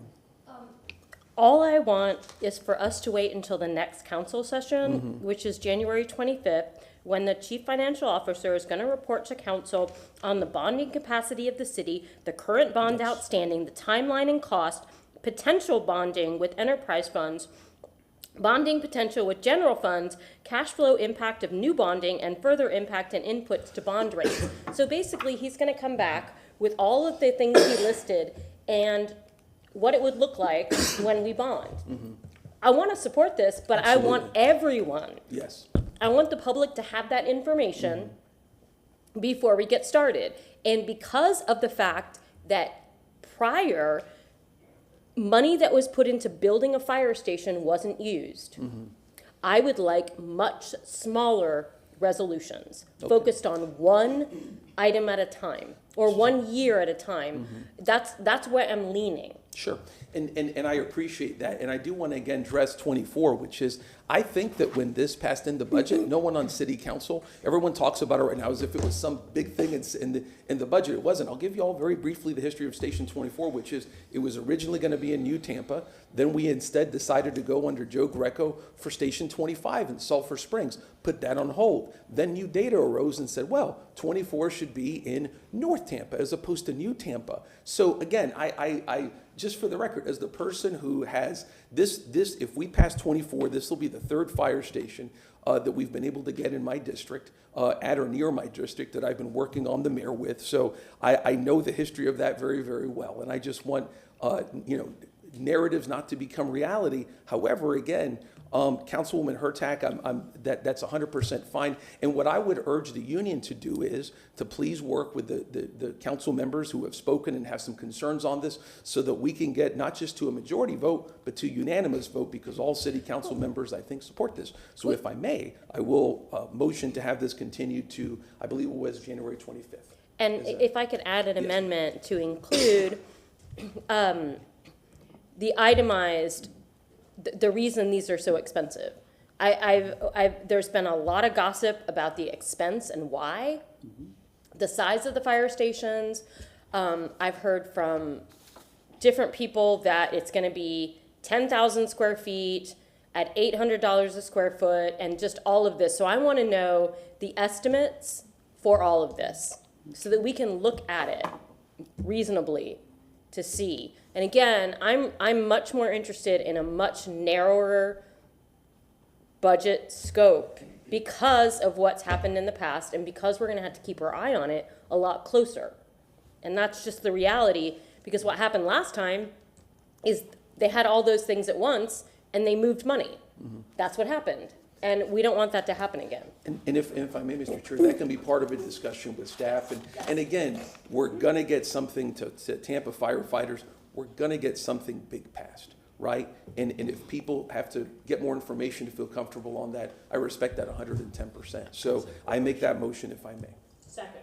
We have a motion from Councilmember Vieira with a second from Councilmember Hurtak. Discussion, Councilmember Clendon. Just a quick, and I know this week could wait till next week, but just so I have it clear, when you bond this, you don't bond this all at one time, you bond it as you need it, correct? So we're Correct. So, okay, very good. Thank Yes. you. And again, just again to clarify, ideally, once all of the debt has been issued under whatever debt mechanism, we'll roll it up into a bond for basically for cost savings and for consolidation But and you're not efficiency. bonding money, you're not spending, Yes, yes, sir. Yes? Mr. Harrow or Yes, sir. Representative Donnie, could you all please tell us how much of this money is going to be spent in South Tampa? I don't think I don't have it broken out myself by district. How many of these stations are in South Tampa? Can one of you say? Oh, excuse me. There you go. The stations listed on that are not in South Tampa. So my point is that to Councilmember Vieira, every time you brought up these stations, that at least one of them is in your district that you fought for, I've supported it every time. None of these are in my district. None of this money is being spent in my district. I've supported this, and I would have voted for this today out of respect for you, because I support what you're doing. Also, I know that lives can be saved in your district. Lives need to be saved in my district and all throughout the city. We all represent everyone in the city. But I've supported this throughout, even though it's not in my district. If I was being political, I would have not supported it because it was in your district. If I didn't like you and was playing politics, I would not vote for it. I've supported it because I do have respect for you, and I do think you're pushing for the right thing. And it doesn't help me in any way politically, except that I think it's the right thing to do to help protect our firefighters and save lives. Thank you. We have a motion from Councilmember Vieira and a second from Councilmember Hurtak. If I may, Final word from on that, Mr. yeah, Vieira. very final, nothing. For the record, only 24 is in my district. 6, 9, and 10, and the fire maintenance supply. Actually, fire maintenance supply will help out all districts, and 6, 9, and 10 are not in my district. So in terms of, I think 85% of the funding here is going to be outside of my district. Just for the record, this is not some District 7 boondoggle or something of that nature. And Councilman Carlson, again, well taken, sir, and I appreciate that. All in sincerely. favor? Aye. Thank you. All right, so item number 8 will not be taken up due to this continuance. Is that correct? Yes. Okay. May I ask council, and the clerk can back me up on this, the fact that item 8 and item 78 are separate, and item 8 actually, I don't believe, was uploaded, or the information of the resolution itself was uploaded to 78. I would ask that when it comes back, that all of them travel together. Could it be done as one That item? would be ideal, yes. I'm sorry. Thank you. My opinion. Thank you. So that will be part of the motion, so it travels together, comes back, and there's no issue. As one item, yes. Thank you very much. Item number 79, Mr. Mike Perry transmitted a written report for said agenda items. Sir, do you have anything to add to that? I know this was a motion by Councilmember Carlson. Was there further discussion? Councilmember Carlson, did you have anything? It was your motion? No? Councilwoman Hurtak? I looked through this. I talked to Mr. O'Hara about this already, and I said that in the future, I would really like to see more of a numbers-based, kind of a spreadsheet for each department, because what he did was, which was great, was to tell us, was basically to say each motion that had passed. Yes, ma'am. And so my request was for a motion that passed to say, move $5 million into the, I don't know, swimming pool fund from the Parks and Rec fund, that we see what the total was in the pool fund before we moved the $5 million and what the total was in the Parks fund before we moved that and after, just to get an idea of how the money moves numerically instead of with words. So that's what I ask for in the future, and then I'm hoping that we can all add our opinions and refine this as it goes along. All right, thank you very much. Anybody else? Anything else to add, Mr. O'Hara? No, thank you, sir. Thank you very much Thank you, for Counsel. your time. Thank you very much, sir. Next up, we have item 81, but it was requested that staff not be present. This was a motion by Councilmember Vieira. There was a memo by now Director of Parks and Rec, Mr. Tony Mulkey. Do you have anything to add to it, sir? May I, I'm so sorry, I think I wrote on, may I see your agenda, please? Yeah, 81, this is the special needs children with disabilities, Parks and Rec. Okay. That's a receive and file. Is that- We'll is take that those up at one the end. for the, I'm sorry. And what is dedicated to special needs children with intellectual disability. You're good? That's, We get a motion to receive and file? so moved. We have a motion from Councilman Vieira, second from Councilmember Clendenin, all in favor? Aye. And then the final item that I have, Madam Clerk, is item number 82, another motion by Councilmember Vieira, staff to provide an update on the special needs internship. I just spoke to Ms. Nguyen on that and said I'm good. I just wanted an update, and again, it's been a long day, so that's why I said. So you're Vamos. set? Yeah, I'm good. Yeah. Second. Are we missing anything, Madam Chair, or Madam Clerk? I had staff for 85. It was continued. Yeah, we continued a few items, Marty. Okay, thank you, I missed that one. All right, that is everything. We'll go to new business. I just have a couple of items. First, Chair Pro Tem recognizes Chairman Maniscalco. Thanks. I look forward to seeing everybody at the Martin Luther King Parade on Monday and the Toba Breakfast in the morning. Always a wonderful day, wonderful events. My first motion is to present a commendation to the Tampa Organization of Black Affairs honoring Martin Luther King Jr. Day at a location off-site on Monday, January 15th, which I will bring the commendation to the Toba Breakfast, and I'll give it to, I believe, Mr. James Ransom, or one of the committee members, so that's my motion. We have a motion by Chairman Maniscalco, a second by Chairwoman Hurtek. I'm just a councilwoman. I'm sorry, Councilwoman Hurtek. I gave you a promotion. Yes. Councilwoman Hurtek. See, you were at one point a chairperson. Titles carry on. So, all those in favor say aye. Opposed? The motion passes. Another one is to present a commendation to Sharon Streeter for her service to the public through education and advocacy at the local, state, and national levels. I'd like to present this commendation at an off-site location February 28th. We have a motion by Chairman Maniscalco, a second by Councilman Vieira. All those in favor, aye. Aye. Opposed? And then the last one is Motion a motion. passes. Thank you. A motion to present a commendation to Carlton Ward Jr. for his service in protecting the environment and enhancing the community through civic leadership at the local and state level. This commendation will be given at an off-site location on February 28th. I think we should do that here. Lisa handed this to me. I don't know if there was a specific request for it, but I'll make the motion, but if we change it and it's here, I have to get details from her, but. I'll just say to present a commendation on February 28th, and I'll keep it open. We have a motion on the floor by Chairman Maniscalco. Is there a second? Second. A second by Councilman Vieira. All those in favor say aye. Aye. Opposed? Yeah, I'll get the details. And if it's, The motion if it's here, passes. I'll figure it out. It would be off-site can't just do it because here. of the date. Oh, the date. No, that one we can't do here because that's actually gonna be taking place at the, Why don't you, if you can? Florida Museum I'd like of you to say Photographic. your name. Florida Museum of Photographic Arts.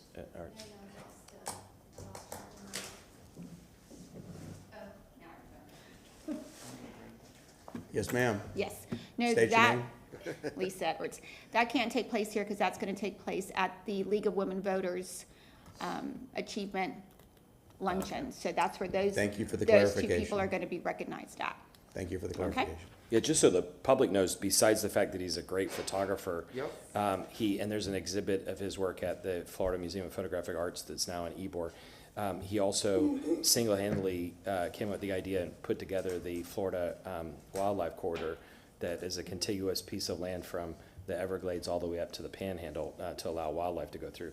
And he did it by getting bipartisan support, so hats off to him for doing that. All right, Councilman Carlson, do you have new business? I believe you have an item regarding. be from item number 9 today. Yes. As I stated earlier, my firm does business with the Hillsborough County School District on matters not related to this application, and I abstain.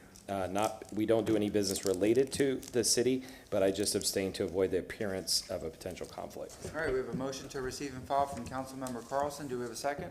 Second from Councilmember Vieira. All in favor? Aye. Any And- opposed? One more real fast. I think we ought to ask, I'd like to make a motion to ask the city council attorney to return on February 15th to advise us on the possibility of setting up a city council rule to limit walk-on agenda items. Second. Fair enough, yeah. Councilmember Carlson has a motion, second from Councilmember Hurtak. Mr. Shelby, are you clear on the motion? Yes. All right, all in favor? Aye. I have a question about Wait, the first. yes.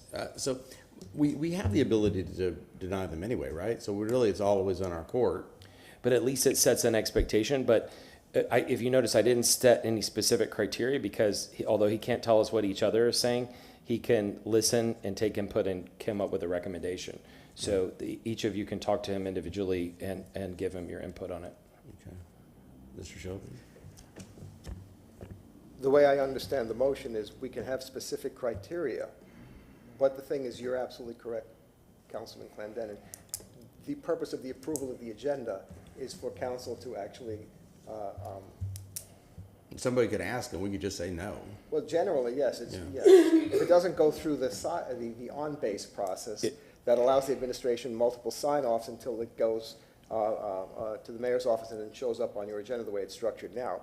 When it's a walk-on, it ultimately comes to council in the form of a request, just as changes to the agenda or even continuances come to council in the form of a request, and it's council as a body that takes action.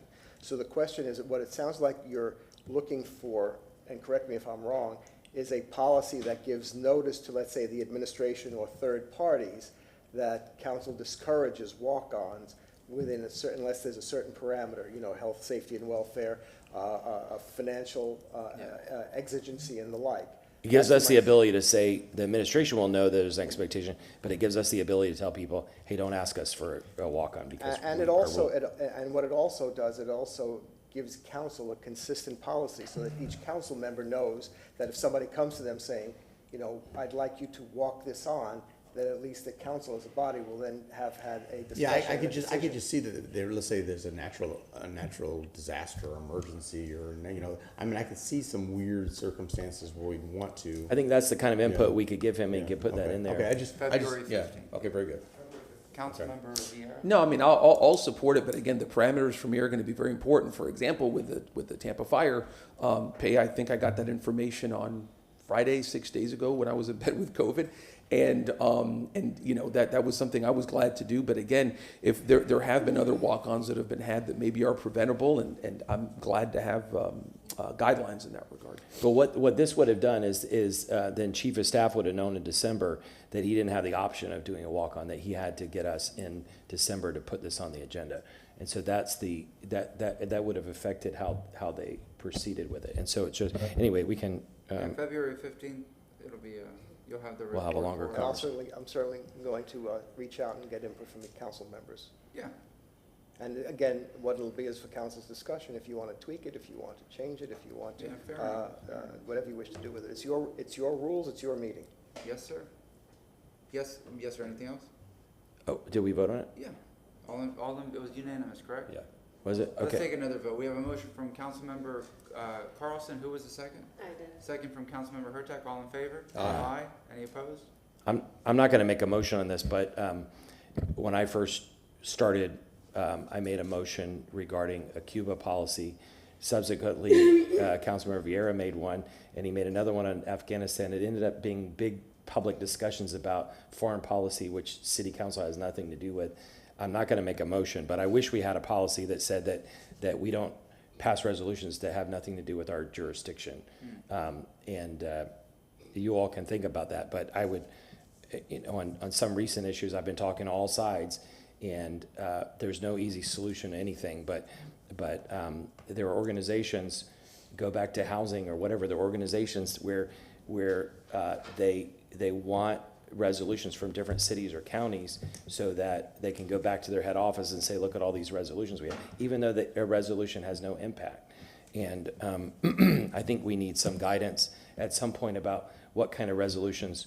For example, if somebody came and said, we think we ought to ban assault rifles or something like that, there are certain areas that that the federal government or state government preempt us on, that it doesn't do any good for us to pass resolutions. And we've had resolutions, for example, some that Councilmember Vieira's proposed that we passed unanimously, and the state legislature changed the law the next day just to preempt us. So at some point, we need to figure out how we create some parameters out of that, but I won't make a motion today. Thank you. Councilmember Hurtak, do you have any new business? Councilmember Clendenin? Yeah, Councilman Carlson is well heard on about resolutions. It would be like the city council passing on resolution on snow removal. You know, there's just some things that just don't apply to the city of Tampa. Our charter is clear what our role is and what our responsibilities are, and you know, I agree. In fact, had I been on council during those times, and in fact, Councilman Vieira, during our campaign, we've had those conversations that I would not have supported those resolutions because it was not applicable to the city of Tampa or the role that we serve. You know, we all have personal opinions, we all have personal passions, but you know, that's not the place, and the people didn't elect us for our personal positions and personal passions. So I agree with your, and I think based on what I'm observing, I think we all kind of this council feels the same way. You know, I just want to discuss a little bit about what happened earlier with Nicole Travis and myself. You know, we looked at the recording, and yeah, absolutely, maybe she misspoke, but she said what I thought she said on the role and telling that things are non-negotiable, and you know, so you know, it's unfortunate when we have those types of disagreements, and maybe because I'm hoarse and I'm recovering from a cold as well, that maybe I was very assertive in that discussion. But you know, I have to say with staff and for the folks staff that's listening, you know, we're all just trying to do the best job for the city of Tampa, and I know you all are as well.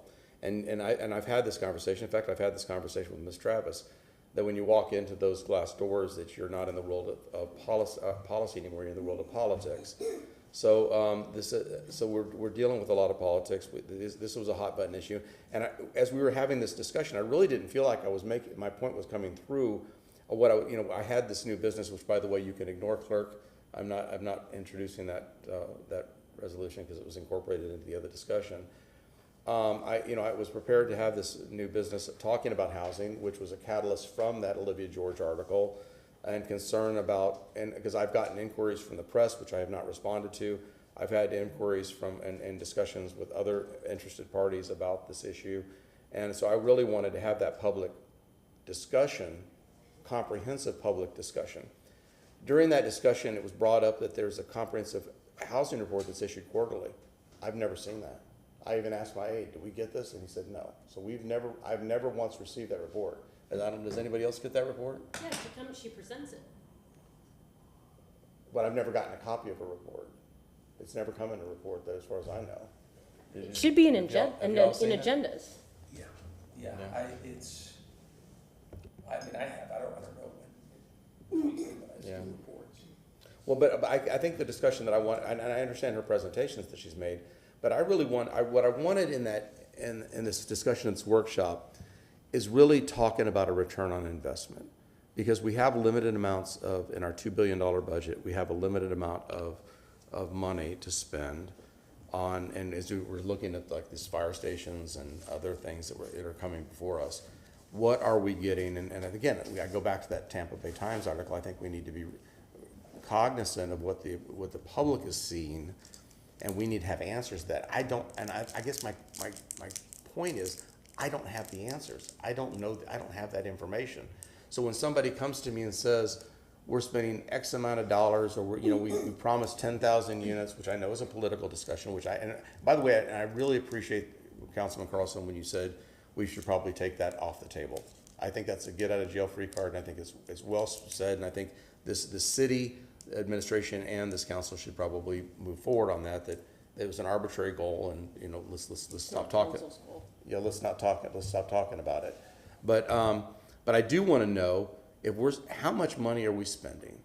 Because there's a lot of discussion about, should we be spending on owner rehab? Should we be spending on rent assistance? Should we be spending, and again, this is a moving target. Even though that discussion may have occurred in previous councils, even though that discussion could have occurred in this council, I think because of the amount of money this city, the percentages we're talking about of our budget that we're dedicating to this, I want to know how many people we're helping. Because if we're going to spend $50 million here for whatever that is, what does that actually mean? I'm really apprehensive about saying, somebody says we're going to spend X number of dollars.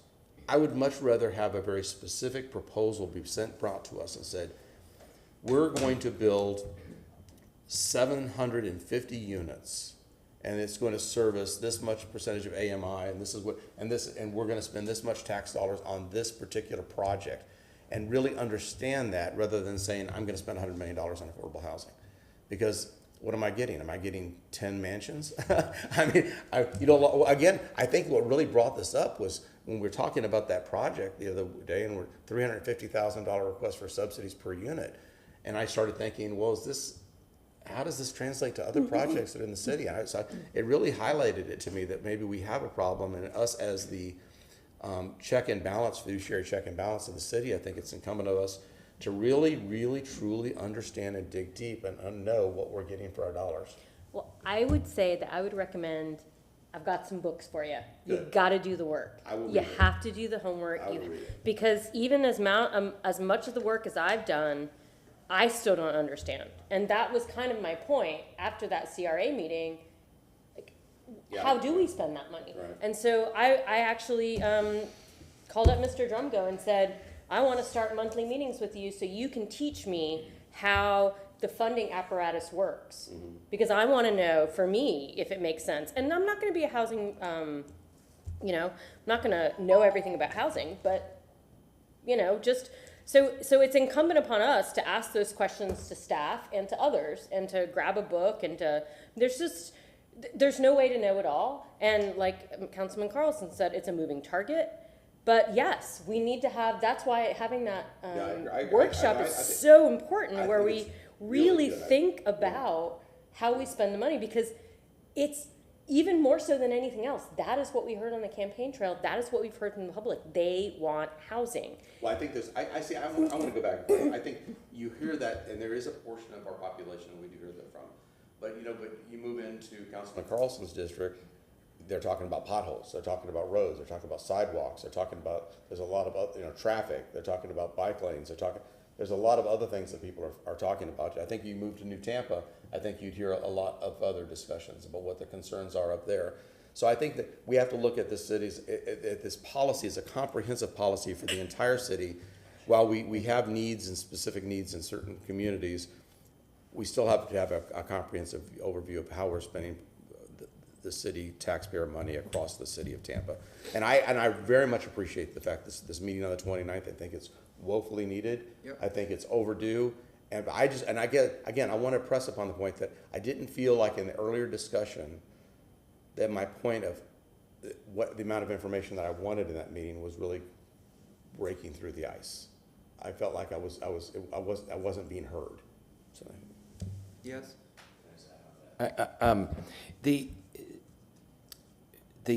It's obvious, affordable housing was not a priority in the last administration. They tore down 2,000 homes instead of building new ones. And then as this administration came on board, I don't always get along with Mayor Castor, but she put together a committee that went out and looked at affordable housing, and they came up with a plan, and as far as I remember, they came up with a $10,000 number. But as Ms. Travis said,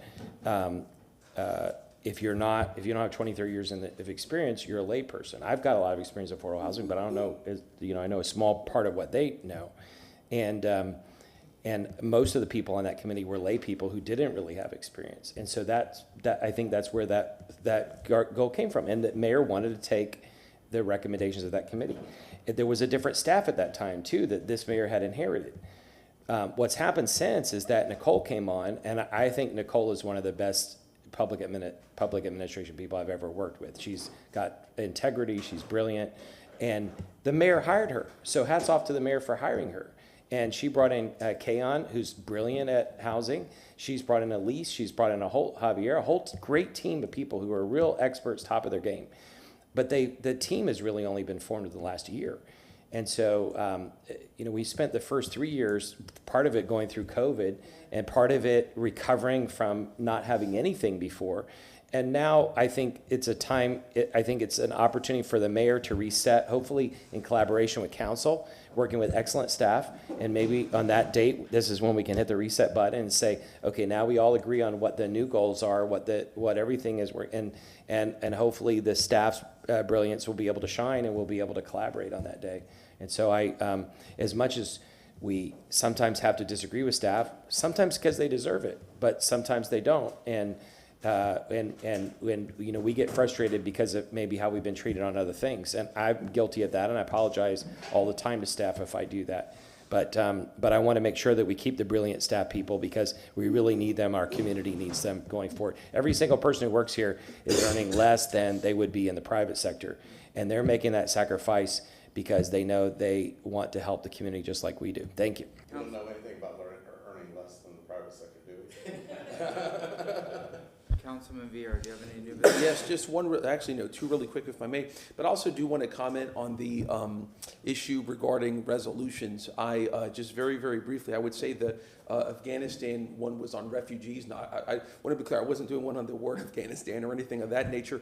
It's something that requires wisdom on the part of council members in terms of what you're going to bring in, et cetera. I think too, even though there were two versions of it, the one on the overturning of Roe versus Wade and the Dobbs decision, that is something that, and again, some people will disagree. Some people that are very pro-choice will disagree, by the way. But there are certain things that I think people should hear from their electeds. It's just got to be done in a way of wisdom and discernment and whatnot. So just my thoughts on that. But really quick, if I may, on January 24th, I was going to have staff come on the thank you. On the Forest Hills multi-purpose sports field renaming for Roland Paz Sr., the father of the wonderful police officer. They're requesting continuance April 4th. We have a motion from Councilman Vieira. Second from? Second from Councilmember Hurtak. All in favor? Aye. Any opposed? And then somebody who I know we all love a lot, Sherrill Schroeder, is retiring, a wonderful labor leader, and I've spoken to her on getting a council honor for her, and we came on the agreement with council's consent of March 28th. Second from Councilmember Hurtak. All in favor? Aye. Aye. Anything else? Motion to receive and file? So moved. Mr. Sheldon.